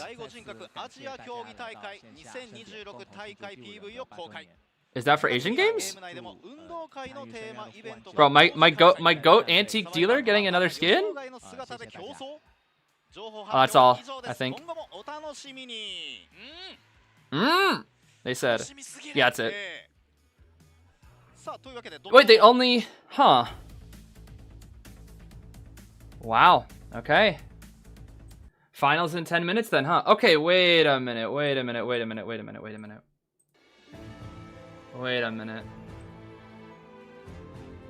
just a minute.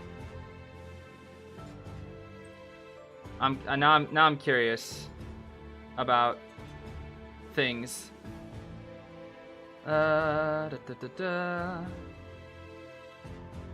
Let me see here. I'm trying to see if I can find it on the page, but it might be... but they're in English on this one. Okay. Let me see. They actually had to read a lot of this here. Oh, thank goodness, bro. Thank goodness. Oh, wow, huh. So apparently, 400 million players worldwide. That's new. I think when I first joined, they had 300 million. Yeah, I'm surprised that number should go down, bro, after going on right now. It's mime artist. Thank goodness it's not mimeologist, at least. It's mimeologist. Mime artist, not mimeologist. Thank goodness, bro. Heritzer. Hertzer? I don't know how to pronounce that, actually. Hertier? The treatment didn't heal him. Instead, it transformed him into a beast, attacking anything he perceives as a threat. Scary, bro. Prodigy Kai. Nah, bro, that's the shoeologist. Okay, SRE was kind of self-explanatory. Sponsorship for children with special needs charity program. Okay. Is there anything like specific? Okay. I mean, that's cool. Meteor's getting something. Maltese crossover begins May 14th. Dang, that's super soon. What the heck? I find the art or the line art on this one funny, like the outlines. They have like very thick outlines. That one's kind of goofy. Paper Bride comes back. Part 2 confirmed. Okay, interesting. Interesting, interesting. Yeah, B-Duck comes back with Embalmer and Archer, along with 2 new colored ducks. The Bronze Gate Open. Wait. Time Raiders crossover. What? What is Time Raiders? I've never heard of Time Raiders. Shanghai Animation Film Studio. Yeah, so film studios, despite the AI, are still crossing over with them, bro. This year's new sub-story Divergence is now in production. Together with a familiar yet fresh old friend, the story of Group Zero is coming soon. Ah, I see. Okay, that was the most recent thing. Interesting. Very interesting, I suppose. Weird. What about the AI? I don't think they're not gonna address it in this thing. The thing is, like, a company is not gonna address that when, at least at the current time, what they want to do is like get people onto the game. If they do address it, most people are theorizing it's gonna be after Koa. So that's kind of what we're hoping for now. That's kind of what we're hoping for now. Is hoping that now that Koa is pretty much nearly coming to an end, that we hope that they give us something soon. Emil is attacking Ada. Is he? I thought Ada had him under control with like the whistle or whatever. Huh? I thought that's what it was supposed to be. Interesting. Go to IDV Logic. IDV Logic is a little bit behind. I checked their account. They're a little behind. In terms of the latest posts, unless they just upgraded it. Yeah, they're still like in the middle of SRE. And they don't have like the English translations either, which makes things a little bit tricky to take a peek at the things that I was kind of confused about. Interesting though. They stole the whistle? Ah, I see. Whistle Hunter confirmed. Why did they leak that? Oh my gosh, we were actually just talking about little girl being child prodigy the other day. What the heck? That's crazy. Yo, I said coughing baby get upgraded to child prodigy. Yo, I might actually be seer. What the heck? That's true. I actually forgot I did that. Huh. That's kind of funny, actually. How very funny. How very funny. How very silly. Who won 3rd place? It would be GR. GR won 3rd place. And the finals are in 5 minutes, basically. Oh, man. Oh, man, oh, man, oh, man. Oh, man, oh, man, oh, man. You can see a hand raised with a ring in the Emil art? Let me see. Where is it here? Oh, yeah. I do see it. Let's see. Yeah, it's right at the bottom middle. Oh, it's got the ring on too, yeah. Well, I mean, that's not necessarily like if he's attacking her, more like he's out of control, I guess. I guess we could find out. I'm just kind of weirded out by like the double form thing. I guess that's my biggest thing. What's the double form thing gonna be? Huh. Interesting, I suppose. A wee bit interesting. Yeah, kind of bittersweet looking at all the new content stuff. What the? Oh, interesting. So apparently the Deep in the Manor study, Alice discovered a certain manuscript written by Orpheus. Unlike his already circulating novels, the truth is hidden in an enigmatic ending. Big news, a new game mode for IDV is coming. Cryptic Notes? No, this had to be main story. There's no way this was like just a trailer for a new game mode, right? Surely not. Surely not, bro. Surely not.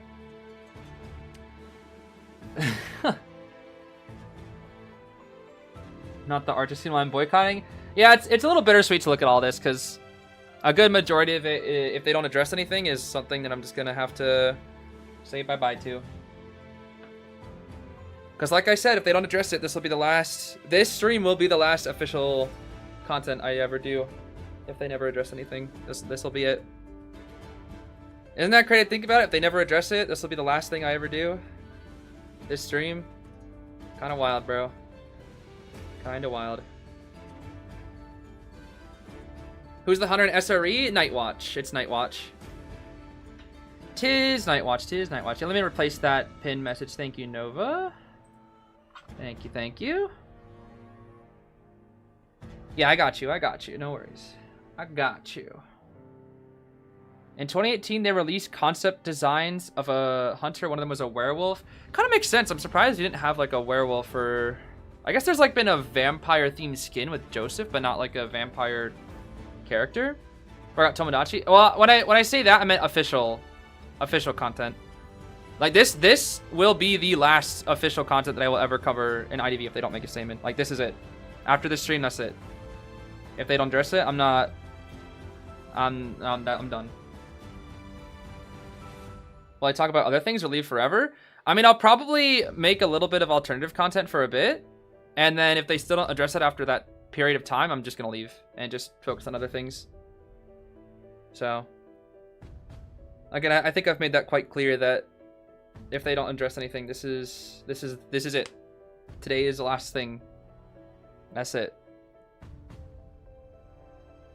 That'll be it, baby. I've kind of come to terms with it at this point. Yeah, I saw the fish. The fish might be another esports skin in the future if they keep the theme up, right? Because they were going up against the fish, and usually the hunter that they're going up against is always the one from next year. So there is a chance for that. There definitely is a chance. Werewolf concept was part of the same fan character creation event that Embalmer Painter posted from. Is there like a way to see all the posts from that, by the way? Because I'd be curious to see what all the fan designs were. That would be interesting. Okay, so the last thing was Asian Games. I see. This is for Asian Games. So it's Merc, Anti... who else was it? Norton... Merc, Anti, Norton, Fish. I see. Gotcha. Okay, I think that's all the translated stuff. So that was for Asian Games. Interesting. Don't think they'll ever address it, unfortunately. Who knows? Who knows? All right, let's see. Is this it? One last little trailer, huh? Oh, snap.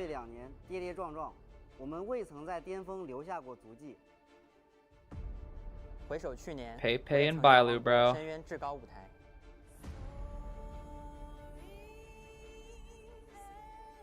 I forgot they always do these hype trailers, dude. Oh my goodness.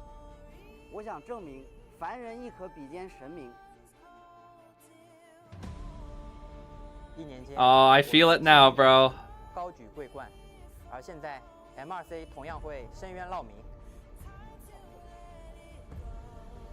TE. I can't believe TE made it to the finals, dude. I really can't. Frogfin mentioned. Frogfin. This fish. We need to... Dude, Pepe cannot be stopped with this fish. Oh my goodness. And Bailu. Godlu is gonna activate, bro. He's gonna activate Godlu. Yo, not the Jin. The only single Jin 3 escape, bro. And the DX4. Oh my. The DX4, bro. The DX4. The aura farming, dude. Makes you wonder when they filmed these. Probably in the morning today, right? They got this done fast.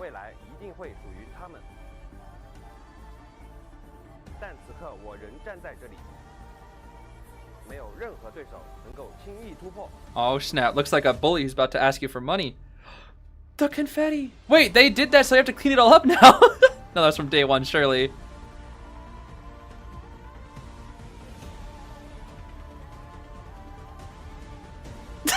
They're all reaching out.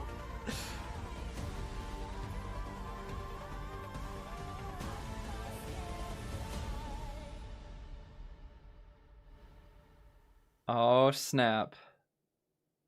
The finals begins. 6, 5, 4. Yo, what's up, Finn? 3, 2. Hi, happy birthday, Alice. 1. Joseph.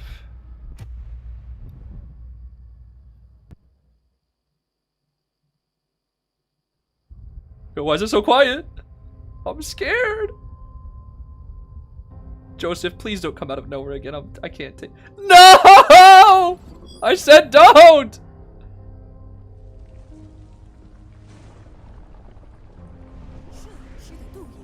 And mini Joseph too? Oh my. Let me guess, he's gonna create the logos now, isn't he? Yup. Yup. TE and MRC. The final 2 teams.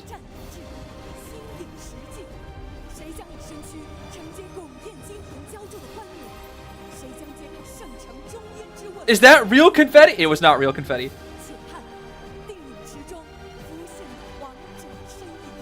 There is no... Ow, my eyes. There is no way the trophy is that shiny! Ow! Ow. Alright, yup. Time to introduce all the teams, all the members of the teams for the finals. Oh my goodness, dude. Yeah, the reveal show already ended, if you're curious about that. We're here at the finals now. The last match of Koa 9. What is nice is, no matter who wins, it will be a new winner. TE and MRC have never won Koa before.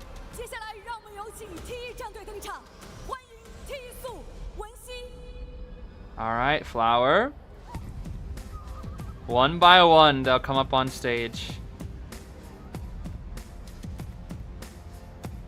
I could never, bro. I would trip, and I would fall, and I would look a fool.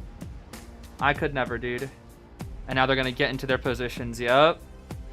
They're gonna get into their aura farming positions, dude. Hi. I would trip over myself instantly. Huasu. No, I don't even care. I'm 100% tripping over those stairs. I don't care. 100%. Oh yeah, they definitely deserve this kind of recognition. Every single member deserves a bit of solo spotlight time. Especially when you've made it to the finals. 100% of the time. Pop the collar. MRC. Alright. Drop.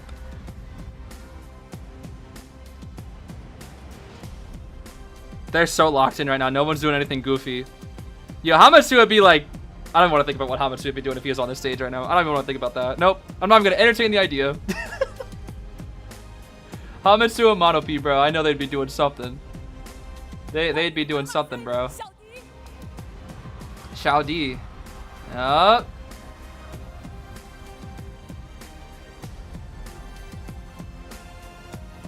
Yeah, I wonder how... I'm just now wondering how much confetti that they have dumped up at the top right now. How much confetti you think is up there? They surely gotta have so much of it. I know in about, what, 2 hours we're about to see so much confetti from the sky. Thumb up! Pei. The crowd, dude! The crowd go crazy for Pei. Show us your fish! Show us your fish, Pei. We want to see it. Everybody wants to see it. The answer is too much confetti. Oh my goodness. Pei fish. Alright, Mr. Aaron is back. Let's see here. Bailu. Yo, the crowd for Bailu too, dude. The crowd for Bailu go crazy. Also, hi, Mr. Aaron. Hi, Zeez.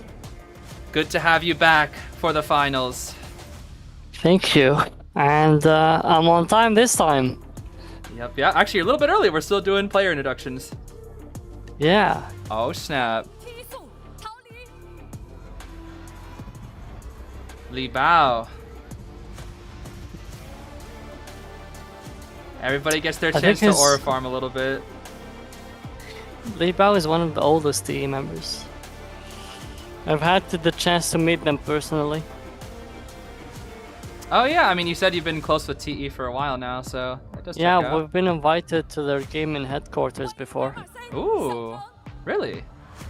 Yes. That'd be fun to visit. Back in Koa. Yeah, that was Koa 8. And XC.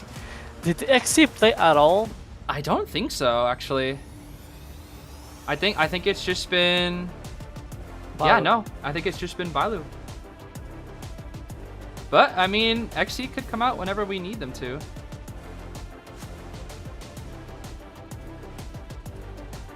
I don't know what that was, but that was neat. Alright, El Confid, who's been having some crazy kites recently. Insane kiter. Not XC mascot, what the heck?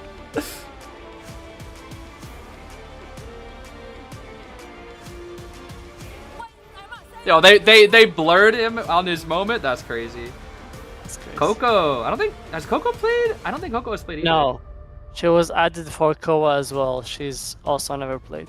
Ah, I see. Who knows? Maybe we'll see. Why are they all skipping steps? I haven't really noticed. I'm too busy enjoying everybody aura farming. Is this the first time that a female player has made it to the finals? I would not know. I've only seen Koa 7, 8, and 9. That'd be a question for you, I feel like. Yeah, me too. I think... don't remember. I remember only GG had a female member, but they won Koa. Not sure about... sorry, they won IVL. I'm not sure about whether they had her in Koa. Ah, I see. Not sure, maybe. Possible. I'll bring it on. Okay, Nanako. Show me the aura! Wow. The aura! Wow. Show me the archer, please! That aura, bro? Yo. Yo, we call him Unpi 2.0. Unpi 2.0. I mean, it's the same thing. It's they're both very, very skilled and talented players. Mm-hmm. That Especially do not at the crack archetype, into the yeah. pressure. Yeah. That aura, dude. Oh my goodness.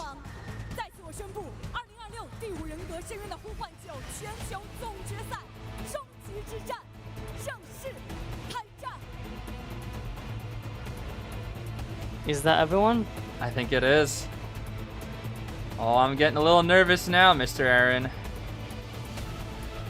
Ow, and there go my eyes. Oh, the flashing lights. Yeah, I will. By the way, guys, I will say, when it comes to whoever wins call, when the win happens, if you don't like flashing lights, I suggest you look away because they will flash a lot. Even more so than the whole team. Yeah. Play Archer, please! Play Archer! Please! Oh, please play Archer. Oh my goodness. I need to see that Archer. We might see Nanako's Archer more freely because Pepe isn't as scary of an Ivy as other players. Oh boy. I need to see that Archer. I miss that Archer. I really hope they don't ban it. Because if they don't get it for like round 1 and round 2, they're just not going to play it, I don't think. Most likely, yeah. And I don't know why. Is Archer not really seen as that good late round, or is it just like you prioritize other things? Usually, she's very good to counter the meta round 1, Goman, Sangria, etc. Later she's still good, but there just might be better chances. I see. Is this the last stream? Yes, this is the finals. This is the grand finals. It all ends today. Today is the end. I'm so happy that he made it this far. Yeah, I mean, I did not expect them to get here, but They have been, I think, a consistently strong team for so long, so it's nice to see them Alright, finally time making to it. comment their strategy. TE does not want Lakeside nor Leo's, and MRC is going to Eversleeping. MRC loves to play on Eversleeping back since like 3-4 years ago, when they started the Seer and Priestess combination to counter Dream Witch on this map with the crazy support. That became one of their favorite maps since release. So I think they have enough practice for that. With that said, on Eversleeping, the biggest threat will be Goatman for both teams, and that might force them to play a lot more Goatman counters, and then that might open up the chances for other hunters to come out.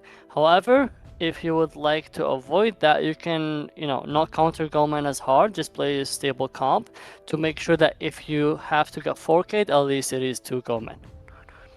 That is a good breakdown there of the strategy. Yep. Of course, Goatman is the most popular pick on Eversleeping Town since this is Goatman's best map. Black Cage Heaven in middle, but I'm guessing at least what most teams want to do is kind of lead the Goatman toward the graveyard area, especially in dying corners toward graveyard in that harassment corner. I feel like that's been like the most common strategy versus Goatman this year on this map. Would you say? I would agree with you, commentator professional Zeez. Yo, this guy said professional at the end. How the tables turned. What happened? Yeah, this will be the last stream for a while because of the whole AI situation with NetEase. So this very well could be the last thing we officially cover. Who knows? This might be it. I don't know. Who can really say? Nanako, please. I see that archer, bro. You know what to do. Play that archer. Maybe Gain should play Meteor. Just like Nanako. Listen, if he can do it versus Sprinter, he can do it. He can do it versus Pepe. Because, man, I was like, I love watching Archer, but I hate watching Sprinter get cooked to Archer. Makes me sad. Yeah. Was the first time Archer popped off, wasn't that in IVS, Unpi against... with Unpi and Sprinter? Yeah, I think that was one of the few memorable ones, at least for me. And then in IJL, she popped off like crazy. Alright, Zeez, I'm sorry, I'll kinda be hyper nerding into the picks and bans or whatever strategies there will be. You go for it, Mr. Aaron, you go for it. I am going to be studying these finals. Absolutely, you go for it, Mr. Aaron. I'm sure a lot of our fellow nerds in the chat and myself would love to hear your breakdowns. Yes. I'll also make a lot of predictions, whether they be right or wrong. It will just be me assuming what the goals of what they're trying to do, and whether what the result is exactly as I thought or not, I shall be learning from that.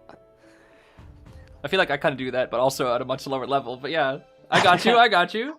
Also, Ganji, thank you so much for the 20 gifted memberships. That's very generous of you. Thank you for that. Big thank yous all around. Yeah, I'll still stream on other channels. It'll just be like IDV official content. All pretty much done with, dependent on how things go in the future.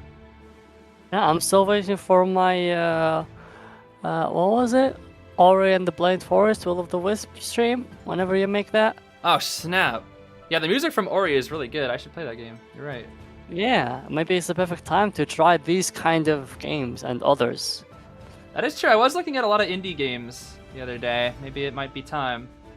I'll need to give it a week after Koa though, because I got a wedding to go to afterwards, and then I can yeah, and life. You need a life to figure out. Go on break. Yep. Basically. Did the matches start right? We're actually pretty close. It'll start in probably a couple minutes. We're just kind of showing off the players' stats here. They're prepping it up. I'm actually curious. I noticed that most people do like they hop into like a custom before the match starts. Is that every single time you get on stage? Okay, so let me explain. In the first time when they do the player introductions, it's because on the first time you get to stage, you make sure that the mics and all the equipments are set to your likings. And, there's no problems, phones are good. That's basically you double check everything in the first time you get on stage. So that's the first time for survivors on each team and for the hunter on each team. So this is why the first one always takes a lot of time before you go into the bands. And also, to double check exactly these kind of things. That's why you go into a custom, whether that's a custom with you alone or with your other teammates. But it's like with a bot. It's not with like another player or something like that. I see. And once you see that checklist, they're giving them a checklist to double check everything that don't forget. I was always wondering what they had there. Okay. Yeah, it's a checklist to verify. Not that one. That one is for the staffs. There's another one I think that was next to the player or on the left. That's what just to remind them to double check everything, so that if a player has an issue later, NetEase can be like, "We've asked you to check that before. That's not our problem specifically." And then once everything is checked, that's when they finally make the custom and then invite the players, and then that's when you join. I got you. I see. I was always a little curious kind of how the behind the scenes went. I appreciate your insights, being able to break it down as somebody who's been on, well, maybe not this stage, even though you should have been, but a very similar stage many a time. Yeah. Yes. Yeah, GR got eliminated, but they did get third. They won the battle for third place. Be right back. Okay. No, I'm not gonna play Dandy's World. Sorry, I don't really. That game not really that interesting to me. I played it once with like Mim, but well, Mr. Aaron. Oh well, it's fine. Well, the finals begins. Seer Doctor still is banned till the end, bro, huh? They are still banned. Lewis, please, Archer.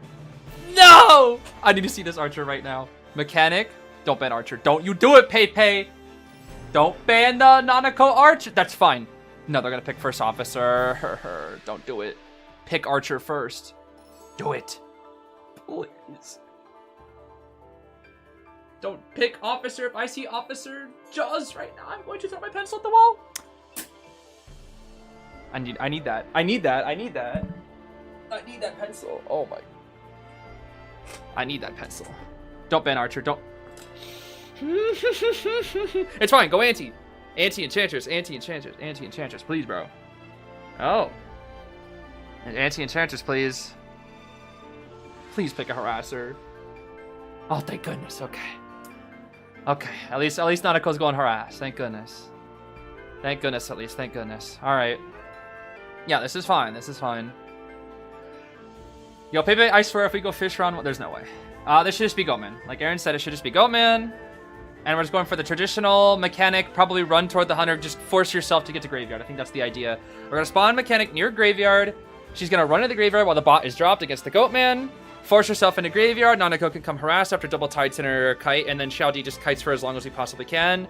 Maybe try to force a cage or two with a flywheel or something like that. But in most cases, we're probably going to run straight toward the Goatman, get to graveyard, and brute force the ciphers to tie. That is my guess here. That is my guess of the strategy, because we've seen it multiple times already, and so it's probably going to happen once again, is my guess. My guess here. So you actually did see a harasser, huh? Yeah, we did. They banned the Archer, though, sadly. I'm a little sad about that one. Maybe round 2, who knows? Yeah, this smells more like a goat because of the grave and the Archer ban. I think Pepe is thinking a lot about either committing to goat all the way, or just baiting them to force them on flywheels. Hewist, huh? That's fine. Because I think that's what I was gonna say. If you force them on Goatman, they will have a lot more flywheels than what usually is. Yeah, I was thinking as well. They're expecting the Goatman. I told chat my theory of like the Goatman mechanic run to graveyard brute force. Doesn't matter if we just take hits and then Titaner double harassed. Bot is out. Tie. If you go Goatman into this, it's definitely practice for the other team. Qis would also be practiced as well, but Qis is still a good choice. However, Qis ceiling isn't auto 4K. With Goatman, if you play well, you can 4K regardless of how the other team performs. With Qis, it also depends on how the other team performs. Even though this is a good map for Qis. Yes, I would say it's just so heavily dependent on survivor mistakes as well. I feel like one thing that I didn't consider about Qis is that if a survivor messes up, he just wins. Yeah, you 8-hit without. The standard against Qis is 8-hit a blink and then get Pokeball. Or Yep, if you can even dodge one Pokeball, that's like, oh, that's amazing. Oh yeah, one Pokeball like what? 18 seconds? Kite more? Yes. 18 Yeah. seconds good, yes. Yeah, that's It's huge. that is the standard Mhm. for purist gameplay. Exactly. Also, I don't know if you noticed, but Alex is coach for Koa. That also must have mattered a lot. Yeah, we were talking about that, wondering if that was one of the biggest reasons why they made it this far. We do see standard Q. Actually, no. Q's build that's very standard, except no constraint, opting for Berserker instead, similarly to the DX strat. Bard, Flyable Enchantress, Tide Bard, Puppet, and Officer, full kite on Mechanic with Snooze and Airwalk. Interesting. Yep. This is exactly what the build would be. Although, Flywheel Enchantress is greedy. They probably assumed it's going to be a goat, and they were like, yeah, no need for my broken windows. But the thing is, when you go Enchantress, it's usually with Stewie because you're weak if you're not going into a counter counter. So they were greedy here with the borrowed time trying to maybe win, but it might hurt them a little tiny bit. Just a little, especially against something like a Qist. Here we go. Let's see Going it. straight for Mech, it looks like. No. He's not Oh, going I'm already nervous. Mr. Aaron, the finals begins. Okay, we're heading to Nanako for now, but we're kind of... The Mechanic is rotating into this. We're hiding the bot out here, but the bot Tinnitus will be in Graveyard. I think this is a pretty risky but smart strat from Xiao D, though. Seeing no Mechanic out over there, but the bot is safe for now. No, we didn't find Mechanic. The bot is safe. Bot can go to code if it wants to. Lock down middle here. Go for Nanako for now anyways. I'm pretty sure Nanako wasn't necessarily his first choice, but it was probably a prepared backup choice for sure. I figure, yeah. It's not full kite, so it might be a little tricky for Nanako. We should see just Link right here. Yep, no flywheel or anything like that. Did it in the animation. Yep. He did slow the ciphers though, so Mechanic hiding made her live, but she... okay, now this is where she will get the shield. If 3-stack? Oh. Yep, Yeah, nice 3-stack, 3. yeah. We can also go upstairs, which will delay Pokeball for a little bit. Yeah, but for Pepe at least he achieved, he forced like the worst case is if you have to like Pokeball before the 3-stack. Right. But now this should be an easy Pokeball into another, push Yeah, forward. super death and guaranteed to make sure. Yep. Every cipher has been touched, so look at that. 30, 20, 20, 20. Not the greatest. We do have base in here as well. Lewis is already heading on down there. That's smart. Yeah, that's smart. They already predicted it. Look at that. That's smart. Ah, but he knows. He knows. He knows. He knows. He sees the trail. He definitely knows. Yeah, don't go greedy for the hit. That's fine. He has to be so careful about the ball. Just so careful about the cue ball. Because he can get put all the way back upstairs. Oh yeah, that is true. Careful, careful. He's trying to stall. He's trying to balance timing. Oh! Bye, ball. Another Lewis. Oh! Don't get Terror Shock. Woo! What a mechanic! The insurance? Yeah, the mechanic insurance pick? That's funny. Losing this save would mean GG for MRC. Yeah. That's why. Makes sense. I think they already expected the ball to come in and like be successful. Oh, the tram will stall for just a little bit of time here. A few extra seconds. Oh, wow. Even longer, actually. Wow. Wow. Lots of time. Gives us and we burned out. Oh, we burned out some contact points here. This is really, really good from MRC. The ciphers are catching up here. Second chair. If they can finish 2 more ciphers, that'll be the standard. The problem is, I think the cipher has progress is this one. This one right here. Shaudi, this one has 30%. This is the lowest, so this one is the one that will never be able to pop. Right. Shao X with the back door here. Okay, we'll lock this one down here while we continue the chase. Could go for cue ball here. We're being very, very patient. Oh, okay. Wait, this is the wrong. This is Officer, by the way. This is not Nanako. Oh, that's a little bit unfortunate then. Did he? Wait. Now Do you think he knew, or did he do that on purpose? No, he definitely did not know. He didn't? Okay, I see. No, he definitely did not know. I see. So he actually got officered. Wow. Interesting. Okay, look at the speed boost, though. Look at how long there's 13-second speed boost. Sheesh, that's so long. And Mechanic is just... Oh, it's so funny. Mechanic is just, like, here to be a menace. That's so silly. Cue ball. Flywheel pass. Ah, not enough, though. Not enough. Should be the guaranteed hit. Yep. It's too much. Too much. They can still tie. They can still hard tie. Definitely, because they have 2 people working on the last cipher. He has blink. He doesn't have the contact points to make it over there, though.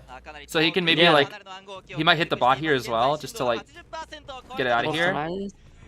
Yeah, I would kill the bot, remove Tinnitus, and also... Yeah, no gate. No and look, they did the strat. Remember that strat that I told you guys? Like, where the puppet ate the ball during the attack recovery? Yep. That was so good. Oh, man. Okay, ball the gate. Or, yeah, do the gate. Mechanic vaulting into the queue. Is this a sacrificial play to distract? Yeah. Chow D. What the heck was that flywheel? And we just stay on the coaster? I'm at the tram? Okay. But he'll get sucked off with the cue ball. I see. That's a tie, though. Yup. Hard tie. Hard tie. Hard tie right there. Very, very hard tie. An acceptable outcome for Pepe though.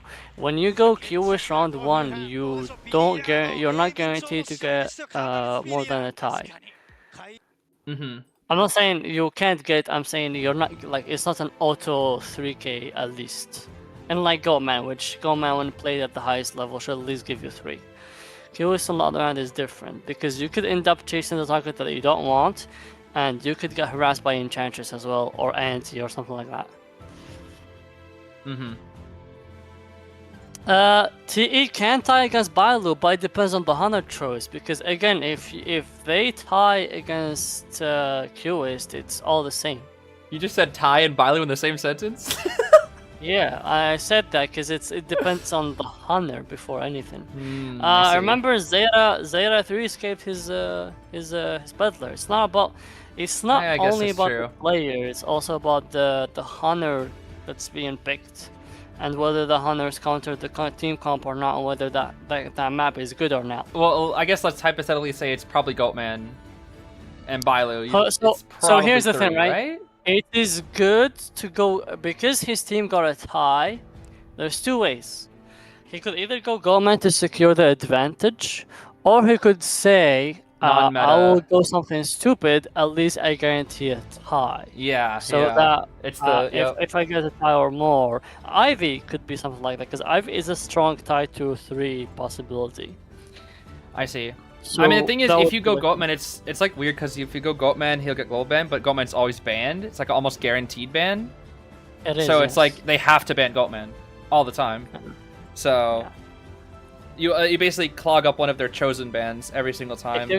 If you're going Goatman or Sangria, you need to go the one that will actually 4K with the highest chance. And if you're not going either, then that's when you actually get some sort of advantage for later round. Right. Yeah, I don't know about the BQ right now. I don't know. I don't know about BQ. Right? He did that before, I think, right? Weibo Arms, yep. And round 1 against Weibo Arms. And then I think they still got a 1 out, if I remember correctly. Yeah, I remember with all the mirrors on top of people and then 1 missed mirror, that's it, 1 man out. But, I mean, Weibo played that well. I remember that. Gotcha. Again, I am studying the finals with you guys, so everything I say, you guys should be writing in a notebook. Well, I do have a little notebook right here, but it has my scores instead. No, it's okay. I'll probably be rewatching these in the future, that's for sure. Talking to people who want to play competitive and maybe, win IVT kind of stuff.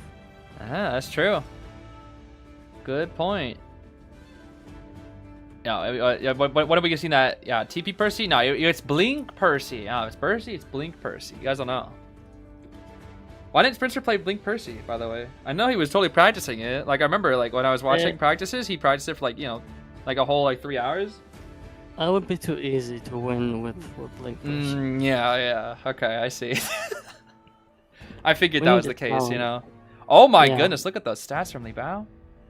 2nd on the rescues, 10th on the escape. 55 escape rate is pretty solid. 5th overall. Good rescues. Yeah. Same thing like I said before. They'll be doing the checklist now. Oh yeah, during the stats. Yep. Yeah, by the way, this year they switched the phones. This is the first year in a while where they finally switched to iPhone 17s. When it was previously, what were they again? 14s or something? 13s. 13s. Yes, must have been quite an investment, I guess. Yeah, I imagine. It seems like there are a lot more issues with pauses this year, though. At least in group Exactly. stage. Exactly, because there's a new phone, new bugs. That's what it was. I see. Yeah. Interesting. They changed the equipment. Also, they went from USB-C to Lightning, and that port connection instability or like disconnections, was different. Wait, they're not using USB-C anymore? What the heck?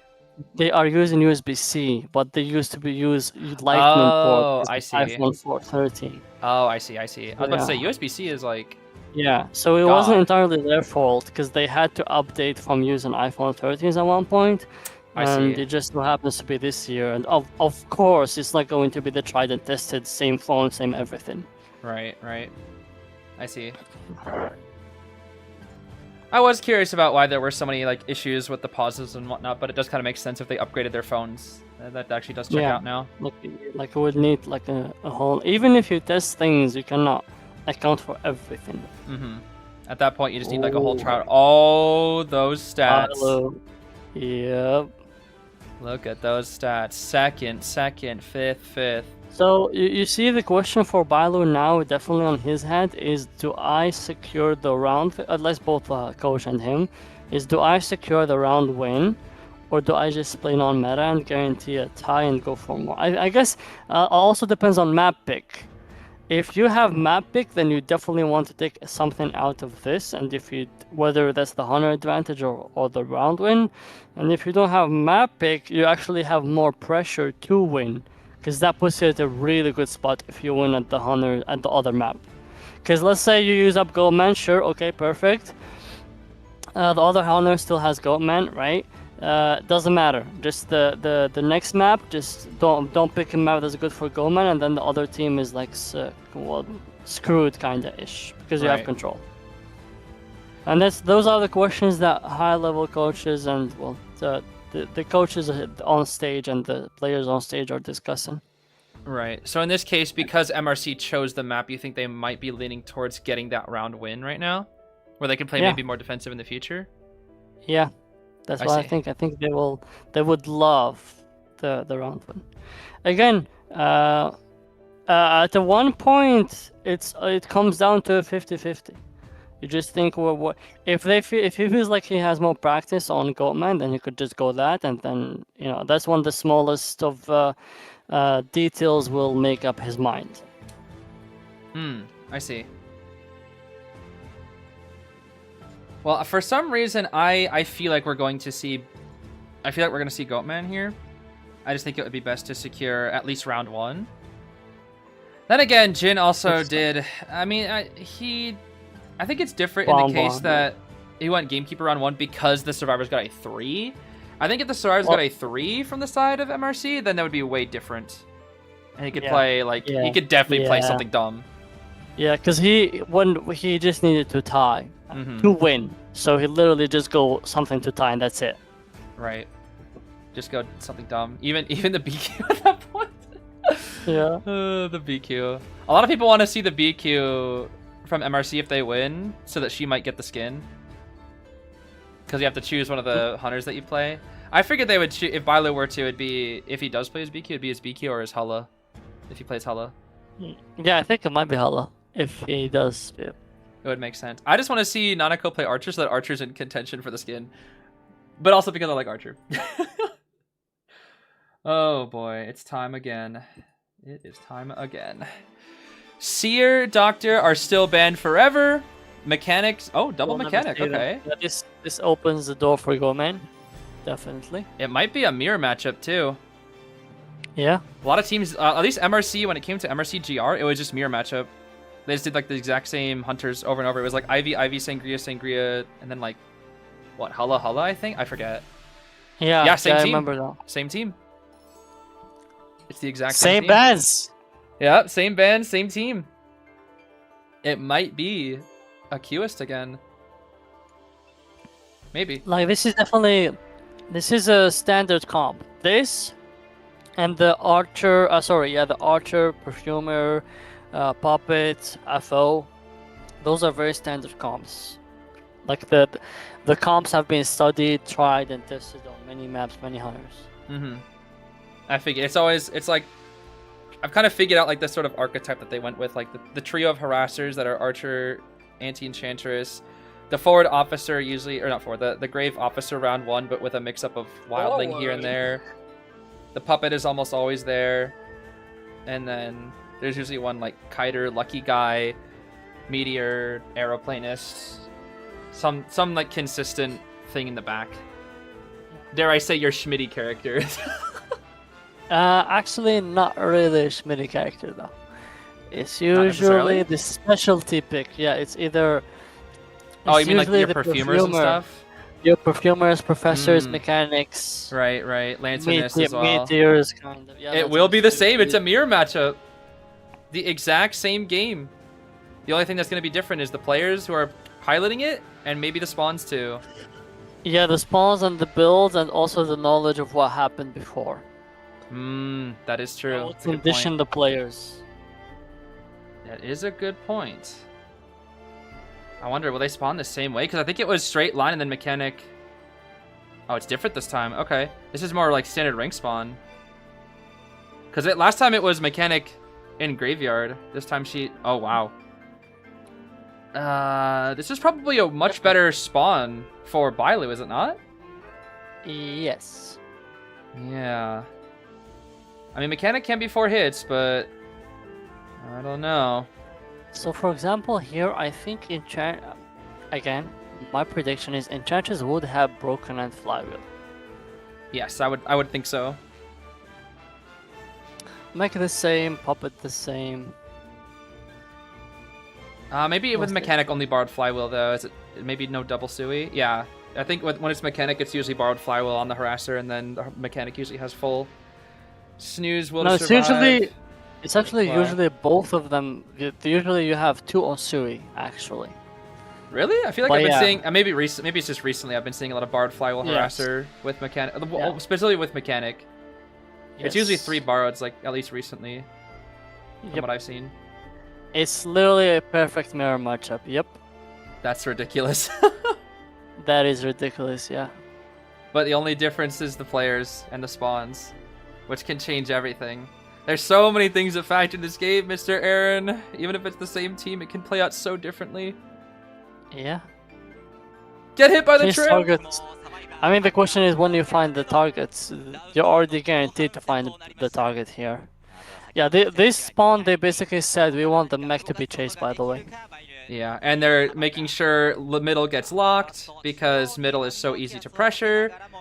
We go for drop here, pallet vault at the ready, break this pallet right here. She's going to transition back toward middle, which allows Qist to get back in his thing for free. I don't know if I really agree with the routing here. Because isn't it, what the? Bro, you don't got blink? Isn't the strat usually to just try to burn out as many of the contact points as we can? Yes. Yes, it is. Let's see, which is happening here now. This should be a hit? No, not quite. Pretty good kite now from drop here. We do have ball. That's a guaranteed hit. Out into the open. Bot body block. He tried to... Yo, that would have been so smart. Tried to flywheel past that. We're leaving the bot out though, huh? Interesting strategy here. I like this strategy from Bailu because we're gonna try to lock down 2-story with that line. We're gonna try to lock down 2-story with the line, I'm pretty sure. Yep. But 2-story might finish in time, that's the thing. I think it will finish. Who's on 2-story? It's the Enchantress. Yeah, basement as well. I think he's prioritizing if basement. If he takes basement, yeah, prioritize the basement, then the line does not become important. Yep. And basement Qist is kind of OP. Kind of Well, OP. he's already in basement. I mean, sorry, we just got 2 basements back to back. Oh. But this time there's no puppet waiting down there. Yep. And now we can do Which the haha makes funny this, cue ball. That's because he wasn't at middle. He wasn't like in the middle. Sorry, she didn't die on someone else's cipher. That was the difference. Puppet was already doing the cipher at corner house. Cue ball. Li Bao can get out because of Rescue. visibility. Yep. Okay. Oh. Wait. Rare mistake. Oh, Hold on. Yeah, there is a. Very odd mistake there. It should be fine though, because we're still basement. We can drag Yeah, we're back into still basement basement. again. Yep. We have 7 contact. We are not really locking down anything. We have so many contact points. Bot is gonna help finish middle. Bot is gonna help finish middle. Yep. Pretty sure. As it should. It's exploding the cipher now. It is almost done. It's 90. Is he? Can he lock something? He has so many contact points. What to say? He needs to start locking He has something down. 8. 8 contact points. Ciphers are looking quite good thanks to the bot getting out there as well. Yeah. Yep. Okay. Uh-oh. That's the stuff I'm pretty sure. He's not making that. Yeah. Oh, wait, but the speed boost? The speed boost? What speed boost? The puppet? Yeah, the puppet from the Undaunted, because I think he undaunted the swing, so he still gets it. What a save! Wow. What a save! He just Did it! He just didn't care. So many people have been doing that this year, by the way, where they just save and they just don't care. I call it the city shot because I feel like City's done that the most more than anybody. Oh my gosh, Yes. and Tram's gonna buy time again? Mr. Aaron, this is just the same matchup again! But now there's an Enchantress! Yeah, because he takes Enchantress earlier, right? Yeah, it was Enchantress, now there's the Harassers here. I mean, all we have to do is cue ball. Yeah, he'll just cube. She's also Oh, she's kind so of far. far. Yeah, she's so far. She won't make it. She won't make it in time. They're doubling the last cipher though. I don't even know if he makes that in time. He can cue I ball. think she's still trying to go because she wants to delay him. Hmm. She tried. Okay. Cue ball. Oh, this is dangerous. Oh, okay. Okay. Scary. We start the gate. This is looking like a hard tie right now. Lewis to get on the coaster, or the tram here. Yeah, this is. It's like the same game. It's the same game. Undaunted's the ball. It's the same game, Mr. Aaron. It was literally the same game. No, it's not fucking. That's not fucking. It's a tie. Yep. Tis a tie. There's Yeah, you no see, there's no This cheeky is what I ball. told you. It's not about Bailu or someone else. It's also yes the character, the person's skill, but it's also what character did you use. I mean, So if you save I up firmly Goldman- believe QS is a tie hunter at the end of the day. I really do. It's a tie if survivors have the knowledge. It's like a knowledge check. Do you know how to play against Qist? I've always felt that QS is tie at the Good end of the tie. day. Good tie. Very good matchup. That is nice. That means And we already both had see basements. guaranteed round 4 as well. To be fair, this one was more of a Bailu mistake, which is funny to say, huh? Yeah, I mean he what? He placed the mech on The weird gave yeah a over there, little and bit then the of a stuff rebound. didn't really happen. Yeah. Surprisingly. I'm surprised. Were you Yeah. the one that said TE solved Qist? I think I did. When it was up against what, ZQ? Because I tied DX Qist? I don't remember. No, I wasn't there. But I Basically, I've had the thought that Qist is a tie hunter for the longest time, and that once people figure him out, he will only ever tie. I still think it's very hard, even if you know how to play him, because the contact points can be both used for ciphers and for the kite. Right. And to be honest, the way that QS wins is if he's able to get a new chair. It's kind of funny enough. It's kind of like a dream witch. You need a chair ASAP after the first person dies, so that you continue to put enough pressure. If you don't have, then it's kind of survivors can heal and decode, and I you feel kinda like don't get a the lot of most times pressure. where that happens is when you have second blink. Yes, which you should have it unless they support and rebound. Mm-hmm.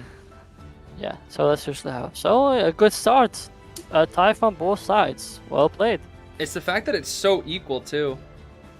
It's just Both they used up the same characters. Yep. Same global bans. The only difference literally was it was MRC's map pick. That's it. Mm-hmm. And now TE has it, which TE banned Lakeside and Leo's, I think, right? Yes, Lakeside and Leos. So I'm kind of curious. What's the ideal, like, why ban a map? Is it just banning what your opponent usually goes for round 1? Is that usually the... Highly dependent short answer is you can either ban maps that you don't want to give the hunter the other team the advantage of because they practice. You ban maps because you don't have practice on. You ban maps because you want them for later round, amongst many reasons. But these are most common ones. I see. With that said, I do need to change my workstation, so I'll join you again when the next match starts. I'll see you in a bit. Okay. Bye bye. Bye, Mr. Aaron. For now, yeah, we're here with this is Aaron, by the way. If you got, for those that don't know, this is B for you, Aaron, the coach, or one of the coaches, I should say, of B for you, pretty much the head coach. Very, very smart. Aaron basically offered to join for finals, and I always love when Aaron's able to join because he is probably the smartest person in terms of like coaching, game sense, decision making, everything. What a flywheel! Oh my gosh. Pretty much everything. Pretty much everything. Mr. Aaron is just so knowledgeable about so many different things when it comes to this game. I like the strategy there from Drop, trying to flywheel past the hit so that it would hit the bot instead. It was a good try. It was a very good try. Didn't really work out, but it was a good try.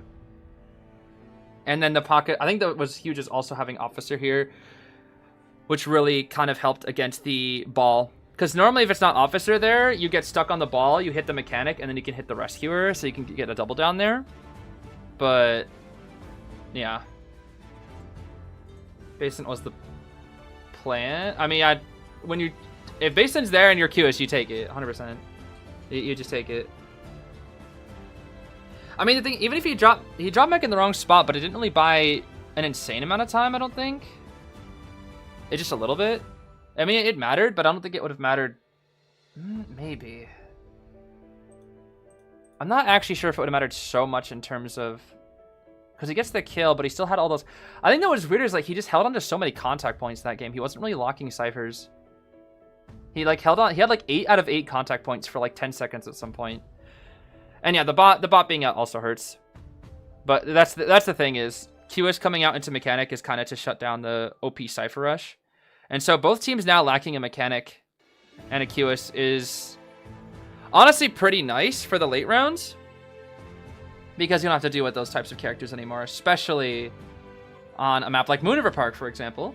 No QS on a map like Moon River is quite nice. With Goatman bans, it's high likelihood of double Sangria here if they want to go mirror matching up again.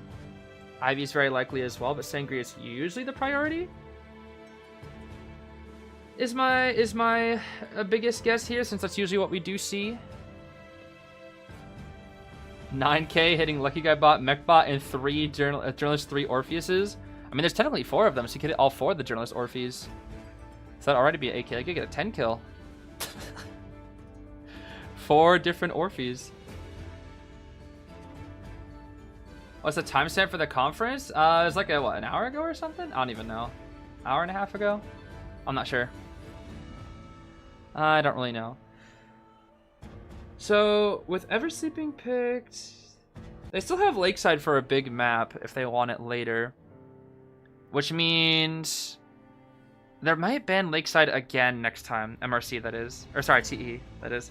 Because TE chose Moon River Park. MRC, what did they ban again? Let me see. I actually forgot what they banned on the map. MRC banned... Chinatown, okay. I wonder why. I wonder why Chinatown. What's Aaron's use? You want to follow him? Aaron doesn't really post much on social media. He does have a Twitter. Barely ever posts on it though. Usually just more like for replies or for B4U related things. If you know where the the Be Free, if you follow the Be Free official account, you can just check who they're following, and they're following Aaron. That's the thing. Yeah, Chinatown has been prioritized a lot recently. I'm not entirely sure why. I mean, it's banned a lot, but it's usually not picked until the later rounds. The most common maps I think that we've seen are the big ones. It's almost always like Lakeside and Mooniver Park are the maps that have been super prioritized recently. And then usually Eversleeping is pretty common. Church is pretty common. Darkwoods is also pretty common. Darkwoods like kind of weird though. Darkwoods like 50-50 or something. It's weird. Does Be Free offer coaching services? Yes, but you have to pay. It is paid for. I think Schmitty and Sprinter both have coaching. And then Aaron also has coaching. I think they probably took a break for Koa, but I don't know if they'll start it back up afterwards. That'll be a question for Aaron when he comes back. But Aaron did set up a coaching program, you know, as a coach himself, and he coaches like a team, whereas Sprinter and Schmitty coach individuals in terms of their like mechanics. So like, you know, you can learn routing from Schmitty. You could learn character matchups, all sorts of different stuff. Pretty much anything on the Survivor end, you can learn from Schmitty. Anything on the Hunter end, you can learn from Sprinter. That's the biggest thing. We ever have Mercy and return to... What do you mean by Mercy? I think it'd be more... I'm not sure. I guess the word is more like... Not worth, I think.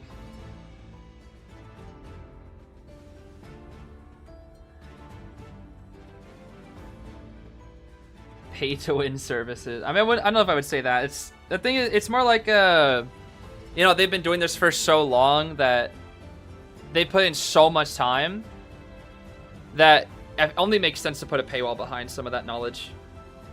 I mean, the thing is, you can watch them stream as well and just watch their routes. You can just study them. And you know, even right now, Aaron is giving out so much good information that you can just take for your own matches, like just for free.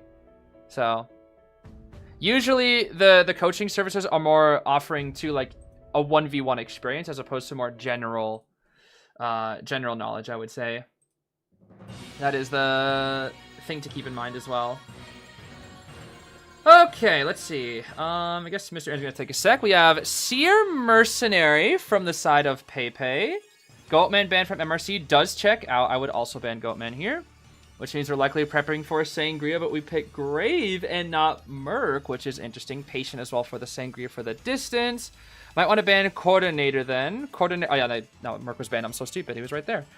Cordy is banned, yeah, which means Gardener or Finn or Arrow. Gardener, Finn, or Arrow is my guess here. Oh right, the Daunch. The Daunch. The Daunch is here. That shuts down Ivy pretty hard. That definitely shuts down Ivy, but it also opens up Hullabaloo. Hullabaloo is kind of opened up here. Actually, you can definitely go Hulla. Oops.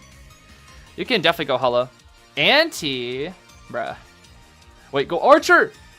No, we're never seeing that Archer. It's over. We're never seeing Archer, bro. We're never gonna see that Archer. Oh, please, not a go. Please, I want to see the Archer. I miss Archer gaming. I'm gonna cry, bro. I'm gonna cry. That's me. See that dot? That's me, bro. I'm crying. Crying at this, at the no Archer. Okay.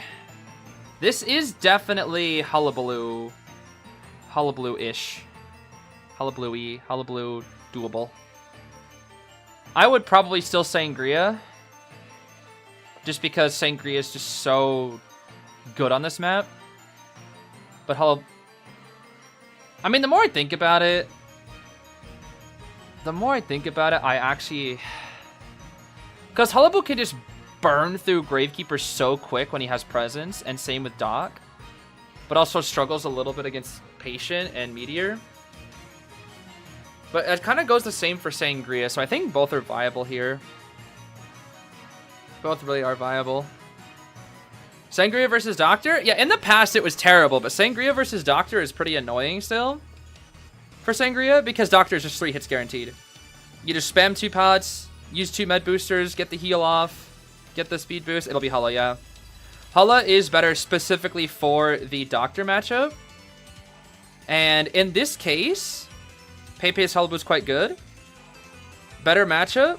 And you can save Sangria. Or at least force her to be banned later. Is what I would say. The Hellboo definitely works here. The question is it Inso Trump Warp or is it Inso Detention Warp? Will he bring Detention? Because Detention usually leans toward more consistency. But you can't really get a 4-kill with it too often. Whereas Trump Card is more, you can get a 4-kill with it, but it also is somewhat riskier. It's like the investment. More risk, more reward. Less risk, less reward. Pretty standard spawns. Hullablu. Oh. Really? Sure, I guess. We might just be chasing Grave here. I mean, I don't... I mean, it does depend on Warp. Warp we can use to counter Patient. I actually don't know.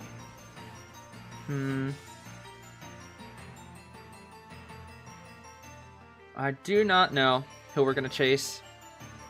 I feel like Grave is like eliminate the Rescuer, get so much presence, but also early game it can be kind of annoying. Tide only Doctor. That's a new one. Detention. It is Detention, Hullaboo. Detention, Insolence Warp, Destructiveness. Tide, Knee Jerk on the Patient. Tide, Borrowed Doctor, and Cheese.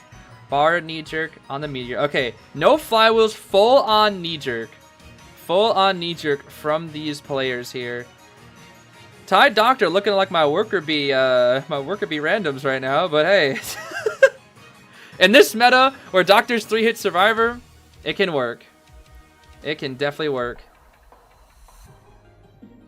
You know, when I say Tide only, I guess I mean is more like, when I say Tide is usually referred to as like a Sui thing. Usually it's Sui when it's Tide on Doctor. And a lot of other characters as well. Okay. Let's do it, baby. Let's do it. It's time for round 2.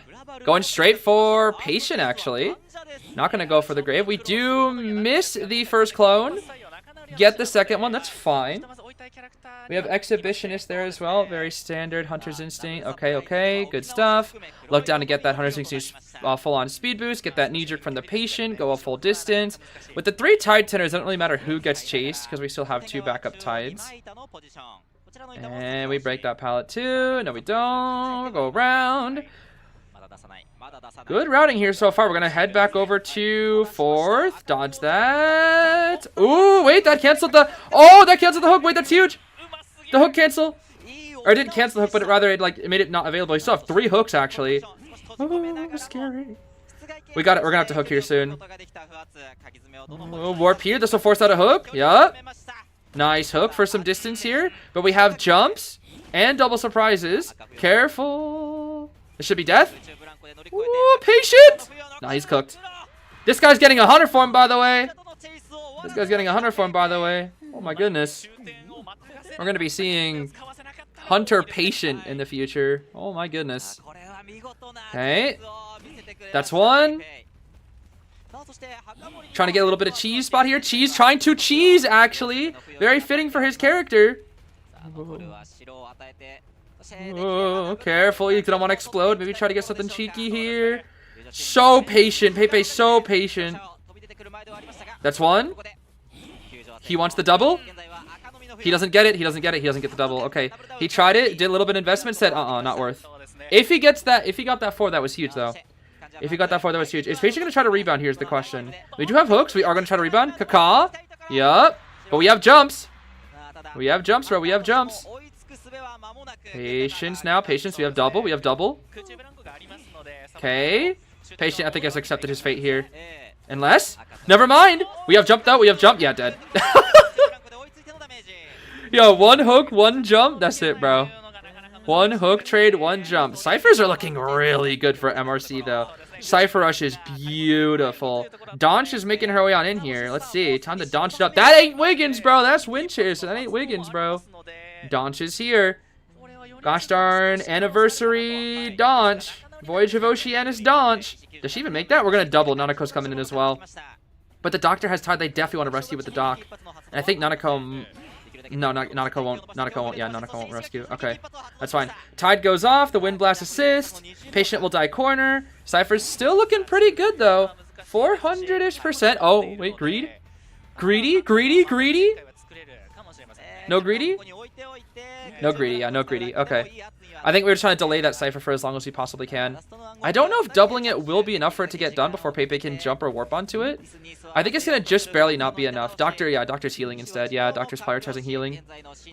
It is pretty close. They think they're not going to make it. They're not going to make it. He's not even going for them. He doesn't care. He's like, yeah, go ahead. I'm going for somewhere else. I'm going for the cheese, bro.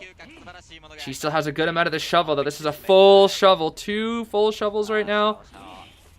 Nice juke. There's the red. Still need black. Oh, but he has to. He's gonna be forced to go for Doctor. This is where Doctor can excel quite a lot. We're gonna break this out here, making this area very dangerous to stay in. Very dangerous. Committing to the Doctor here is quite tricky as well, because if you do that, if you commit to Doctor, they can Cypher Rush and heal somewhere else. Nope, Meteor's getting the Cypher done. Okay. This is the problem. If Doctor can keep pressuring and keep healing, that's the thing. Eventually, Pepe's gonna be forced to commit to the Doc. While Grave goes for a new one, because Grave needs to go for a new one. It's too risky. He has to start a new one. This is perfect. They're perfectly rubber banding Pepe right now. They are perfectly rubber banding Pepe. Unfortunately, no clone on the Doctor. 1 snipe onto the Meteor. 1 little red is not enough. We still have 38 seconds before the warp comes back right now. Cheese Cypher, backup Cypher, going to be done in about, what, 40 seconds? We're actually hard committing to the Meteorologist right here, because we pushed the Doctor away so far. We can fully commit. Big vault here. Watch out for the double surprise. Ooh. Dead. Okay. So now the question is it basement? Does Doc rescue? And do we wait for the cheese Cypher to finish? We should wait for the cheese Cypher to finish here. Doctor will have to stall this out here just a little bit. Cypher's only 70. Cypher is only 70 here. Why doesn't Doctor full heal? She has touch effect. She's keeping her heal primed for touch effect speed bonus. That's why. She wants the speed boost whenever she wants to run into basement. Okay. Watch the red lights. Watch the red lights here. Any chance of red light? Quite scary. She heals here. Look at that. See, that's the speed boost right there. There's the speed boost. She gets extra fast. Nice juke. Nice jukes from Xiao Di. That's 1 though. Okay, pop. Ooh. Got the bottle at the ready. Bottle at the ready. Blast him. Yeah, blast him. That's a 3rd blast too, right? Doctor gonna be dead here. Xiao Di. Xiao Di. What the? What am I looking at? What exactly am I looking at here? Oh my goodness. Cheese using his shovel just to get to the gosh darn gate faster, but we do have warp here. We do have warp, but Wendy also has cloud. We could cloud out. We have 1 jump. We can cloud out. You can cloud out this gate. You can cloud out this gate. Oh, it's detention though. Oh, it's not enough. It's not enough. Wait.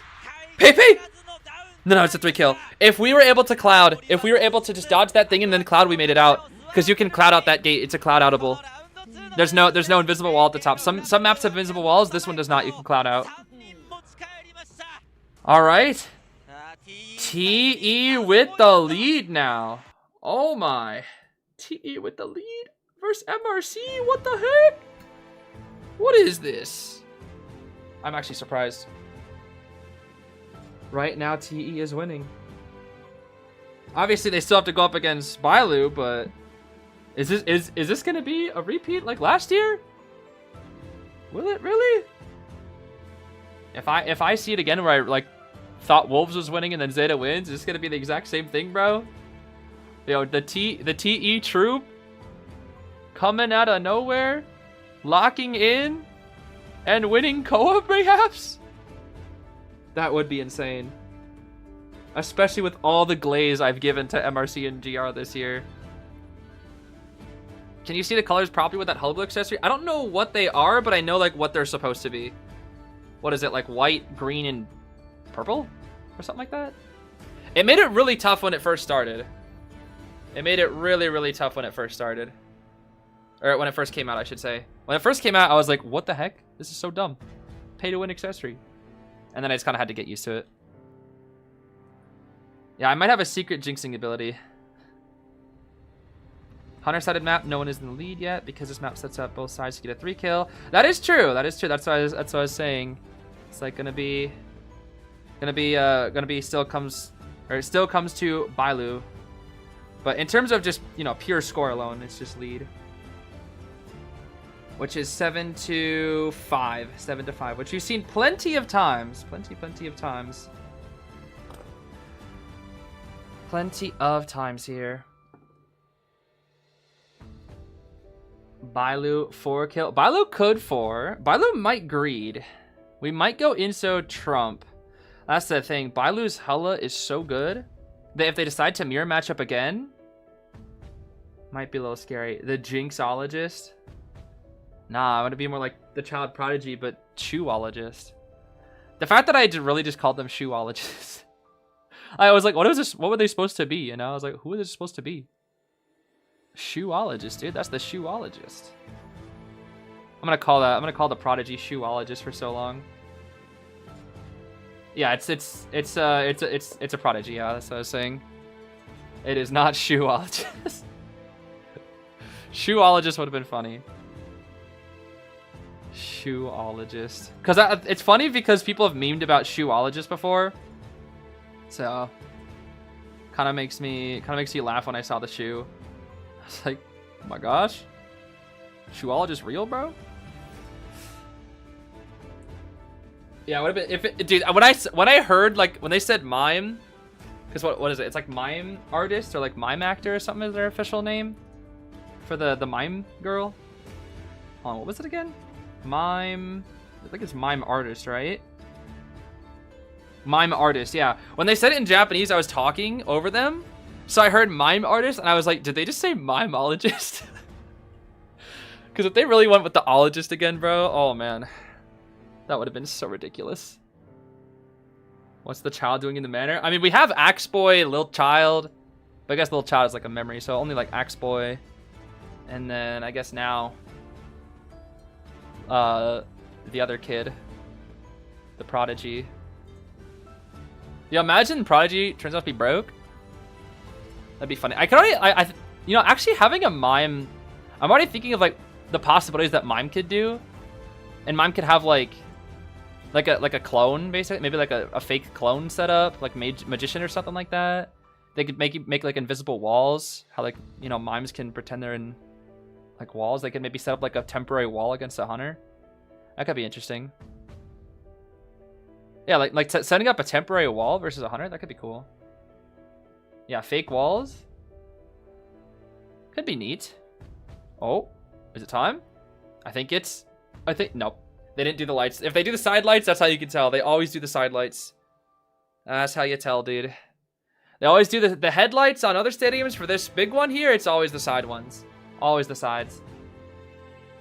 The Paulologist. Nah, thank goodness they didn't have any singing-based survivors, because the way I would have never heard the end about Paul from Choir. What the? Why is the penguin from Madagascar? What? What? Yeah, I called Lil Child a child prodigy yesterday. And that's kind of funny. I accidentally predicted Prodigy. My fault. I was joking about it with Lil Doofus. The Luca Ball? Look at that. Look at the Luca Ball. What the heck? Luca Ball, Pepe Fish. Yeah, yet another mechanic cosplayer. Maybe the same one, actually. Beep Beep as well. Some little art down the bottom left. I'm not really sure what that is. Looks pretty cute, though. Something down there. BQ. I see Priestess. I see Little Child. I don't know who that is. Is that Alice over there? That might be Alice over there. It's always fun basically playing Where's Waldo, but with cosplayers. Kind of silly. Wait, am I not in the... Oh, it kicked me out. Oh, interesting. It kicked me out, Mr. Aaron. I'm back. Hello, hello. You actually are pretty close. I think we're about to get into the next match here. Yep. Been more on time. What's that? I've been more on time today. Yep. Or the second set. For the second set. I was watching the previous set, just to add my little commentary. They banned Chinatown because Pepe would love that for all the honors he wants, which is Sangria, Goatman, and so they took the second best choice for him, which is Moonlit. He likes a lot of Moonlit for Pepe, Sangria, and the backup is usually Hullabaloo as well, because they're gonna ban the Goatman for obvious reasons. I would hope that's understandable by everyone. Goatman broke. Go broke. We gotta ban Goat. Yep. Always gotta ban Goat. So my question here, Mr. Aaron, is do you think we will once again see a Hullabaloo? Same. Oh my gosh, Very it's possible, starting actually. out the same Very way. possible. Oh my goodness. Both players are very good at Sangria and Hullabaloo. However, I would say Pepe thinks or believes that he's a stronger Sangria than Balu. At least, when you play as a team, you would think your player's most talented hunter has to be better than the opponent. And if you assume not, then you lose anyway. It's differed. There's no Doctor this time. It's nearly the identical comp, Yeah, but is true. it's Finn over That is Doctor. true. So Yeah. now things are different. The person that allowed Doctor, someone said I'm too loud. How do I fix my audio myself? I can turn you down if you don't want to bother. Yeah, I don't mind. Yeah. Okay, I turned you down a little. Okay, because I did change my earphones.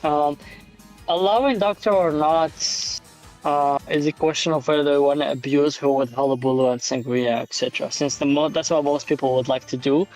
And the only risk with not banning Doctor is them eating your Goatman and bringing Doctor. But I guess both teams didn't want to do that. Mm-hmm. The distance here is really, really good. This makes it pretty hard for a 4-kill, I would say, when it comes to Hulla Sangria specifically. Yeah, I think he's leaning more towards Hulla, to be honest, because he banned Merc. I see. But Merc is usually pretty common for Noah Sangria. I say Merc is pretty common ban for or pick for round 2, I should say. Yes. It's different now, huh? Sangria can chase Grave, and Hullabaloo also can stuff Graves. Not stuff, sorry, double hit Graves easily. Because they use the shovel to come in. So as long as you just prime them, make them one hittable, once they auto shovel, you can double hit again.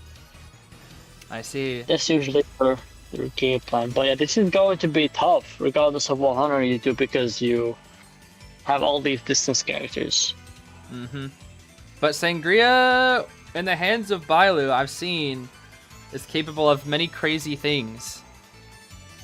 It all depends on this 1v1. Does this Finn have his route memorized, or is Bailu gonna bring something surprising, or maybe win a mind game? We shall see. We shall see indeed. Let's take a peek here at the build. It's going to be the standard detention trump card blink from the side of Bailu Sangria. We got triple Tide Tinner, Tide Finn, and Grave. Tide Knee-Jerk Patient, and then Borrowed Knee-Jerk Meteor. So triple Tide once again. Tide Finn. Oh, and he's kiting. And he's kiting. Ooh. Yeah. This might not be the greatest of kites, and luckily enough. Yeah, I mean, I've seen Schmitty do at least 60 seconds with Tide Finn, but... You want to do more in order to secure your tie. Yeah. Especially on a map like Moon River Park. 60 seconds is your floor. And slash your guarantee. If you can't guarantee that, you can't even play the rest of the match because you're so far behind. At least unless the hunter messes up, or if you pull something off crazy afterwards. So you would need to do more, 10 seconds or something like that. Right, we're off to a really speedy start though. Sheesh. Yes, the cards are definitely in Bailu's hands right now. Is this a hit right here? Oh my, we messed up the dash for it too. We messed up the dash for it, but we can break the pallet during the cooldown. Yep. That makes sense. Yep. Worth it. Now this is a guaranteed hits to blink. We might not even need the blink at this rate. We'll see. Guarantee. Yeah, he'll probably die around blink without blink. Let's see here. Okay. Oh. But wait, why would he? Nice. Nice. Or all just mind games? It's all mind games now? It's all mind games? Shadows. Woo! Ooh. We can flip here and then he dies. He dies. Yeah, no blink. Okay. 50, 50, or sorry, 60, 70, 60. Pretty standard. No blink though. No blink. Yeah. At least he delayed it. He didn't die at 60 seconds exactly without blink. It's gonna be basement. Do you think? Oh, basement. That is not good. That sets back his kite by a good amount. It will be Grave here coming in though. So Grave can always sneak in there, which is nice. Yes. The difference is even if you can make the save, there's more chances and more time for the hunter to hit you afterwards. True, he's gonna sneak in right here. He has to respect the fact that Grave can come in. Grave dropped down. Wow, he just knew exactly where. Scary. Very scary. That's because I believe that's where they come outside, maybe. I thought he was about to greed. For that Grave. Oh my goodness. I really thought he was about to greed. Okay. Okay, he can now. Not all the way in the corner. Not all the way in the corner. They're slightly actually. Am I crazy? Or are they just ever so slightly behind on ciphers? I mean, it's exactly what they would expect from the kite that long. 70, 70, 70. I see. With the basement, he had to leave early to set up. Right, that makes sense as well. Oh, don't tell me Bailu just knows. Oh. Okay, he is. There's so many ways to come from here. Oh, now he sees patient. That's a good hook right there. Good hook. Very good hook. Wow, that was really good actually. That was really clean. Good save. This helps them. Because now there's no chances for double down, and he can make it all the way here. I think the biggest issue here is trait. That's the thing. We still have trait, so we can instantly use trait. And the ciphers are.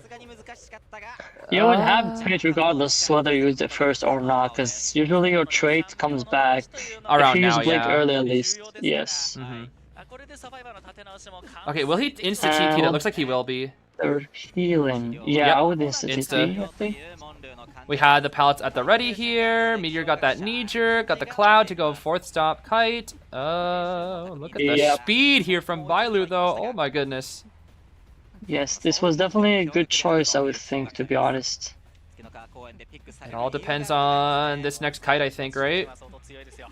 Yes. Oh, okay. Nice. Winning mind game from drop. That win mind game is so good. The difference between getting hit and getting bounced on is huge. That buys so much time here. That also messes up his dash because Bailu's like, I need to hit her fast. Yep. Yeah, see? That now it's mental. Drop is doing very well. Oh my, everything's on cooldown. Everything's on cooldown right now. That's huge. That's so huge. This is a comeback kite. Okay. This is exactly what they need. That's fine, because he's gonna go straight into fourth. Drop just needs to live for a little bit longer and they can actually just pop. And she has board time. That's a pop, I'm pretty sure, is it not? They pop. Yeah. Then she has cloud too. Yep. Oh my, those winning mind games. No. Those winning mind games. That's huge. The fact she was set up to kite. That messed up dash too. That messed up dash. Changed. She's so fast! Woo! Wait, the dungeon. The dungeon. Oh, he has to chair. It's a tie. It's a tie. Yeah. Okay. No way he's gonna greed for this. Not with the dungeon right there. No, patient can just. Yeah. Patient can just. Oh! No! He messed up the hook. What happened? Wait, how? How did he? I don't know. I need to look back. I don't know. What the heck? I thought that was guaranteed. There's no invisible wall, right? He can't get dungeon. The game was forced out. That's a 3. How? Miraculous 3? That should have been a tie, and he forced him out to. Yeah. So that he can't get dungeon. No way. Team Miracle for a reason, huh? What the heck? Yeah, Miracle. I'm actually gonna go into the game real quick to try that rule. What the? Well, hold on, we can pull up the survivor perspective, right? You're right? Yeah, Oh my! Hold on, I'm gonna do that. I'm gonna pull up survivor perspective. If I can That find was it. a game-winning hook. If they land the hook, that would have been so good. Oh yeah. Also, even if they delay at least a bit of time, Let's see. they'll be fine. This is Grave. This one is. This one's Finn. I'm trying to find which one is Patient. I mean, I can always look in the bottom left, but it's okay. This is Patience. I'm curious. What happened to his hook? Let's see here. It's a little bit later. Ooh, the quality on this is not the best. Okay, so he's getting ready, and then...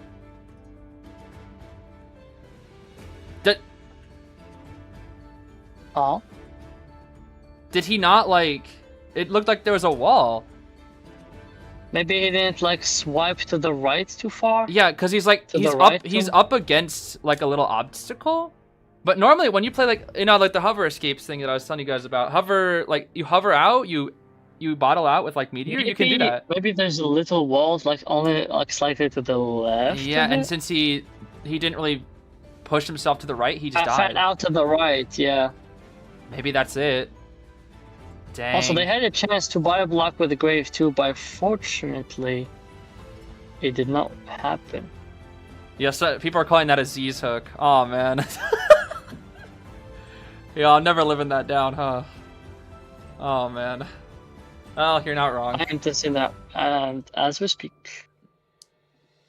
Yep.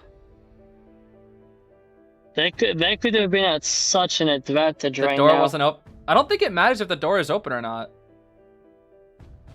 I don't think it matters. Does it not? I'm pretty sure it doesn't matter if the door is open or not. It's like once the exit gate activates, you can just do it. I'm not sure. It does matter? Does matter? Because I'm pretty sure I've done it while the gate was still opening with Aeroplanist like multiple times before. Maybe that's like an Aeroplanist only thing. Yeah. Might be Aeroplanist only then. Because there are certain invisible walls for Aeroplanist and there are some like different for Meteor. So maybe. Yeah.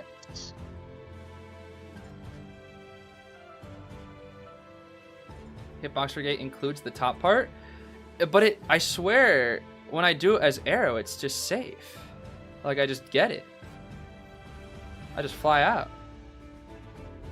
That's weird. And yeah, you'd think that they would know that. That's the thing. So I'm pretty sure.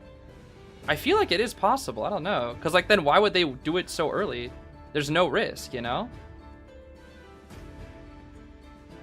Right, Mr. Aaron? Like you would think, if they would know that, you would think they would know that, considering they probably play so much rank and whatnot. Also, he could have just aimed at the welcome panel. The welcome panel lets you hook anyway, so you can just aim straight at the center regardless. Yeah.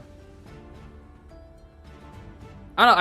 I feel like you know those things as a pro player. You know, like that's like losing a game to a knowledge check does not sound like. I feel like it's possible. I don't know.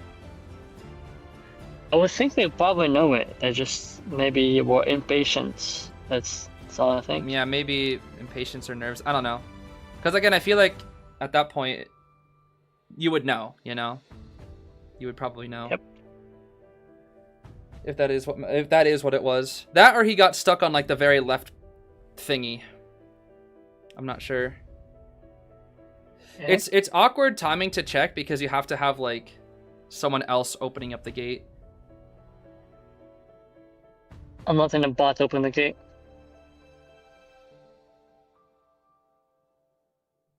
The thing you gotta do when you practice that is also not accidentally run out the full gate, because when you do, you can't test again when it's open. Which makes it tricky. Okay, let's see. Yeah. I'm not gonna test what he did. I'm just gonna aim straight at the welcome panel and. Yeah, you can definitely go out. Like, cause that both Moon River Park gates you can fly out with Arrow and Meteor. Yeah, I just did it. Yeah. I just aimed at the welcome panel before the gate was fully opened, and he could have waited until it was open too. He didn't even need to aim at the left. So you think yeah. do you think it was a bad angle then? That's it? No, you didn't need to like aim for the wall on the left or the wall on the right. You could have just aimed center in the middle of the open and using the welcome panel, and it pushes him straight out too. I had no chance to even stay. It's pretty unfortunate for TE. I'm not gonna lie. I see. Dang. They could have gotten even maybe more than. Maybe because of dungeon, they maybe could have gotten more. There was flip back. We still had flip. Oh, they still have flip back. Okay. Yeah, we still had flip. So it was. I think that's why, because we were far enough. Meteor was like what 5 seconds crawling. So I think Bailu would like. I think Bailu would risk the potential 3 kill for 5 seconds for one easy flip back. But if you messed up the flip back, that was it. Also, this is a mental setback. If you keep focusing on the one missed hook that could allow you to be 1 round ahead, it's mentally draining. Yep. Exactly. I was nearly about to answer the question. Say something similar. Just to answer the question before we move on, yeah, if the middle panel works out well, perfectly almost every time, and that just says it, then there's no reason to even try the wall on the left. Right. You should have just used the middle one, and that's literally it. Yep. That's why, like, for Arrow and Meteor, like, I think they can just fly out, just because even if a gate is a thing, you can still fly out with the center at that point. Yep. Interesting. Somewhat interesting. Alright, on to round 3. Yes, sir. Round 3 time. Which does not yet guarantee us a round 5, but we're getting there. I like Alex's little notebook. You see that? Well, I was gonna say that too. Looks very soft. It's like child-proofed or something, so like a child can't I bonk their head know, on it or right? something. I think it's to warm up or something. Maybe. Actually, I'm curious. Is it really hot on stage, or is it like super cold? How is it on the stage? It's neither, to be honest. Mostly it's a bit chilly. Really? But players have fans on them, which I thought was, huh? That's just because of nerves and sweating and whatever. But usually it's not because you're hot. I see. Also, we have fans, and they have both fans and they have hand warmers, whatever you want to call them. So. I see. It's just so that you can perfect the temperature regardless. I see. I was always curious, you know. I always figured it'd be really hot because that's usually like the not really stereotype, but that's usually like traditionally I would say stages tend to get really, really hot. For as long as it's indoor, they have a lot of control. They have a lot of ventilation. I see. Just came in. Who is on the lead? Both teams are tied right now, 8 points. Both teams tied. Yep. No round wins. I would put the moral lead to TE because they should have easily gotten the tie, and that would have led to them being ahead by 2 points. But because that's not the case, now the momentum / the mental lead is in MRC because they're like, oh yes, they missed out that one tie. Yeah, and so, this is also their map pick, MRC's, and they chose Chinatown. Yeah, and I don't care about Chinatown against Pepe because they can just ban Sangria, ban Goldman, and that's it. So now it's like, is it fish time? Do we think it's fish time? It looks like fish time, to be honest. Fish time? Might be. The problem with TE is I'm pretty sure is Pepe's Hunter pool isn't. I wouldn't say not as deep as Bailu, but both of them just aren't as deep as they would like to because they've been here for recent metas basically, as opposed to DX who can play every single hunter of the book, even if that might maybe not benefit him because he maybe spreads his resources too thin. So what TE would have loved to do is pull ahead fast with Pepe's Hullabaloo and Sangria, and to keep the advantage for the whole time. What an That's interesting what he team. would have liked to do. Yeah. Toy, on this map, Lucky Guy, Escapologists, because they were forced to not play Merc. Merc got banned. They only have Wildling otherwise, but Bald is pretty much the round 3 god right now. Everybody plays Bald. Yep. I'm It just used happy to to be see Nanako Weeping at one anti. point. Oh yeah, I remember Ooh. I remember Weepy. Yeah, I remember Weepy. I'm just ready for the Nanako Antiquarian. Gotta see the harassers, baby. And maybe Archer round 4? Yeah, maybe. Yeah. Round Maybe. 4 Archer. Oh man. With the lantern, this he banned lantern. What hunter do you think it will be? Ivy. Yes, I would agree. Ivy, No surely. kills. So Yep. Ivy at it. Ivy. Ivy or Fish. Because Lantinus can also be quite good versus Fish. Yes. So Lantinus Yes. or Fish, I think. Fish Bald might is be the- hard for Fish, Fish, though. Fish is his comfort and de facto pick. He's just asking whether he's going comfort or he's going Ivy for maybe map practice, comp, or whatever that is. I think the biggest advantage for Ivy on this map is the fact that the gates are pretty close. And then Yith can move. It's the Fish, though. Nope, it's the Fish. It's the Fish.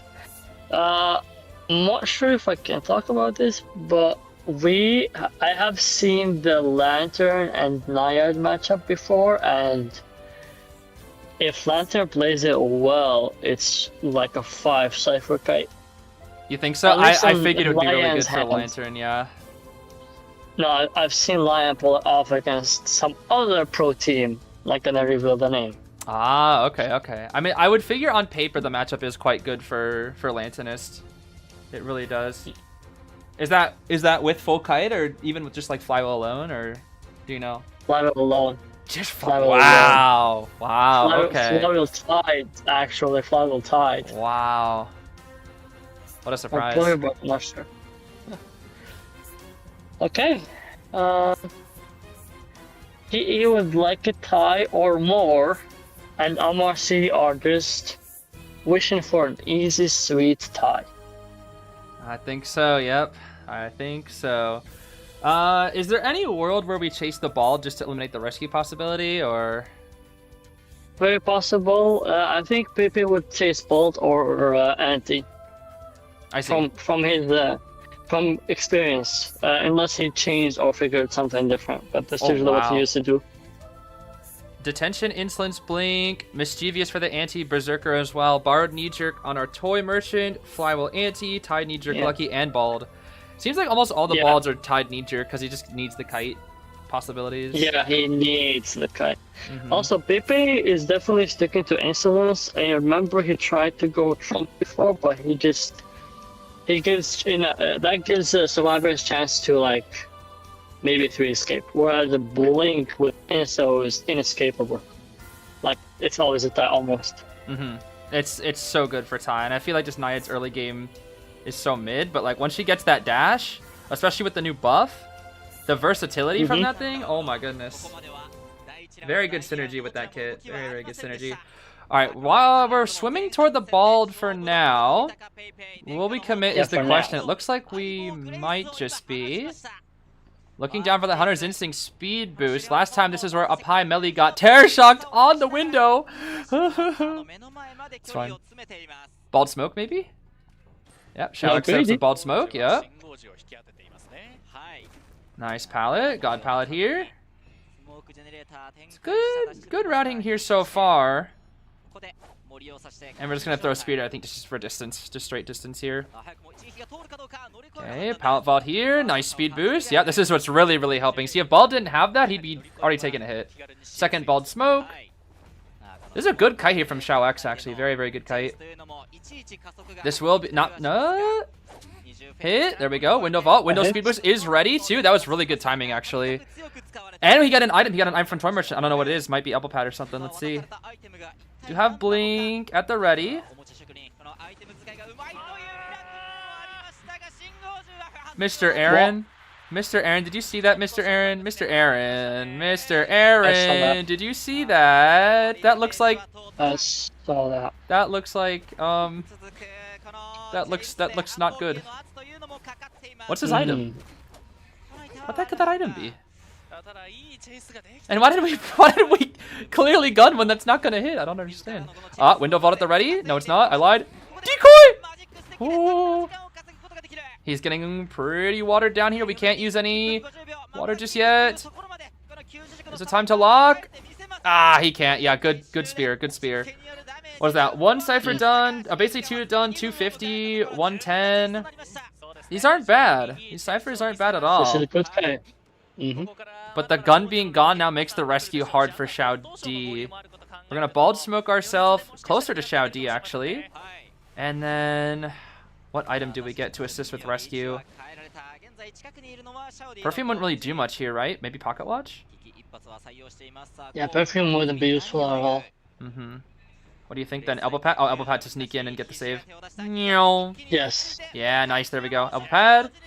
Hit on lucky guy. That's full presence now. That's full presence. Looking like a hard tie for now, but no more tide tinners. No more tide tinners. We can bald smoke ourselves and then sell, I think, right? It's probably the idea. Fish blast. Most likely. Drop the pallet just to buy a little bit extra time. Die out here in the corner. He's already in the corner. Wait, they could actually save. They don't need to. Well, he's no borrowed. Do you think they save here? I mean, they probably just do, right? No real reason not to with the ciphers. They have anti. That's true. But it's gonna be Toy Merchant instead to save. All right. Catapult in very, very safely. Anti's gonna come as soon as her cipher finishes. But no, Anti's gonna go to gate. I guess that's the problem. Anti's gonna be on gate because the cipher's almost primed. I guess my only worry is the fact that Bald has no borrow. That's the big thing. Ooh, 52. Wow. Okay, I mean that's probably fine actually, because that's probably better, is it not? Because then you don't insta farm the Bald. Yeah, I think that's actually better for the survivors. Yeah. Yeah. Bald just dies here. That's gonna be a 3. That's gonna be a There's no trump card. That's a 3. They 3 escaped the fish. There is a 3. Oh my goodness. With an anti at gate too. I mean, I think they swapped out for Lucky Guy pretty soon after, but even then, 3 escaping Pepe's fish, bro. The rush was crazy, even with the missed gun. Yeah, with the missed gun too. With the missed gun. By the way, I thought about it. I think the missed gun was predicting a blink. Oh, is that what you think it was? I see. Yeah, but that was a gamble. So. I see. That gives a pretty good spot for MRC right now. 3 escaping on a map like Chinatown into Pepe's fish. Yeah.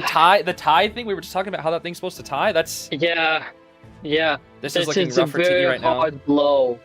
Yes, the patient into the Naiad 1 kill is going to be rough for TE. But then again, if you can't handle these kind of things, then you don't necessarily deserve to be the champion. I guess that's a good way to look at it, yeah. Why are there so many ads on my stream? I wish I could make them lower. I have them set as low as possible. I really do. I think the kite from Shax was so good. I think the craziest thing that I saw from that one was the window vault coming back right when he got hit, like his bald illusion smoke. That was probably routed. It was a very good route, like very planned out. It was like perfectly timed because his boost came up at the perfect time for that vault. Like I think it was like what, 1 or 2 seconds before. It was perfect. What a good. That's a really good kite from Xiaox. Very good kite. Which means, I mean, 3 escaping Bailu on a map like Chinatown. I don't know. I do not know. The survivors are not known for pushing 3s. Yeah, they're that good would be more like serves. GR. That would be more like GR. Yeah. They're just more the consistent tie. Kind of like what B4U strategizes and aims for, like the consistent unbreakable ties. I figure like. It's only possible to 3 escape with well, mostly 2 things, 3 things I would say. a very, very insane good kite, which means the person who took kite was the one you wanted and the one that has most resources to set up for that kite. And to harass, a very good harass, like Kazaneko, if you remember on Almost Factory against Balu. Oh yeah, that archer. Oh, that 3K, archer. But then barely, obviously, Balu took advantage of the Sui build to get it die. Yep. And then the crazy last pincer one- mirror at the end, I remember as well. Yes, yes. Not bad. Oh, this is a good way to look at. Yeah, so those are usually the ways to 3 And also, or just checkmating the hunter because you know what hunter options he has, and so you just pick all the best characters that he will just not be able to pick a single hunter that can, get the tie, which is rare. Mhm. It's rare against these. If you're playing against another champion player, a champion team level team, then you can't really do that. Right. So it's usually a very strong kite or very good harass / supports. That's how you can 3. And if the hunter is not the one that you're predicting or not ready for or not tested against, then at that point you're relying on hunter mistake. Which again, I don't talk about hunter mistake because that's not something you can account for. Right, and I think that's kind of the same for survivor mistake, I would assume. Yeah. Yes. I guess the only other... well, I wouldn't really call it mistake. I guess it's more of just mind game at that point. I was thinking like bad end game position or like overthinking end game positioning, but I wouldn't really call that messing up. More of just the mind game at the end of the day. Like when survivors know the teleport's ready, and technically if they just did the gate, they'd get out, and then they get 4 killed because they didn't do the gate because they were scared of TP or something. I've seen it happen with Jin and Bailu quite a few times. Yeah. So it's like they overthink the end game or something. When Green would just be like, I'm gonna go to the other gate that no one would ever go to, and from across the map, and then we'll get out. Yeah. Just play rank. The bro. one where the hunter is, yeah. Just play rank. It won't work in rank though. That's the Yeah. thing. I mean, I just doing Green's famous catchphrase, just play rank. Yep. That's how pretty much every time. Anytime you ask Green for anything, any type of advice, just play rank is his answer. It'll always come down to just play rank. In most cases, I feel like. Another reason maybe Zeta is also able to 3-escape is because they have also been used to be the points bringer. As in, Zeta used to play with a hunter that would always lose round 1. So, I think actually it's funny enough, it was Mirake. Mirake was their hunter round 1. Then they always used to go round 2 or they lose in round 1. And they had to basically win 2 rounds in order to win. And that's how Zeta always won, right? And so, a lot of the time survivors had to go and to get an extra survivor out, like as in a 3-escape. And so they're mentally fortified and ready for that. And they're not like, how are we gonna do that? I've never had needed to push for a 3. It's funny you bring that up because it reminds me of Sprinter's answer during the interview from a while back at the NU quals when he said, we were asking like, oh, how do you always have to 4-kill? Like what's you're always having to 4-kill. What do you think about that? And he's like, you just get used to it. Because I feel like in the case of B for you, Sprinter's always been like the X factor, where like for Zeta it's like the survivors. So yes, but with Peter now it's usually both for round 1 at least. It's way different now. Ivy Goatman. They're leaving open the Hullabaloo. Interesting. Yes, and then they go in Stunner and then a Distance Kiter. Aeroplanist is fine. They've been up the Merc? Huh. I guess Merc would pair well with these guys, but they probably want like what now? Bald? Escapologist? Bald. Yeah, Bald. Triple rescue. And then maybe I'm feeling Embalmer. I think they'll go Embalmer. Embalmer would be good. Embalmer or yes. Lucky Guy is my guess. Notice Seer's available. He banned Priestess Lantern. Oh yeah, right. Hold on. Priestess or Seer, yeah. Yeah, lucky guy. Okay. Isn't. Lucky guy. Lucky guy. Who's in the lead? Technically MRC, I would say. Yeah, MRC. 11 to 9. But there still has to play the second half before we figure that out for sure. That's a problem though. If it was 3K, I would say yeah, we still need to see the second half, but because of his Chinatown and the Survivors 3 escaped, this is where de facto MRC is already in the lead, and MRC Bailu just has to like get an easy time, which he has the 100 pull to do that, and it's easy sailing basically. Like the pressure mentally now is definitely on TE.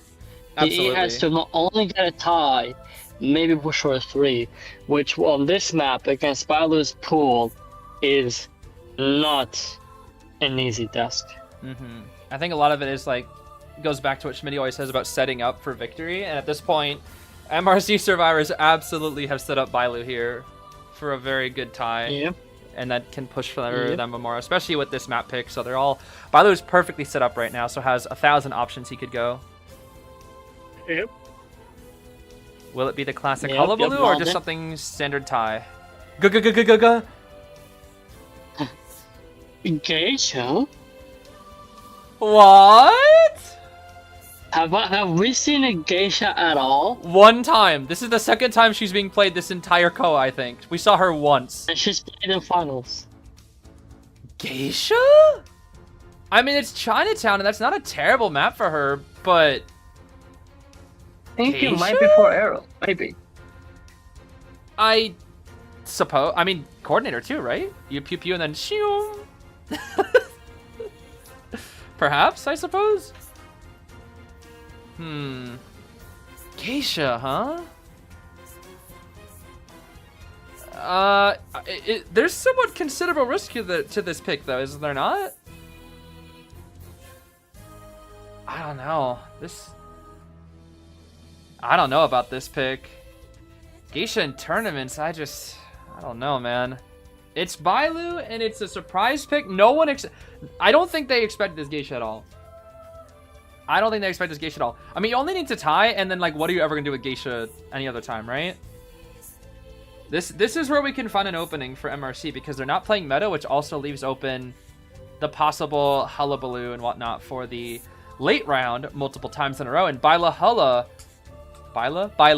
Hulla, as we know, is so strong. Tied Arrow, Tied Knee-Jerk Ball, Borrowed Fly with Cord, Full Kite Lucky, and then Detention, Trump Card Blink, Rage, Claustrophobia, and Berserker. Okay, we want that tie.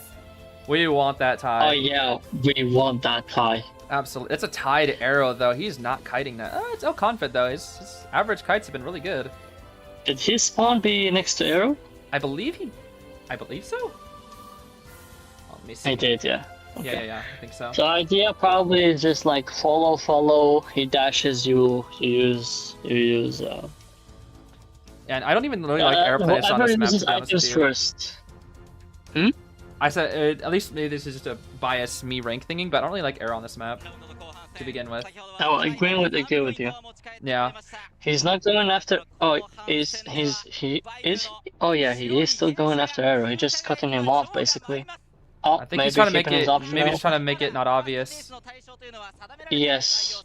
Yeah, a little sneaky Stop here. him from going to the best area. Okay. Oh, he forced him to the bad area. Yeah, this area is kind of buns, but at least he can jetpack to a good area. Okay, dash to catch up. Maybe try to force a jetpack here soon. There's the first jetpack. Yep. Yeah, this is acceptable jetpack. Oh. This is tough. Heavy mind game area right here. Oh, okay. It's already a first hit right there. Blink up and what? Yeah, you can't vault.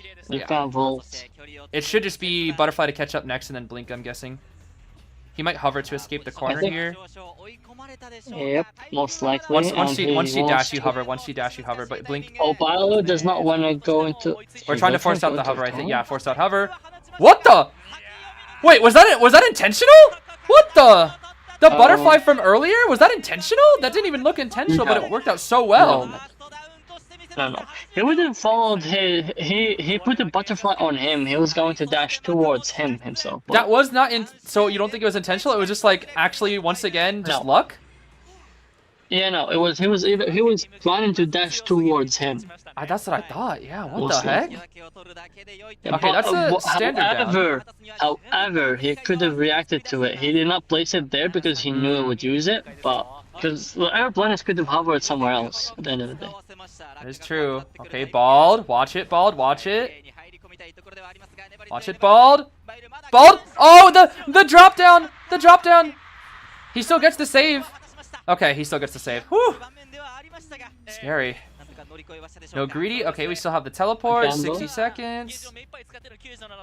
We can even grab some full presents here if we really want to. We are going to. Yep, we want that full.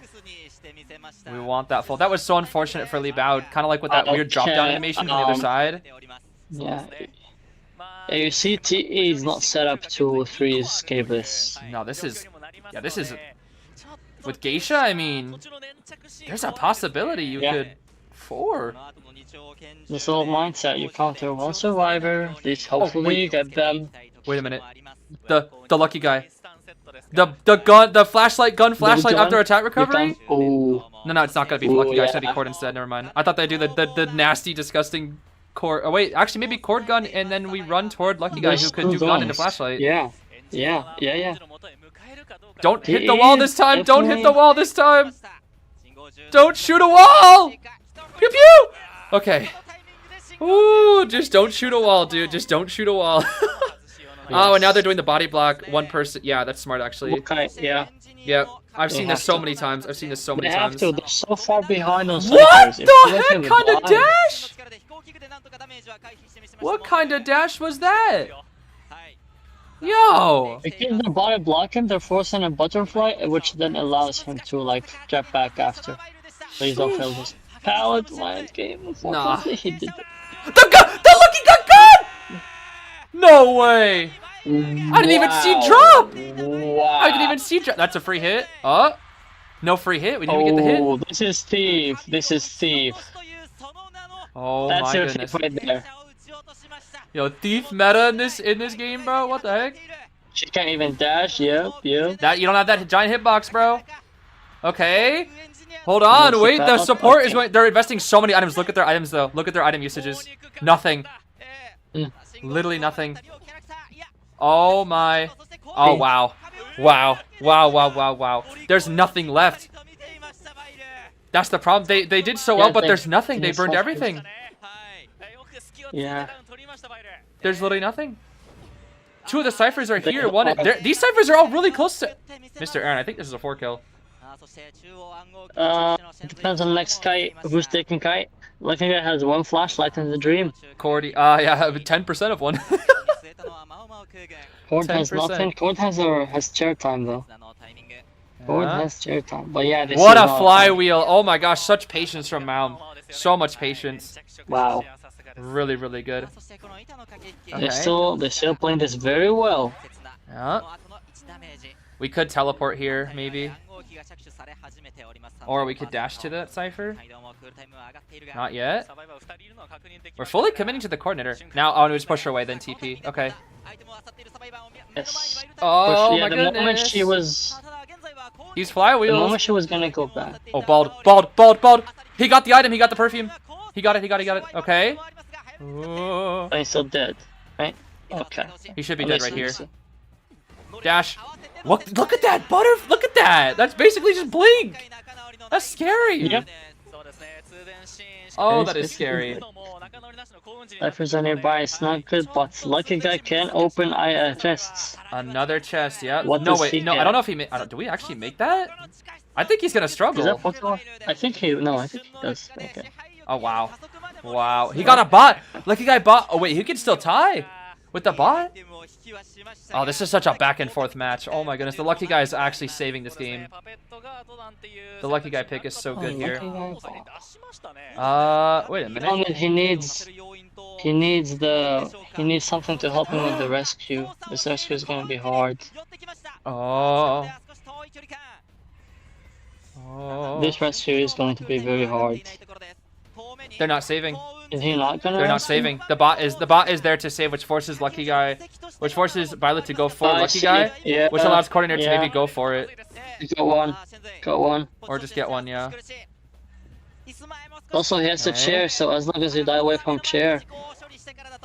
Wait, but yeah. The teleport will be. Oh, it's gonna be so close, Mr. Aaron. It's gonna be so close. Flywheel won't be ready. Mr. Aaron. This is possible for. This is a possible. He's gonna drop the. Oh! Oh! Geisha 4! Geisha 4 kill! Geisha 4? Yep. Geisha 4 kill? In the finals? It's exactly how I anticipated it to work out, though. Aeroplanist. Oh my gosh. Short. Yo, is Geisha very getting the short skin, bro? fight. Like, what? I didn't even know he had a Geisha. A very 16 short to 9 fight. now. Had to invest all the resources only to pop 4 ciphers. Last cipher 0%. No items. All ciphers nearby. Barely even managed to get the pop. And then basement. Basement. Oh my gosh. Geisha 4 kill? Yeah, so now pretty much mentally, he is completely Cooked. out of it. Yeah. Yep. What they need is a win. They need a win right here, otherwise I think it's over. They need to just get the momentum back, but not only that. And here's the problem. They can't win by strategy anymore. From now on out, it's mostly their skill and how much they can skill diff MRC. Because their strength points, which is Pepe's Naiad, Hullabaloo, Sangria, Goatman, They're gone. they're all gone. Mm-hmm. Geisha 4 kill. I had a weird feeling that the Geisha was gonna 4 kill. I don't know why. When I saw that pick, I was like, he's playing this for a reason. It's not just some random thing. Like, I've never seen this before. Maybe he streamed with it or something in the past. Maybe he was famous for it in the past, but I've never seen a Bailu Geisha. And, Yeah. I mean... Again, I predicted it's mostly for... Geisha has been used in the past to counter distance characters. Mm-hmm. He use an item, then you use one butterfly, and that's how you catch up. Yeah, like the That's standard patient matchup stuff, yeah. Yes, that's usually how it's done. But the difference in this one is he was actually able to get arrow. If he didn't get arrow, and he maybe if he did like someone else that he doesn't want to, maybe cord, then it might not have turned out the same way. Also, notice how he basically made sure that Aeroplanist does not keep going towards hotel. He basically like made it as unexpected as possible, and then he also made sure to cut him off if he went to hotel, and then he went back and started his chase all the way at the bad corner. Mm-hmm. I think what's So you know what's crazy? Oh, go ahead. If Arrow went directly back to Corner House, Arrow would have basically destroyed Balu. You think so? Yeah, but here's the thing. Arrow has to be scared, because the Geisha pick was literally for him. And so, true. what kind of mental strength would you have to counter-rotate into the Hunter? I myself would not tell my player to counter-rotate into the Hunter, knowing that the Hunter wants him. Right. That's why I think so many hunters go middle first and never make it obvious. I feel like I see that all the time. Yep. Yep, but that's also to make sure that he's all the way in the corner when he starts the chase. Dang. It's so smart how many levels there are to it, because like usually if you make it so obvious, you know, Aeroplanes, like you said, could just route back into Corner House or something. Also, again, nothing to this Bailu, but there wasn't anything particularly amazing about Geisha. I just played the matchup exactly how you would expect it against the Aeroplanist. It's like, even with all the harassment and support too, it's just surprising. Yeah, it's because they were behind. The support was only so they can't even get to the pop. That gun. So funny. Oh man, this round changed everything. It was just all tied up. This round changed everything. Oh, yeah, I would even say the blink. Sorry, not blink. The hook, the patient hook changed everything. Yeah, that patient hook. That one singular patient hook. Because now, even if they got one, you know, even if they won, TE will be like, it's okay, guys, we will just win the rounds instead of and forget about points. But now, it's because of the 2 ties and the round win with a lot of points, by the way. This is 8-1, right? Yes, 16-9 right now, I believe. Yeah, now TE has to win by A lot. basically either they're gonna like win this round by a lot to catch up, or win the next 2 rounds by quite like a lot. But if they won before, they just need to win the next 2 and that's it. Whereas now they need to win both rounds and with quite a lot of points. So They cannot just like win by 3k to a tie, 3k to a tie. That's not enough. I'm actually curious, Mr. Aaron. Did you have any thoughts before going into the set? Because I had a random prediction that I thought MRC would win on round 4. That was my guess. I thought that if TE was able to pull the lead early, they would be able to win. That's what I thought. Oh, interesting. That's how they beat Zeta, by the way. They were able to pull the lead round 2 With that Hala, yeah. Pepe, yes, and they were able to maintain that. Yep. Yeah. Interesting thoughts. Yes. Yes, there was a Bailu Geisha 4 kill. We just saw that. Yeah. Cannot It does not believe mean it. Geisha is crazy. I don't want to see everyone playing Geisha. But it was definitely a studied matchup. TE chooses Darkwoods. Well, what do they have left? No fish, no hullabaloo, and then no Sangria Kiwis. is left. Sangria Ivy. Well, you ban Sangria Ivy, and then it's Peddler, right? Yep. Peddler or Pepe has No, Wax. He has they Wax. ban Goatman. They ban Goatman. Oh yeah, Goatman. Oh yeah, so Goatman, Ivy, and then you play Sangria or Goatman. Wax. Right? Yes. Or Sangria Peddler. or Wax or Sangria. It's Sangria, Ivy, and then Wax or whatever. But it's basically Sangria and Ivy and whatever Hunter. No, sorry. But we can assume they ban Goldman and Sangria, as anyone would. So it's Ivy and whatever, you know, would- Peddler, Wax. You would ban Sangria on Darkwoods over Ivy? Really? No, I just spoke in general, and then Oh, you know, I see. on this map, yeah. Okay. On this map, you could prioritize ban and Ivy, but Okay. it's definitely possible because if you ban Sangria, it's because of this person's skill that you're trying to avoid, I see. rather Okay. than the map being good. I see. Because you said, Like, for I know you example, said you like could- Darkwoods is kind of like what Ever Sleeping Town for Sangria, where it's like only good till you have cake Yeah. or something like that. Yeah. Early game kind of hard. Yep. Goldman is much stronger on Darkwoods. Did I see Patient's new Hunter form? Yes, the werewolf. Yeah, Patient got on Hunter form. I don't know if you saw it, Mr. Aaron. I know you were busy. I did not. He's a What is werewolf. it? He's a werewolf now, apparently. A werewolf. Yeah, he's a werewolf. He got a Hunter Ooh. form. He's a werewolf For- now. So go, look out versus- look out Koa 10 for werewolf Patient. Have fun with that. You already know that's about to show up, Okay. and you're gonna hate him. You're Yeah, gonna be like, "This guy's so broken, Spencer." what's I'm going on still with gonna this?" be around by there. Yeah, if you guys are. Oh man. Okay, round 4 time. Let's see what we got. Bailu up Patient first. Meteor, arrow used, thing used. There's only one distance kiter-ish, which is acrobat. That's it. Yeah. So I think we'll start to see more prospectors, novelists, acrobats, It is. They do ban Ivy. Yeah. coordinators. Goat Ivy ban. Yep. Maybe Ada soon. What So the Sangria, crap? they're taking a Sangria then. Oh no, sorry, this is Balu. My bad. Balu already used up Sangria. So what he has left is Hala. Hala. Bailu's Hala, huh? Bailu's Not Hala. particularly strong on this map, but Even that. The Weeping Cloud? Huh.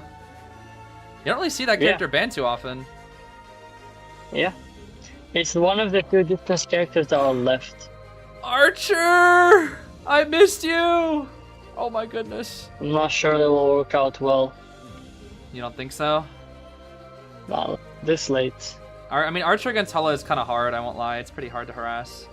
Balu is most likely looking at Peddler and Hullabaloo.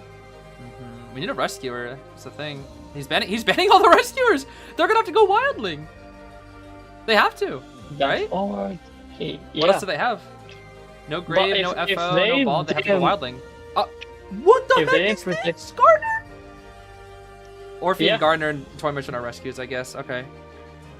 Basically, they took all the characters they wanted, and they said, if you ban Merc, then screw Merc.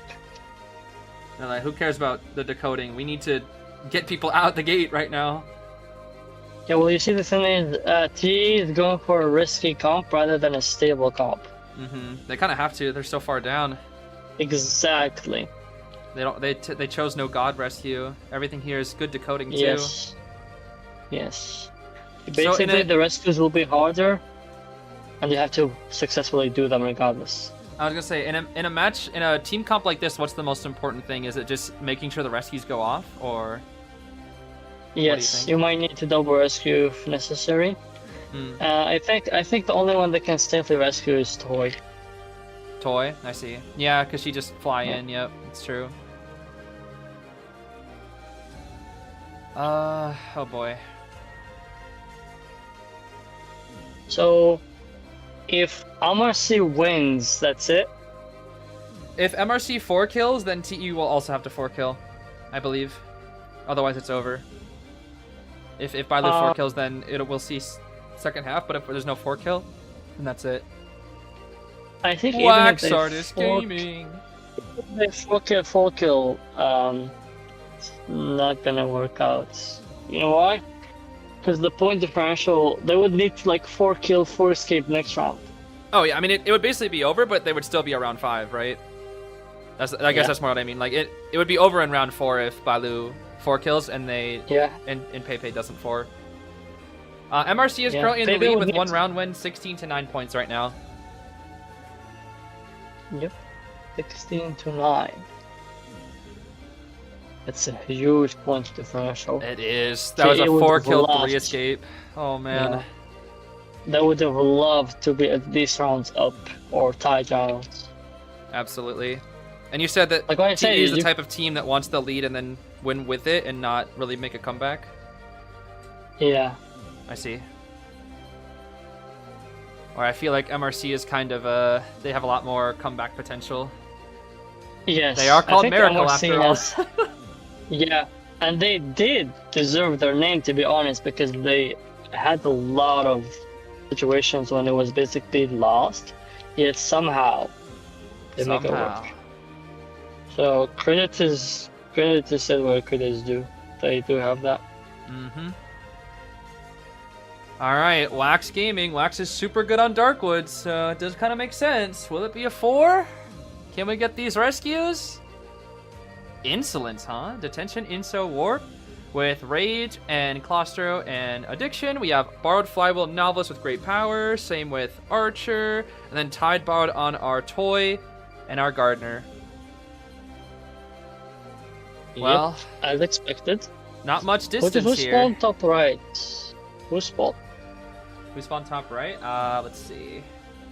Gardner. Garner, Okay. yep. Garner top right, Toy Merchant top middle, Novelist middle, Archer bottom right, or bottom middle, should say. Mhm. What does TE need this round? TE ideally wants to 3 escape 4 kill to match, but that's tough. Yep. At least a round win. I think anything that gives them a round win is what they want. At the very minimum Yeah. here. At A the very round minimum. win. Okay. We're going straight for drop, which is our rescue. Oh, no, not quite. Not making it obvious, as Bilo has done many, many times before. We will lock that cipher for now, at least. Long time locking. Novice is the kite here. I mean, Novice I think is probably the one that they want to have take kite here, right? The one with flywheel, you can get support from the Archer. I would imagine they I think the one probably... they wanted. Yeah. Oh, is that a... That is! Okay, dang. Alright, nice. Nice kite here so far. 69 wax, that's quite a bit. It should start running down here soon, though. Let's see. The balance is breaking. Dang, that wax lasts forever. What the heck? Flywheel doesn't really do much there. Okay. Wow. Waiting at that little window. First hit right there. Now we have insolence. And it's got to be, you can't really go to that god palette. Normally I have to go to the god palette, but he could warp inside wax bomb. Oh, wait, the toy merchant though. Got the item too. I wonder what the item is. Oh, it's the elbow pad, right? I think it's elbow pad. Nice elbow pad. There it was, elbow pad. Ooh, nice kite here. Okay. Not a bad kite here so far. Wow. It's really hard to get more book against the... Oh. Okay, Bilo kind of mind gaming himself. Misclicking right there. Okay, this is really good for El Confit. This kite is quite good. This is exactly the kind of kite that we need right now. We're going to lock this window. This should be the death of El Confit right here, though. No, we have book. We have book. Okay. Is that enough? Ah, he's dead. Okay. That's a good kite, though. Nearly 3 ciphers. Yes. Yes. My only question is, do they send in Garner to rescue first so that Toy Merchant can rescue when Hot Wax is ready? That's possible, yes. Because the Hot Wax would go through the bubble. I guess the Hot Wax would go, but the bubble still remains, so I don't know. I'm not actually sure. With the Garner buff, because she can block. I think it was a case that she popped first and she was in position. Yeah, okay. Trying to stall this save here. TE playing well. TE doing well so far. Yes. The only question is, will they get Bilu Diff? Yeah, TE is a good toy team. That much. Okay, full presence at the ready. Bye-bye Gardner. Definitely no companion effect on that novice, that's for sure. No companion effect at all. Smack him right there. Make sure he doesn't get any book. How close is he to a book? 50%? 60% or so. Might be able to get one more later. Presence. They could sell here. But, well... I don't think they want to. The ciphers, I mean... Whether you sell or not, the cipher isn't gonna get too far ahead, but if you get stuff saved, then you basically kinda are set back. However, I feel like this is more Toy Merchant Rescue Archer Harass later? Yeah, that's what I was saying. Toy Merchant is a good enough rescuer where she can actually save. Also, the cipher is blocked, so they don't have much of a choice. If they don't save, then... Oh, there's the double save, like you said, yeah. Yep. Double save. Maybe some support after, and that's how we'll try 2 or 3 escape. What? He hit the chair! He hit the chair! Okay. And Archer can... Oh my, they're all flying! They're all flying! They're all flying! Hold on. Archer Gaming! Archer Gaming is getting progress. Ooh, it's getting close! They're doing it! The Archer! It should pop. It should be ready. It should be ready. It should be ready. It definitely should be ready. When he drops down, he's gonna get stunned. Yeah, the vertical also counts. Vertical also counts. Apply last hit to just pop here, maybe. Yeah, just pop. That's huge. That's huge. That's huge, Mr. Aaron. That's huge. Yes. That's huge, Mr. Aaron. The dungeon, Mr. Aaron. They have a chance. Ooh, the dungeon. It could be a 4. He has flywheel. Dungeon. Warp. Dungeon will be hard because of warp, yeah. Woo! Flywheel? I don't think it's. That's not enough. That's not enough. It's not enough. Okay, it's a 3 though. It's definitely a 3. Ooh, they 3! Definitely a 3. Yep. Wait, that's what they need. That's what they need. If they can get a 4 kill, they can get a 4 kill. Now they're back. They might not be back in points yet, just yet, but they definitely are back mentally. Absolutely. Definitely. Absolutely. That kite. Oh man, that kite. The survivor is rising for the occasion, and the Toy Merchant play is what pushed the kite into a win kite. The Toy Merchant. I was just about to say that Toy Merchant was so good. They are 1 4 kill away from catching up. I mean, I say that like if it's easy, but you know, yo, Pepe, can you 4, bro? They don't need to 4. They just need to 3. That's true. Actually, they only need to tie, right? For the round win? 3, they still need to get like more points, so that's why I said like 3 would be good enough. True. I guess it's more like 3? I guess in this case you could technically tie and then just win next round and then lose by points, but win by round wins. How much is the point differential? Well, how much was the point differential before this?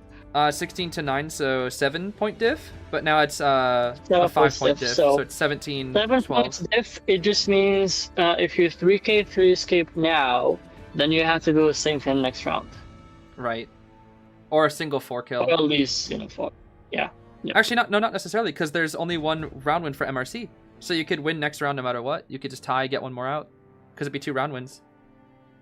Right? That is true. But Yeah. that's only if they're able to get this they should be able to get this round. So PP basically has to tie. Mm-hmm. If PP ties, then they can just focus on winning the round, which is still gonna be hard though, not gonna lie. Mm-hmm. But at least it will put the other team at a disadvantage as well. They will be like under more pressure if they need to like even if they tie. Yeah, I think so far this next half will be the game decider, to be honest with you. I would agree with you there. Yeah, 100%. Game decider. And what's unfortunate is, I mean, it's probably impossible, but if MRC 4 escapes, then that's it. Yeah. That's probably impossible. You though. know what? Maybe they do. Maybe. I've seen crazier things before.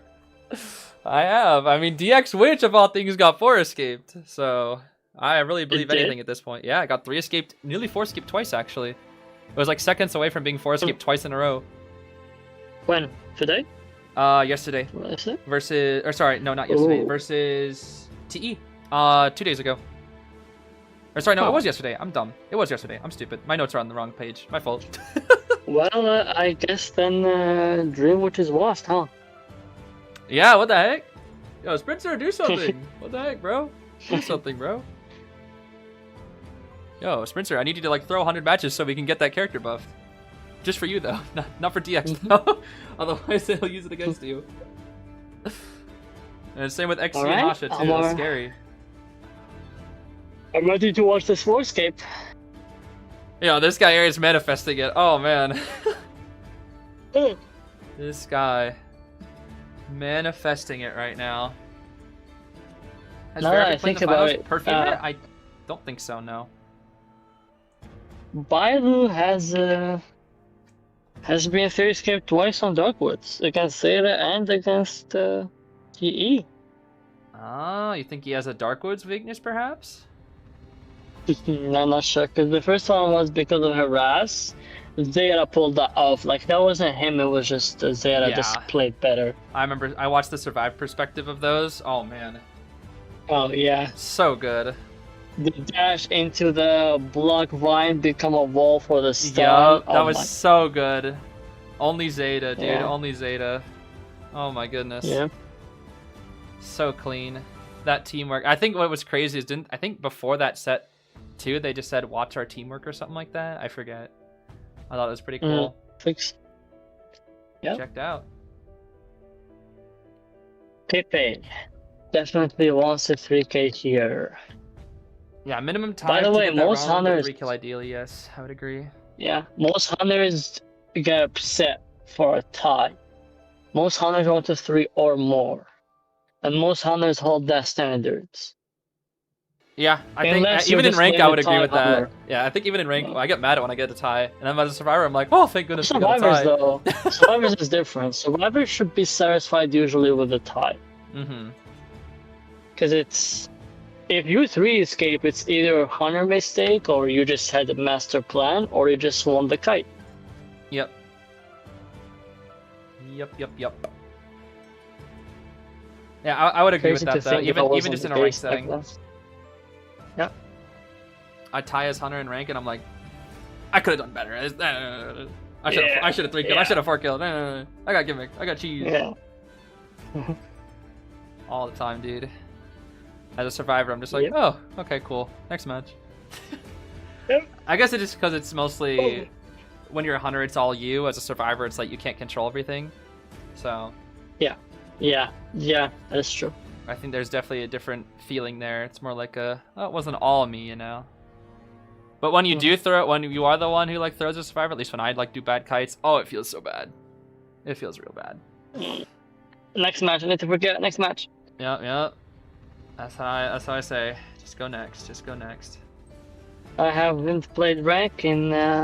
Last time I played rank was in 2019 or 2020. Yeah, that was like 6 years ago. wow. Holy shit.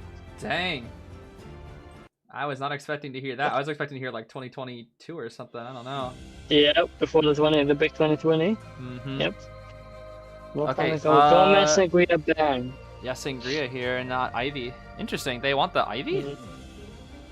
No, they're not afraid of him banning Lantern. They know that his Sangria and Goman are way stronger than his Ivy. I see.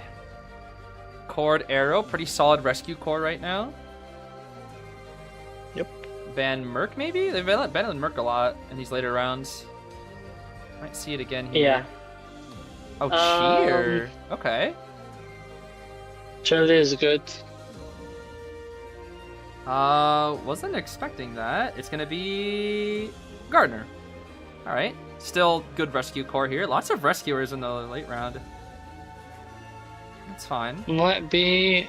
If I was TE at this point, I would not necessarily ban Merc. With how much rescue Yeah. potential there is, yeah.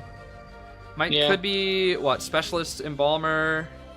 They don't have Lucky Guy anymore. I feel like Embalmer. They can pick Merc, but they definitely can choose like they. Not they a already Ghost Archer!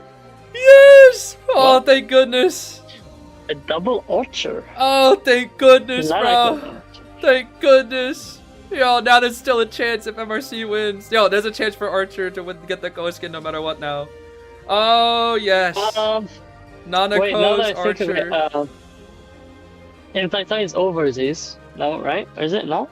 Huh? What do you mean? No, right? Technically it's over, because if they 3 escape and it's like a tied round, then it's like 3 ties, 1 win, but you have to like They would have 4 to do escape, the 4 exact. escape too. Yeah, they'd have to 4 escape, 4 escape to win, or 4 kill, 3 escape, 2 force overtime.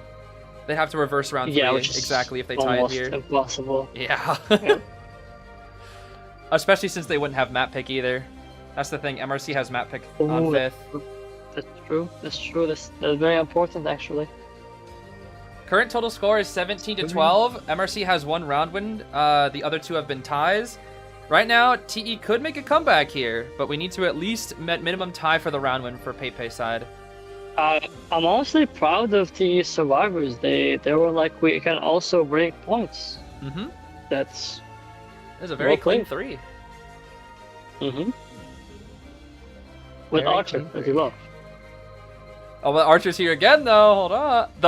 Wow. Wax again, huh? Wax. Mirror match. How many counter matchups have we seen? Only 2? 2 now, I think? No, like throughout the whole tournament, basically. Oh, throughout the tournament. Many. Yeah, Many. yeah. Especially that Lakeside comp. Perfumer, Puppet. Oh, yeah, the Perfumer, yeah. It's always like the round 1. She never really comes out later. It's always just for the Goat Man. Okay, a little bit of the different spawns, though. The Archer's actually spawning in 2-story, not box, which is interesting. Do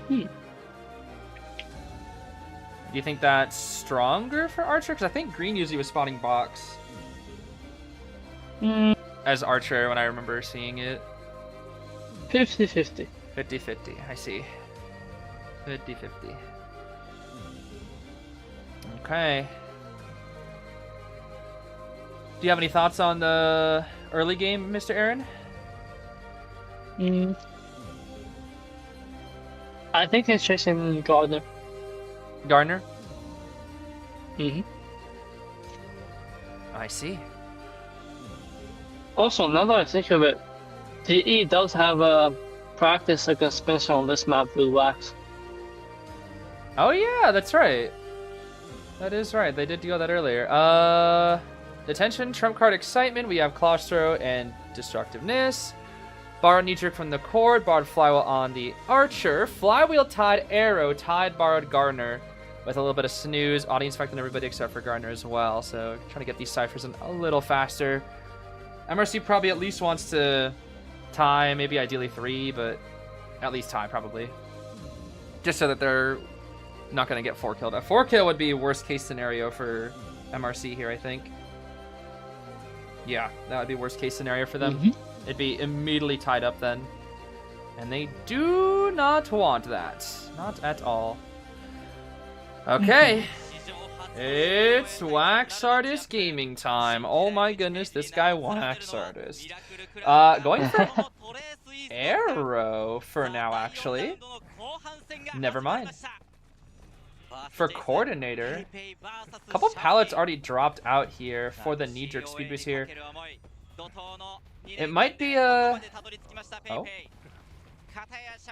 Strange route? She drops down, and yet he doesn't walk around. He actually takes the vine too. I guess that's just quicker. Okay. Help with Wax here. So Kite's off to a decent start, except this area is kind of awkward. We're gonna lock that window. It all depends whether Pepe can hit her before the. She got on the what? She got on the. She got on the swing. She got on the swing. She got on the swing. You know what I think that was, Is that Mr. like a Aaron? troll moment? No. I think I know what it was, Mr. Aaron. You know how people have been recently tapping ciphers for speed boosts? Because you get dragged, yeah. you like teleport to it. I think that's what it was supposed to Yes, be, yeah. but I think they didn't click off of it fast enough, so they got stuck on it. I think Yes. that's the idea from Xiaodi there. I'm guessing that's my only theory. Yeah, he stunned her. Nice. That's so. There's a Yo. chance. Using the archer against her. Wow. Because Wax Artist diff. Just wax things, bro. Where you walk in a straight line and then the survivor dies. Wax Artist gameplay. Gardner is here once again. Very repeat of last game. Gardner rescuing first here. Ciphers do still look pretty good though. Same place, same best spot. Yeah. Very similar games here. Very similar games. Although Gardner right now is. Oh, she has a pad. I see. That's why. I was like, she's kind of playing around here a little too much, but the pad could make things a little bit easier for her. Nope. Okay. No pad necessary. Nanako. Nice shot. Beautiful, beautiful shot right there. Crossbow a little bit. It's going to buy a little bit of extra time for the transit. Might just hit Gardner. No bubble though. No bubble. The Ciphers. He's swapping. The ciphers will be slower because, yeah, the might harass. Nanako. The bait. Yep, the bait. Okay. Full presence though. Full presence. Oh dear. But this is a target swap. Here. This is a trade-off, is it not? Lots of injuries force, but new chair, and it's also Gardner who has rebound with bubble and. Blocks the ciphers. He blocks the ciphers. Right, but it's Gardner chair time. She has elbow pad and bubble, but I guess she has hype wax or hot wax, I should say, to come back from it. I don't really know about this one. Trait is ready. We can TP or we can trumpet at any time. We might after half. No, he's gonna hover in. The chair hit too. Oh dear, that's really good. And the elbow pad. Does that do anything? Wow. If she makes it to the bell. Nope. Yeah. Wow, that elbow pad did nothing. Oh my goodness. Even with a huge speed boost, you can't do anything against this guy Wax. Okay, Coordinator got a ball, actually. Got a ball. That could be really helpful for late game, actually. Especially versus Wax Artist. Probably would have been a better item than for Gardner to get, I would say. Aeroplanes can go for a second save here, but without... Wow, he knows. Without hover... He was injured. Yeah. But he has hot wax. And no borrow. This is risky. Double save. Double save. Double save. Nanako's coming. Okay. Oi. Oi. Okay. Nanako. Woo, this is really tight. This is really tight. How is he doing this? Why is he doing this? I guess it's more important. Bro had no borrowed.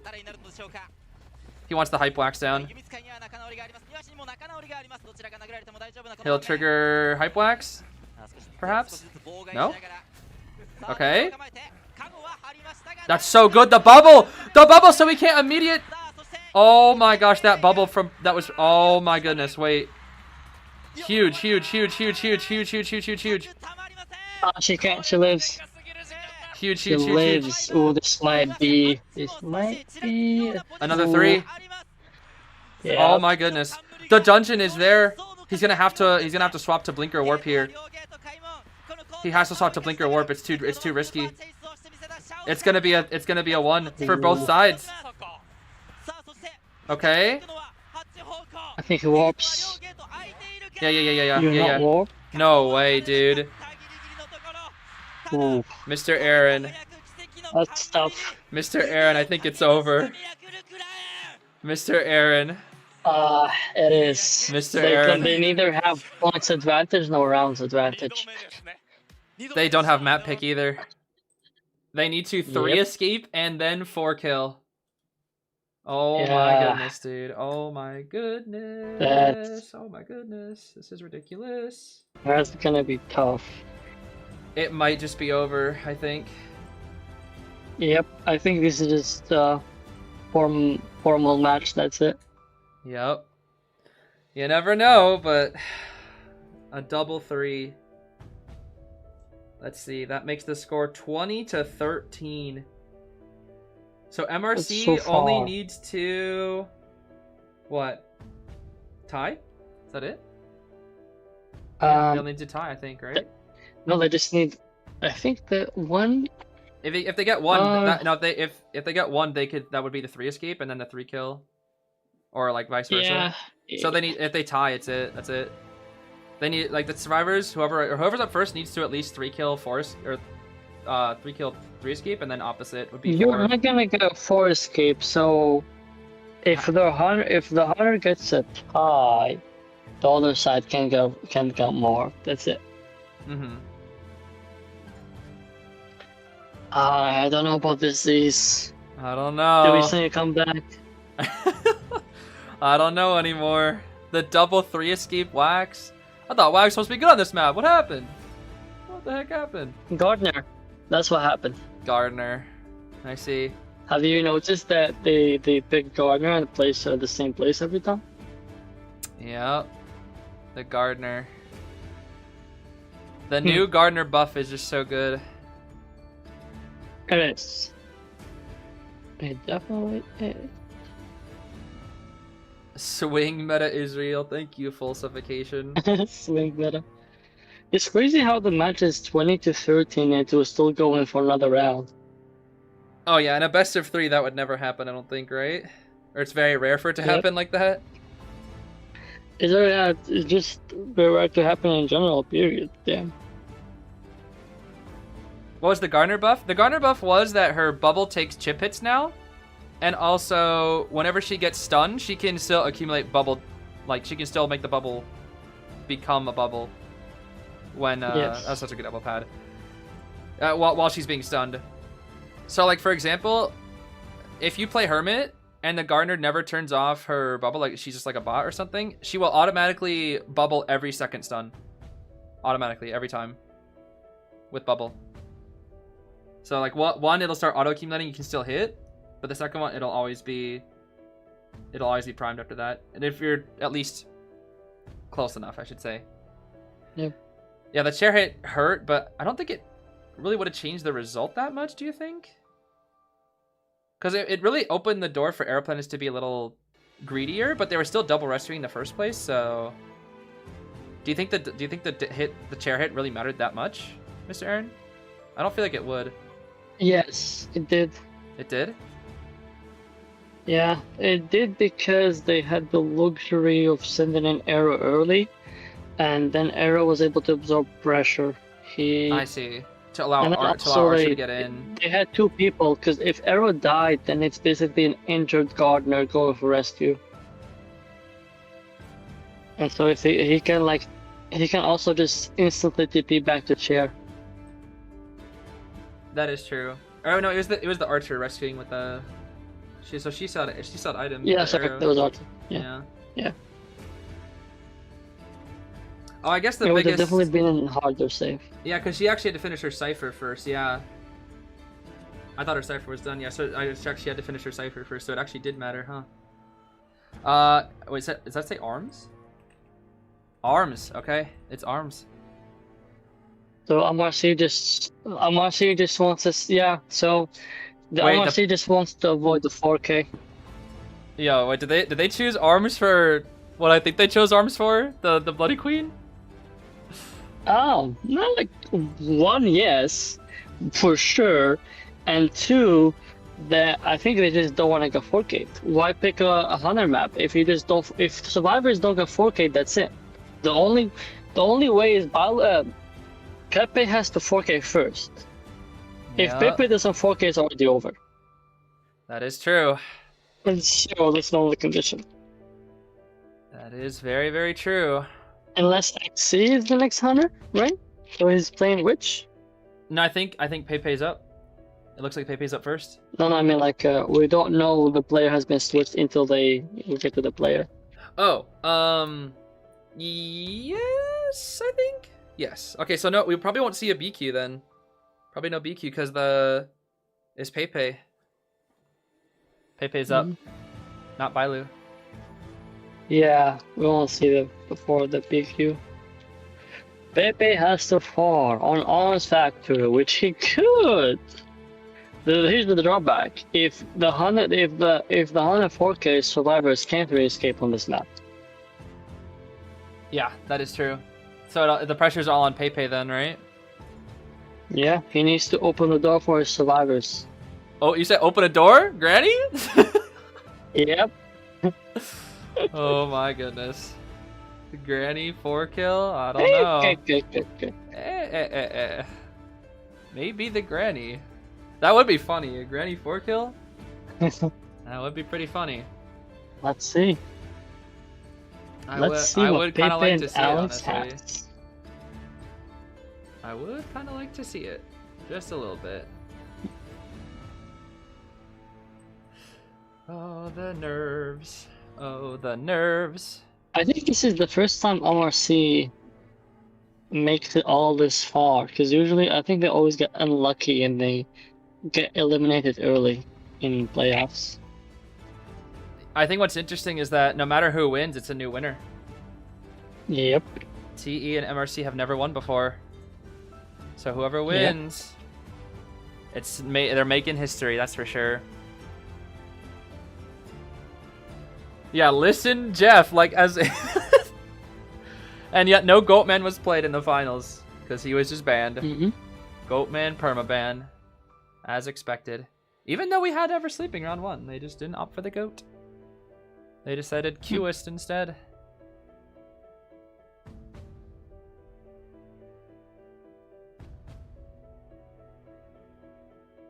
Please pick something interesting. It should be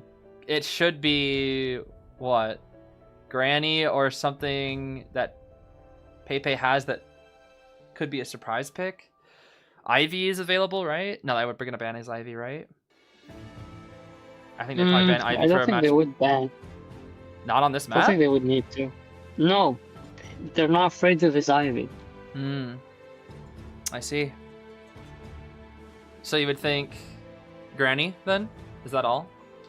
I think his main option going into this is assuming they'll ban Sangria, Goman, and the likes, and he will have Granny available most likely. You don't think he'll try But- Ivy though? He could, yes. But his main option that he knows for sure available is Peddler. I see. The question for Pepe is, how do you 4K with Granny? Fundy's diff, that's the only way I know of. And also Survivor mistakes. Yes. Serve mistakes and Fundy's diff, that's all I can think of. Or That's about Survivor gets their shot in front of you. Yup.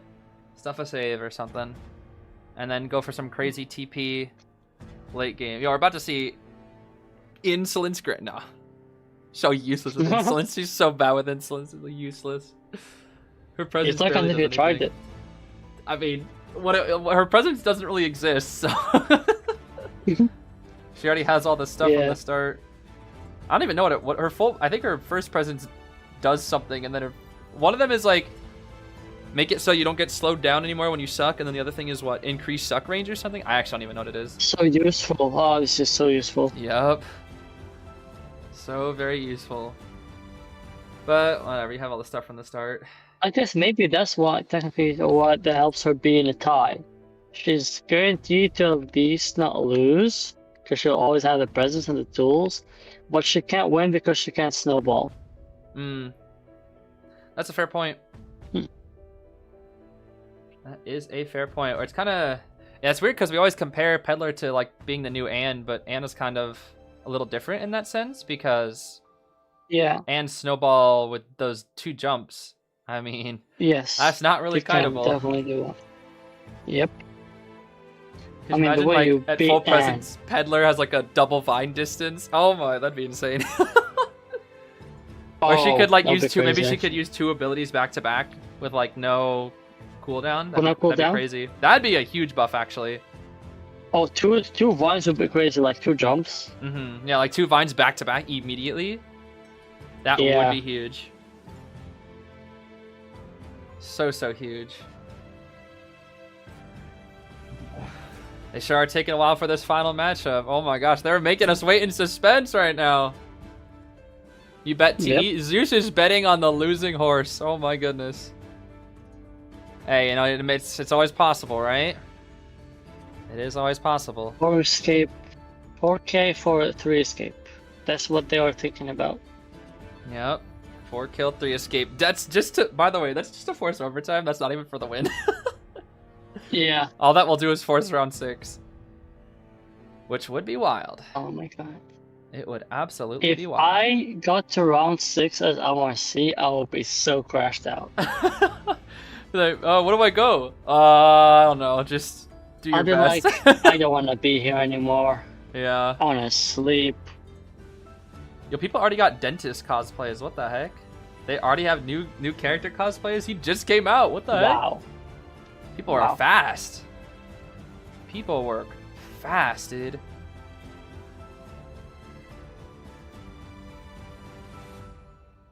Yeah, they. What was the last hunter that did not become meta?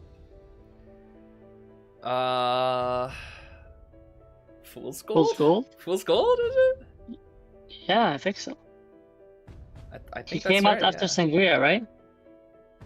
I think so. And he was Buns. It was Sangria, Fool's Gold, Ivy, Goatman, Hullabaloo. Every hunter just became instant meta, basically. And then now Queen Bee is also good, and then Dentist seems allegedly. I've barely seen any gameplay. Allegedly, he's broke. Yeah. Everybody's calling him allegedly. broke. So I don't know. I haven't seen it, but what I have seen is the fact that it is time for potentially the finals, the final match. Yes, indeed. Seer and Lanternist. Okay. A lot more Seer Lantern than Seer Doctors in the later rounds. I have noticed that, yeah. Okay, Gardner's back again. Are Same with Arrow. Play Gardner every time. Yep. Is he just like the later round like champions? Arrow, Gardner. I guess. I feel like they need at least a harasser here, right? Maybe Nanako Archer again. Professor. But then again, they don't really... Weepy. Oh, okay. Weepy, huh? This is definitely the comp that MRC wanted, judging by how fast they picked it. Yep. I think Pepe will try Ivy. Right? Good chance, yes, indeed. That's all I can think about. Ivy, Granny, or something crazy. I think survivors will bring flywheels. Flywheels? On a map, yeah, on a map like this, for I can Ivy see and it. Yeah. Granny. Granny, yeah.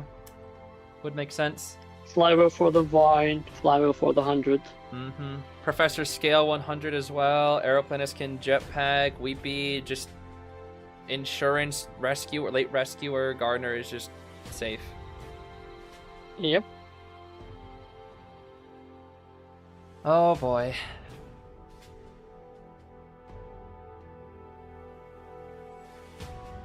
It's crazy he never played Gorman or Sangria. It's Ivy. It has to be. It all comes down to the Ivy. All comes down to the Ivy. Wait, do you think there's a... I hate to say it. Do you think there's a chance of like some weird, really cracked Ivy build? Like trump card Ivy, or dare I say it, Insolence trump card? I've seen it before. There is a chance, yes. You think so? Yeah, because the comp isn't bad against Ivy. I see. Alright. I think double flywheel at least, 2 flies? Or 3, you think? Maybe 2 to 3. I think 2 Titan or 2 flywheel? I'm predicting 3. 3 flywheel? Or 3 tide? Yeah. 3 flywheels. 3 flywheels. Although maybe Gardner won't bring. Okay.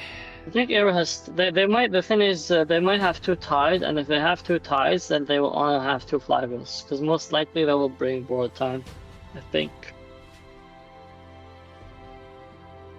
I don't even know. Who would you even chase here? I mean, like, Weepy is like... You want to chase him because you can cancel that rocket, but... You get Cypher Rush. Well, let's see. There's no, again, there isn't the strategy set up to win anymore. You just have to play better. Alright. Pepe! Oh boy. 4K away. You said 3? Yo, I said 3 Titaners, you said 3 flowers. Looks like we're both right, Mr. Aaron. How about that? I guess the game changer was Reaping going Sui. I see. If Reaping went fly tied, then you know it was 2-2. But because he did that, then 3 flywheel, 3 tides.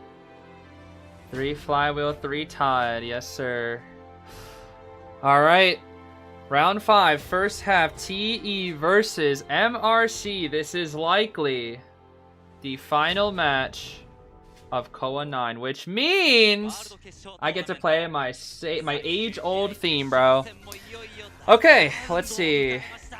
Moving straight to our Weeping Clown for now. Weeping. But we don't actually commit. Aeroplanist as well. We're just pressuring ciphers here for now. No chase at the moment. Oh. High Weeping Clown. Not quite. Pepe, I mean, though we've seen this entire set. No one's making it obvious who we're actually trying to chase. We're really keeping an eye on that Aeroplanist, though. Hardcore keeping an eye on the Aeroplanist. There it is. Hey, buddy. How are we today? He waited too. Yeah, good patience here. I mean, MRC can afford to play so safely here because, like you said, Pepe, I mean, minimum is 3 kill and then force the 4 escape, but it's likely going to have to be the 4 kill here. Let's see. Garner Bubble has popped. We do have Blink here at the ready, but it's not really super great here. Okay, nice. Nice Blink Definitely here. made a good job. Definitely made a good job of... if he got that scare, he would have been set up to win, but not anymore. I think what's the most important thing here now is it'll come down to the rescues then, right? He is pressuring the ciphers quite well, though. I'll give him that. The kite will be long for now. Oh, she's gonna be cornered. All right, she'll die in corner. Yeah, I think what we're really trying to do is make sure the Gardener, can we get her to 60? We do get her to 60. That is something. There's the scare. We'll drag her away from the window. This should be the death onto the Gardener here. No crazy Weeping Clown rocket out of nowhere, though. Ciphers? These are fine for Ivy. These are fine. This is... Yeah. I've seen worse. I've seen worse. I've definitely seen worse. Alright. There's shock, Pepe. Their shock is what we need. We need to pull out like some Jin strategies here. We're actually keeping Yith onto the Gunner so that we can proxy camp here. I saw Sprinter this quite a bit, but again, proxy camping against an Aeroplanist is not the most effective thing in the world, especially on a map like this with so many tall walls. Okay. We could maybe try to spook. I don't think we'll do much. He spooked! He actually canceled the hover! That's huge!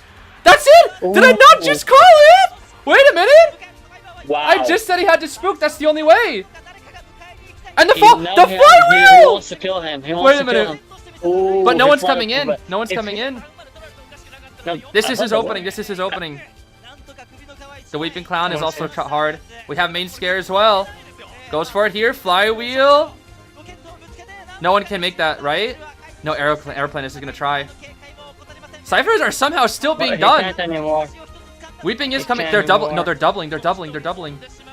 It's Gardner chair. Pepe's ready for it though. Oh, the Weeping Clown's gonna. The Weeping Clown's gonna. And then the airplane is gonna. Oh, the double save! Gardner does go down though. Oh my. Their ciphers, by the time Gardner will die, if I'm not correct, these are 3 killable. But can we 4, Pepe? Can we 4? If he killed Arrow, but Arrow has flyway. Yeah, the flywheel, the insurance pick, the safety. He knows that Arrow doesn't have. He knows that Arrow doesn't have a Sui. He has Sui. He knows that. He does indeed. We have full presence at the ready as well. Let's not forget. And 2 rockets. We're burned on Weepy. Here we go. Here's another. 58. We cannot go easily for rocket without. Okay, that's fine. That's enough. Forces the 100. Main scare follow-up. Doesn't get it though, unfortunately. Cypher 62 and 30. They're still slightly behind, aren't they? First, goes back towards Arrow. Am I Pepe crazy, can win. Mr. Aaron, or does Pepe do it? This is 4 Pepe can do killable. it, yeah. Yes. Scare Ooh, cancel the save message the too. blink too? Wait a minute! That's good. There's a huge That's chance good. here. There's Yes. a huge They have chance. Suis. They have Suis. They have Suis. Yo. There is no way, dude. There is no way Pepe's doing this. Hello, bird. What's up? Caw. Ivy. It's a nice bird right He there. predicted the direction wrong, though. He predicted the person to come from the wrong side. I think that's interesting because he had the Yip Yeah. going there as well. Nanako. Yeah. He banked. He banked on the person coming there. That's an early possession. Hold on now. What? Hey. Okay, nice. No insta farm, but we have blink. We have blink. Yeah, blink. I think. Professor is not risking 100. Yeah, not at all. He don't want to get like 100 and TP down. Mr. Aaron, you know what happens here. If Airplanes gets farmed, Ivy's Law takes place. Ivy's Law. I think he's gonna do it, which gives them an opening. But then it Give comes him a down door, to yes. what? Bailu? Risk it. Yep. Oh man. Don't get Terror Shock! No He farm? just wants to fall. Swing? Okay. There's no way they can react to this. It's Ivy. Ah, he gets it. He gets it. Ooh. Can we get the... No follow-up Can hit on they Nanako pop, yet. No though? follow-up hit. Can pick up up though, but no one is like key. She has blink late though. It will be late, but when you can constantly stock... I don't think like it's needed. The full? They don't pop. They don't pop yet. They don't pop yet. It's too late. It's 75. It's too far. Simply too far right now. Yep. Okay, straight to the professor. Okay. I mean, he only needs one more, technically. And even if they were to get one, it's still technically we see round 5 second half, right? There still is a Yeah. chance. Yeah. I would prefer if that's not the case though, because almost Okay. impossible. But you know, can he reach him? Yes, he can. He can. Wow, And what a Viper's scale leading. from Nanako, though. Oh my goodness. I'm starting to Needs to die go everything forever. that I know. Why is Nanako going for the... Huh? They're Nanako's switching. They're going switching. for They're it? mind gaming. There's Okay. a ghost there. There's a ghost there. But this is gonna be so tricky for the long. Blink is coming up He too. flywheeled. He flywheeled. Oh my. Genuinely, what do you do at this point? We're playing it so safe. We are playing it so safe. Okay. Mr. Aaron, I am so Monster is nervous. far away.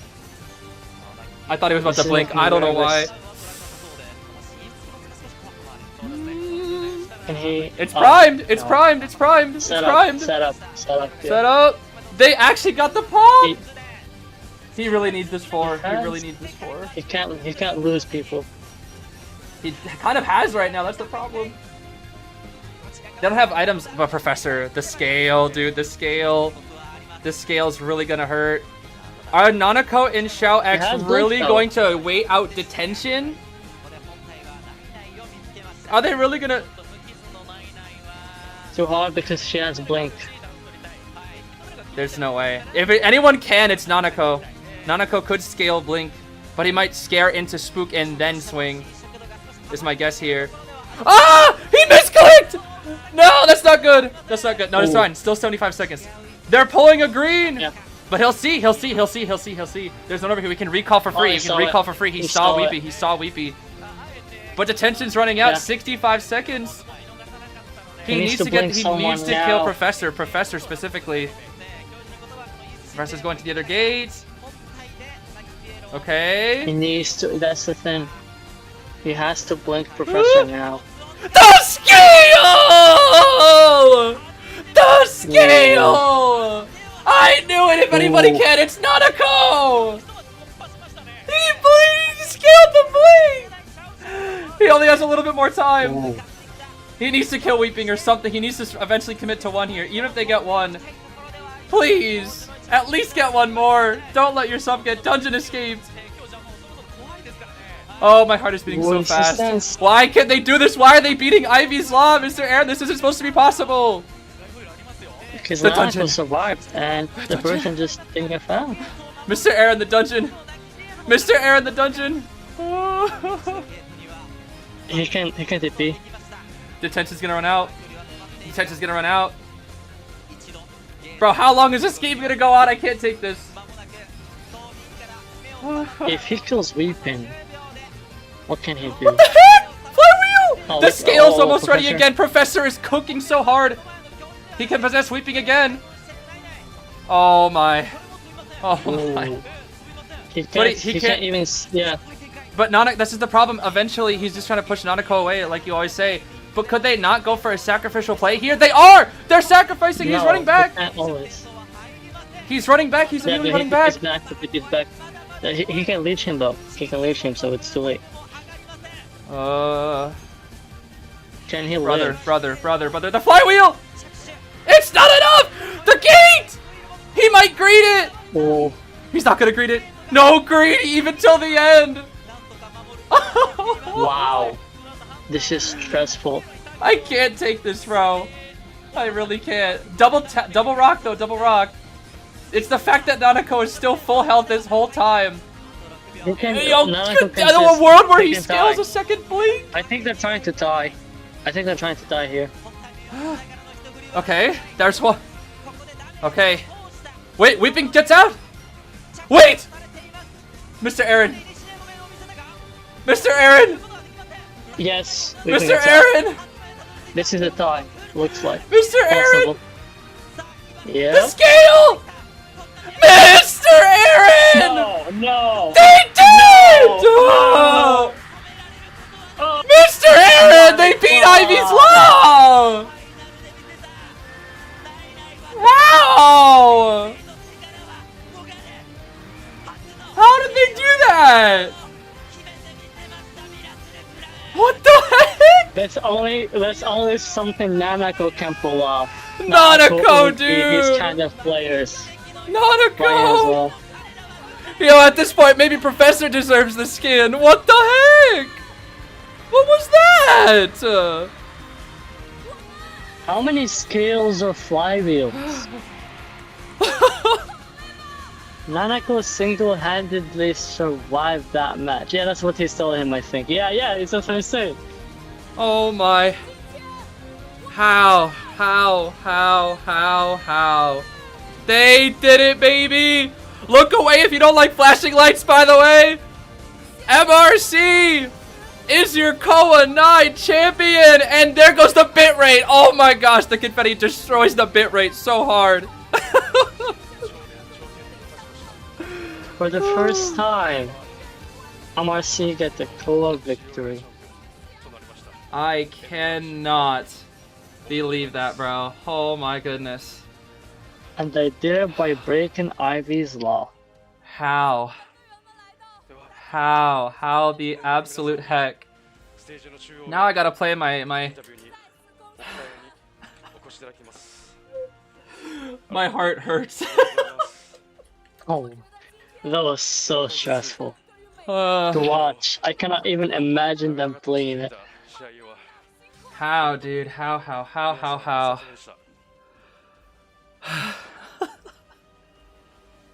They really got that. They really got that. Oh, they really got that. They really beat Ivy's Law. victory. Well-deserved victory. That was... How long was that game? I was like stressed out so hard. That was nearly 12-minute game, 11.5-minute game. Wow. There's confetti in his hair. There's confetti in his hair. Bye, Lou. There's confetti in everyone's hair. That's so The funny. host, Balu. Everybody's got the confetti now. Oh my gosh.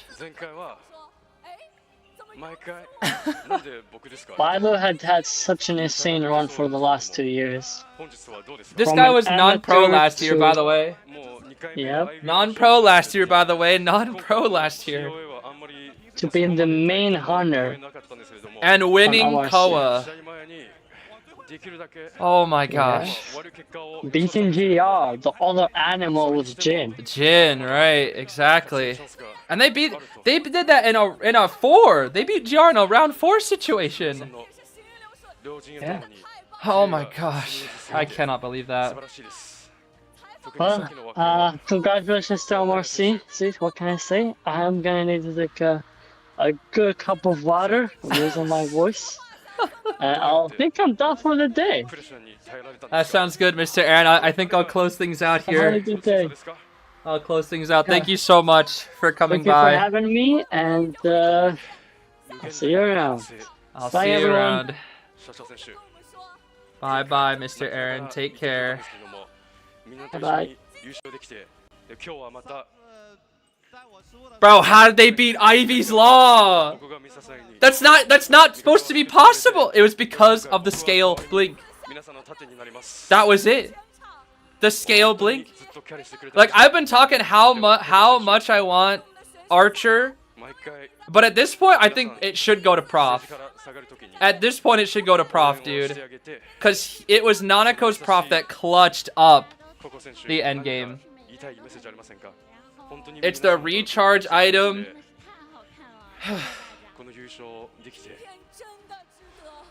I cannot believe that, dude.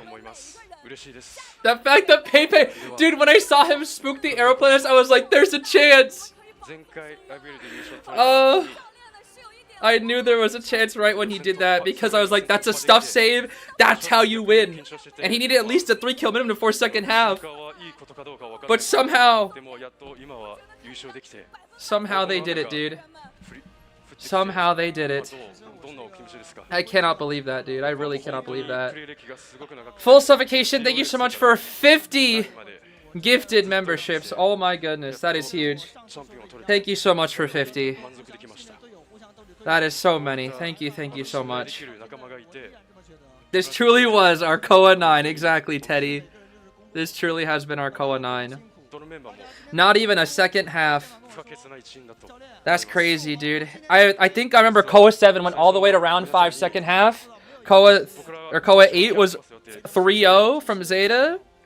And then this time, round 5 first half. Some person, thank you so much for becoming for 2 years. 2 whole years now. That is crazy. 2 whole years. Actually, almost 3 now. I've been doing IDV content, bro. And it's so sad to think that after that match, that might be it. That might be it. We might just be done here. I don't know. We might just be done. Navan Sita, thank you so much for becoming a member. Thank you. This really was the miracle crowd. This truly has been our MRC. This truly has been our Call of the Abyss 9.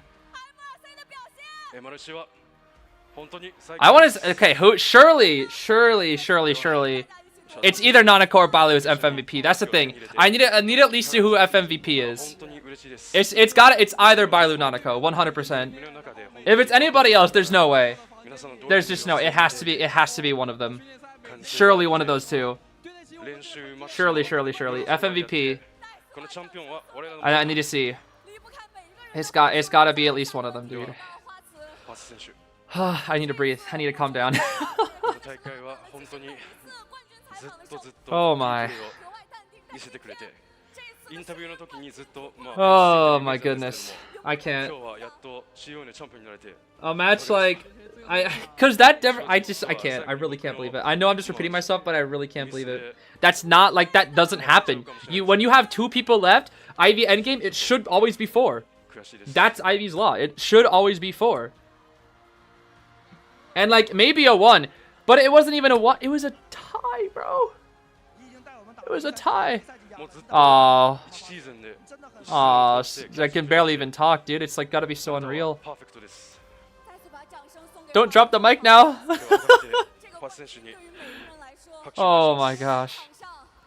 Lonnie, thank you so much for the 10. Just want to say thank you to Zeez for another amazing code and ruining your sleep schedule for us. Aww.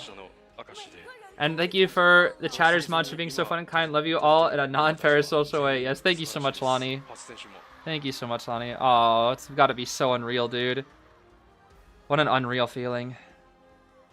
What an unreal feeling. A new winner has been crowned. Miracle crowned, dare I say. They finally get to wear a crown of their own.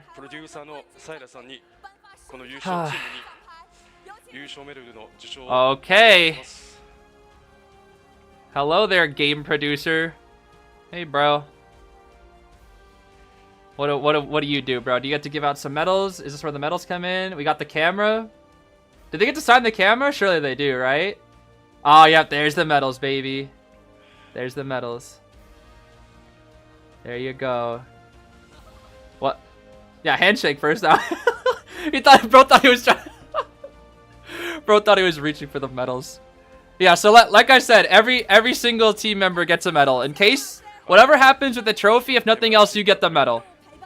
You get the medal. Can you believe that, dude? Bailu's first year. Bailu's first year on a pro team, and he just wins Koa. I can't believe that, dude. I really can't. That's got it. What a legendary run. What a truly legendary run from MRC. Oh, I see another donation here. Oh, Nova, thank you so much. Thank you so much, Zeez. And it's a little silly, but thank you for modding me. It's been really fun and feeling to help out during Koa. I genuinely hope, though, that a statement is made. Me too, Nova. Me too. Me too. Cause I mean, it was fun. It was a really fun Koa.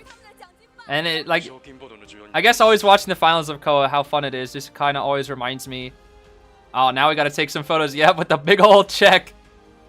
The big old 3 mil check. Yes, sir. It always reminds me why I've done it multiple years in a row, despite all the difficulties that can come with it.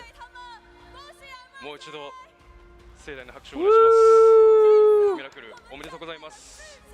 What if they don't make a statement but stop using A altogether? For me, if you ask me, they have to make a statement. That is my standards. They must make a statement. So yeah, I think the amount is around 450k. I think I forget exactly how much it was when I last checked. But yes, if they don't make a statement, I will be gone by fall, guaranteed. That's for sure. I will be gone. Is this FMVP? What is this? Oh, no? What is this?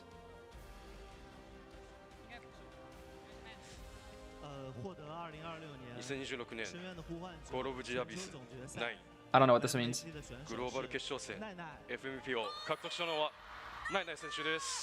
Wait, what? Who was it? It was Nanako! That's so deserved. So deserved. It was Nanako. Oh, you did it, Nanako. You did it. Nanako FMVP, bro. That scaled blink. The scaled blink.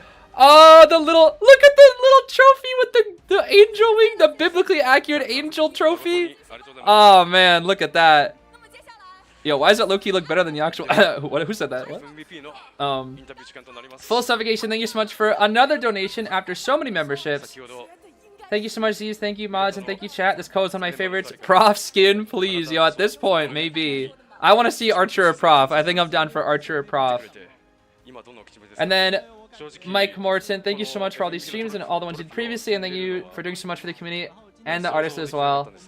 I appreciate the nation. Thank you. Oh man. Nah, no worries, Teddy, no worries.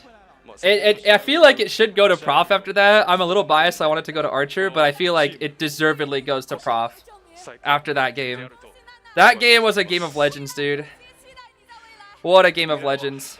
The Professor pick was so huge. It was just so huge. Who was the winner? I'm confused. It was MRC.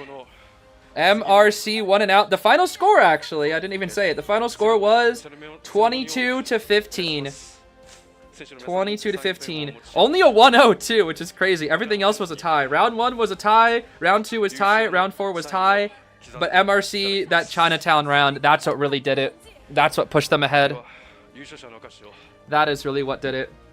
And then in round 5, we needed at least to get a 3 kill. And they get to sign the... Yup. Oh snap, they all get to sign now. So many of them have X in their name, that's so funny. Some person, thank you so much for the donation. Not in the chat much, but truly thank you for everything you've done every single Koa. I truly hope a statement comes soon for all that love IDV. Yeah, me too as well. And then Hexrats, thank you so much for a donation as well. Thank you there. Aw, all the signs. Everybody gets to sign the camera. Yo, you know, one of the saddest things to see is watching your favorite players get eliminated looking sad. But it also is one of the most exciting things to see a team that you're a fan of. Yo, everybody love Bailu, bro! A team that you're a fan of be so happy to win. Can't believe that. Even Coco got some cheers. Look at that. The full team signed. Yes, sir. Now, don't trip over the confetti now.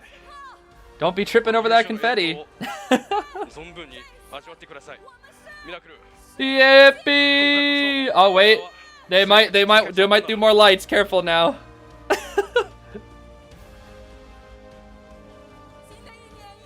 I love, dude, the confetti that just kills the bitrate will never not be funny.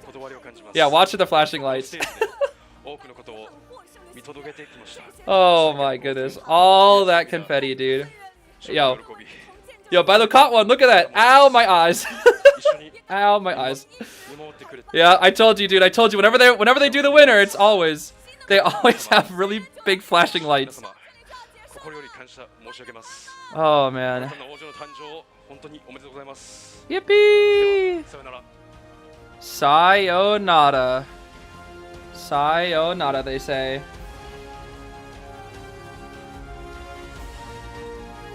GG's MRC. The winners of Koa 9, baby. Yeah, I'll high key the FFP trophy still a little bit better though, I'm not gonna lie. Oh my goodness, what a huge donation from Navon Cito. Thank you so much for that. Thank you so much, Zeez in chat. Another Peaky Koa ended. Use King better. Thank you. I don't know what that is in USD, but that is a huge donation. Thank you so very much for that. But yeah, I think I don't really know what to say, everybody. I mean, huge congrats to MRC. They really got it, bro. And another FOP with 50 gifted. That is huge. Thank you so much, Nevancito, for your generosity. That is a huge, massive donation for the finals. Thank you so much for that. But I think it's time to end it off here. This is usually the screen they end it off on.